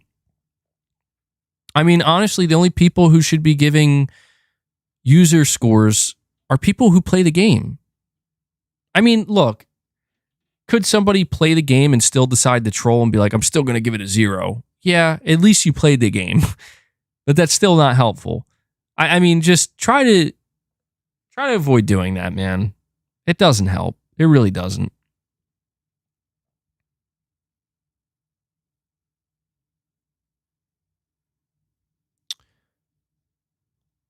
You're saying that's some basement dweller energy. It's not good, dude. Come on. Like, put the energy elsewhere. Joshua, you're saying, hey, BG, how is the drumming going? Are you in a band? I'm not in a band. I just drum very casually for fun. I tried making a band way back in the day. A couple times. Didn't work out. Probably for the best. Do you honestly think there aren't fanboys giving Starfield a 10 just because? No, absolutely there are. Absolutely. And maybe in a way these things balance themselves out. But I don't want to encourage that either. Like, don't just give a game a 10 just because. Don't do either. Like, that's existing in the extreme, dude. And that's not helpful for you or anybody. For example, like, I'm not just going to... Well, first off, let's get this straight. We're going to always talk about numbers here. For example, when Spider-Man 2's Metacritic score comes out, we're going to talk about it. We're going to talk about the review scores, yeah. But can we all agree that maybe the world would be a better place if video games didn't have numbers attached to them that define them? Like, could you imagine if people actually had to read and listen to what people say about a game to come to a conclusion? I think it would be better. I really think, because it's like, it is tough to, it is kind of sad to think that like even a game like Spider-Man 2, a game that's been in development for 5 years, and this is applicable to almost all games or many games, game that's in development for 5 years, people literally pouring, half of a decade of their life into this game just for somebody to be like, what is that, an 8 out of 10? Yeah, no, I'm going to pass. I'm good. Like literally the number defined that game. Right? Or like maybe even in the case of Starfield, it's like it's at an 84. It's like, look, man, I get it. Maybe an 84 to a lot of people. I know people are like dunking on it, like, oh, the 84 sucks. Like, it's not the best. It's not bad. I think, is that around like where Death Stranding is sitting at? Right? Isn't Death Stranding sitting at like an 84? And that's kind of funny to me because like Death Stranding's one of my favorite games. I love that game. And that's like, people said that to me too. They're like, dude, Death Stranding, 84, that's sad, that's pathetic. Everybody. And honestly, it's funny because I expected a 92 or something like that from Death Stranding. But it didn't stop me from realizing like I actually really still thoroughly enjoy this game. And to me, an 84 is not representative of, like, that just doesn't mean anything to me. It's like, so give this game a number. Yeah, I give it an 84. I can't do that. It's simple. I get it. It's effective. But to me, Death Stranding is more than just the number 84 and whatever that represents. And the same, I feel like the same can be said for anybody who feels deeply about a game. Saying MBG, I don't rely on scores, just the gameplay. Not a bad way to go about it. Let me read this comment though from Deficient. He says, he actually posted this 41 minutes ago. He says, just saw your reaction to the modern gaming video. Just wanted to say I was going to tweet this at you, but I hate Twitter and can't say all I want to say with the character limit. Yeah, I appreciate you leaving a comment. Definitely better than Twitter because I'm sure people have noticed I don't really reply on Twitter. I'm not trying to be rude to anybody, and I appreciate all the engagement you guys give me. I can't. Like, people are too toxic on Twitter, dude. Like, on the YouTube comments, I notice people are different. Like, people are toxic on YouTube comments as well, but it's not as prominent or prevalent. So, yeah. He says, your issues with me not pointing out the positives of the gaming industry are totally valid. There's been some games I love that have released in the last few years. I never thought this video would blow up. That's so funny to think, man, because it's sitting over 1 million views. I literally had 16 subscribers when I released it. That's wild, bro. He has over not 1 million subs, 1 million views. He has over 50,000 subscribers now, I think. That's crazy. 16 subs to 50K. That's a massive success story. Matthew, you're saying not trolling, time and effort went into it. Man, I'm going to have to unheart your... I'm sorry, dude. I appreciate the super chat. I'm going to have to unheart your super chat, Matthew. Come on, bro. Come on. You got to be better than this, man. Do not be sorry. Come on. Be better. I mean, what do you expect me to say? Yeah, go keep review bombing Starfield. No, dude. That's not cool. That's not cool. I just can't do it. I can't heart your super chats, bro. I appreciate it. Like that, I appreciate that support, but come on, man. Let me guess, Matthew. Next, you're gonna go to Spider-Man 2 and you're gonna just like create a bunch of accounts and give it 10s. Is that what you're gonna do? Come on, that's not helpful. That's not helpful, man. Anyway, but I appreciate the super chat. Let me continue with this comment here. He says, I literally had 16 subscribers when I released the video, and it was mostly to my friends. I just wanted to make them laugh. And yes, I'm a grumpy, cynical guy whose humor reflects that. I do find enjoyment in venting, absolutely. As such, there wasn't a responsibility to highlight the good sitting in the back of my head. That doesn't mean I like From Software games or Baldur's Gate 3, because I don't. Of course, I was exaggerating my PlayStation C-tier AMC drama take. I was generalizing for the sake of the joke. But I am tired of overly long cinematic games. I do not wish to sit down and have a TV show served to me in the incorrect format, no matter how good the gameplay can be at times. Any game that's over 30 hours long, like The Last of Us Part 2, I'll immediately roll my eyes and dog on it because, frankly, it's absurd to me. I've said to everyone in my BioShock video and the description of modern gaming that it's okay to disagree with me. I'll be fine. You'll be fine. There are still spins, LOL. This guy's making too much sense here. Left 4 Dead is 1 million times better than Back 4 Blood. No, that's so funny, dude, because I do wonder how many people thought he was serious when he kept saying Back 4 Blood was better than Left 4 Dead. Like, to me, it was very clearly like, yeah, that he's fucking around, because who thinks that? Really, who thinks that?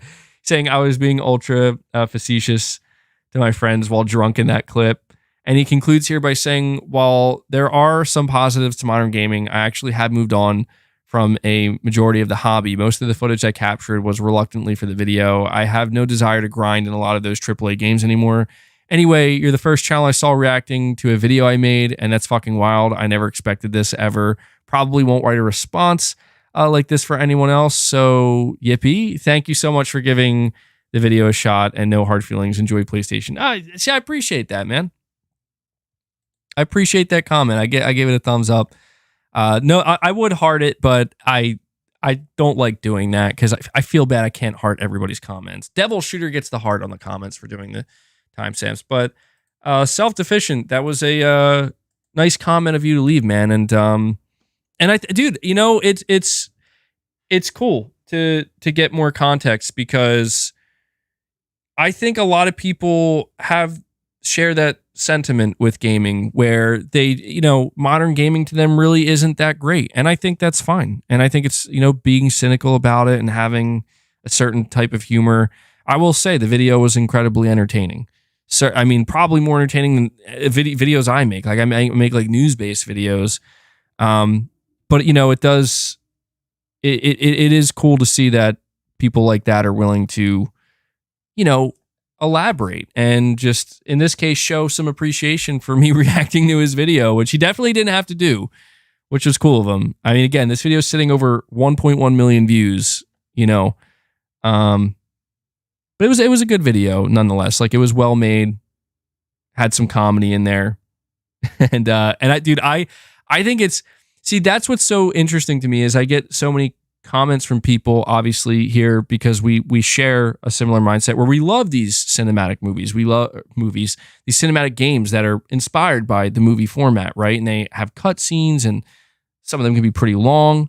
And I've even agreed that sometimes some of Sony's games are a little bit too long for their own sake. But it's interesting to like hear that other opinion. That's not being a dick about it, because that's the problem, man, is you don't get enough people just being reasonable about, this is why I'm not a fan of Sony's games. It always has to like boil down, and people do this to Xbox and Nintendo, they do it all the time, or it's like, it just has to boil down to, yeah, I hate movie games, Sony just makes walking simulators. It's like, that's not a great description, you know? So it is interesting to read somebody basically just explaining, like, I'm just not in, like, this is why I'm not into Sony's games. And, you know, yeah, we need more of those types of conversations. And you know what's funny is I wasn't even a little bit offended by his what he did in the video with the PlayStation. I think he was like the guy named Jeremy or whatever. I thought it was pretty fucking funny.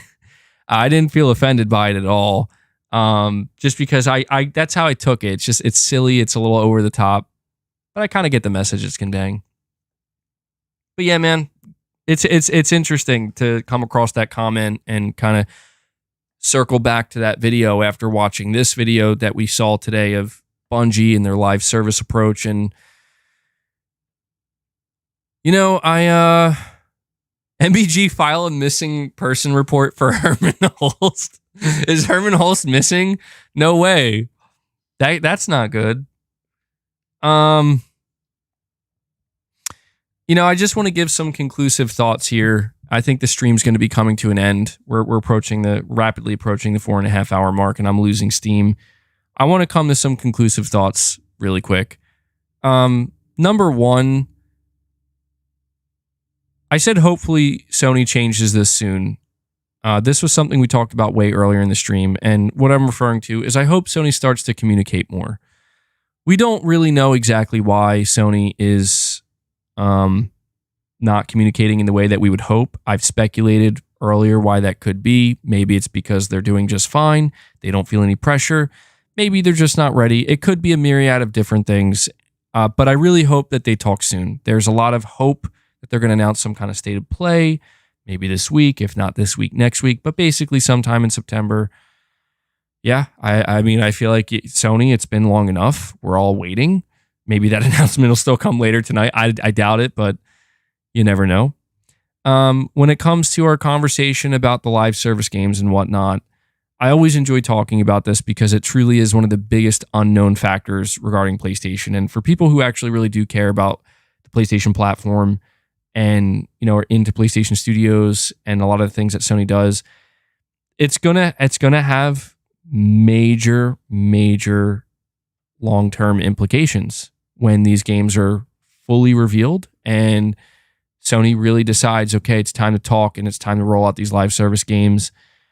There's so much we know, but also even more we don't know. And that's kind of all I guess in conclusion, I just hope that Sony changes their method of communication sooner rather than later. I don't know that I'm expecting it to change this month or next month or maybe even this year, because again, they have Spider-Man 2 and that's going to carry them. And even the beginning of next year, they have Final Fantasy VII Rebirth. So I don't know when it's going to change, but we're all hopeful. And I guess at this point, I'll just say that maybe they're not going to change it immediately, but if they can give us a solid state of play of some kind, like a good one, it's been a while. Actually, it was this time last year, exactly 1 year ago, we got a really good state of play from Sony. So it's been exactly a year. It's been a long time. A year's a long time. If they can come back, you know, and deliver a solid state of play, I think that's a great start. I do. I think that'll be a great start. I think it's much needed. I think giving us a solid state of play, giving us a few updates on some of these games that people have been asking for, and then lead that right into the launch of Spider-Man 2, and then into the Game Awards, and then to the beginning of 2024. And 2024 could very well be the year where Sony's like, okay, let's do it. Let's start really communicating with the fan base now. Hopefully. Yeah, and then we also need PlayStation to give us some shower gel. Says Gaming Survivor. Absolutely, man. Mark Cerny for head of PlayStation, who's with me. That would be interesting. Dude, if Mark Cerny was the head of PlayStation, we'd be getting new PlayStation devices like every 3 months. He'd be working and engineering shit all the time. I mean, that's kind of is what he's doing already, right? I do wonder what that would be like. It's like Mark Cerny's the head of PlayStation. He completely destroys it in like a year, accidentally. All right, guys. I think that is going to do it for this stream, though. Before I head out, I do want to do my outro by first starting off thanking you guys, really. You know, it really not much to talk about today. Sony is being even more unusually quiet, which is saying something for them. But I still wanted to have some conversations with you guys, and I have to just thank you sincerely for not only showing up and watching and listening to what I have to say and engaging with me, but especially those of you, again, 80 members today gifted. That's an incredible number. Genuinely surprised, you know, at the support that you guys continue to show, even at moments like this where it's very quiet out there. And that is the difference maker in me being able to constantly turn on these streams and continue to make videos and keep the channel thriving. So for anybody who gifted a membership today, anybody who donated a super chat, or anybody who became a channel member, I have to give you a salute and a big shout out. It's because of you guys that this even exists. So thank you sincerely. And I also want to give a shout out to Devil Shooter. Okay, Devil Shooter always does the timestamps. He's been doing a great job. If you see him in the comments with those timestamps, give him a thank you, show him some love. And yeah, Devil Shooter, thank you for continuing to do that, man. And I think that's it. Saying MBG, it was a good stream, man. Had fun for sure. Plenty of laughs. Thanks again, brother. That's what I love to hear, man. That's what I love to hear. There's nothing that leaves me feeling more satisfied with a stream or any content than when I see people just saying that they actually enjoyed it, because that's what matters more than anything. You know, that's the difference maker. So I'm glad you enjoyed it. I enjoyed it too, but I'm drained at this point. So I hope everybody enjoys the rest of their Tuesday. It'll be pretty funny. I'll leave you with this really quick. One last thing before I go. I just want to remind people once again, in about an hour and a half, an hour and a half from now, it'll be exactly 365 days, exactly, precisely, on the dot, right? 365 days since Sony announced their last state of play. Not saying they're going to announce their state of play again at 6 p.m. Eastern, but just keep in mind, they have done it before, and it came the very next day. We'll see. We'll see. But that does it, guys. Hit that like button on your way out, and I will catch you guys in the next one. So I'll see you on Thursday. Until then, take care, everyone.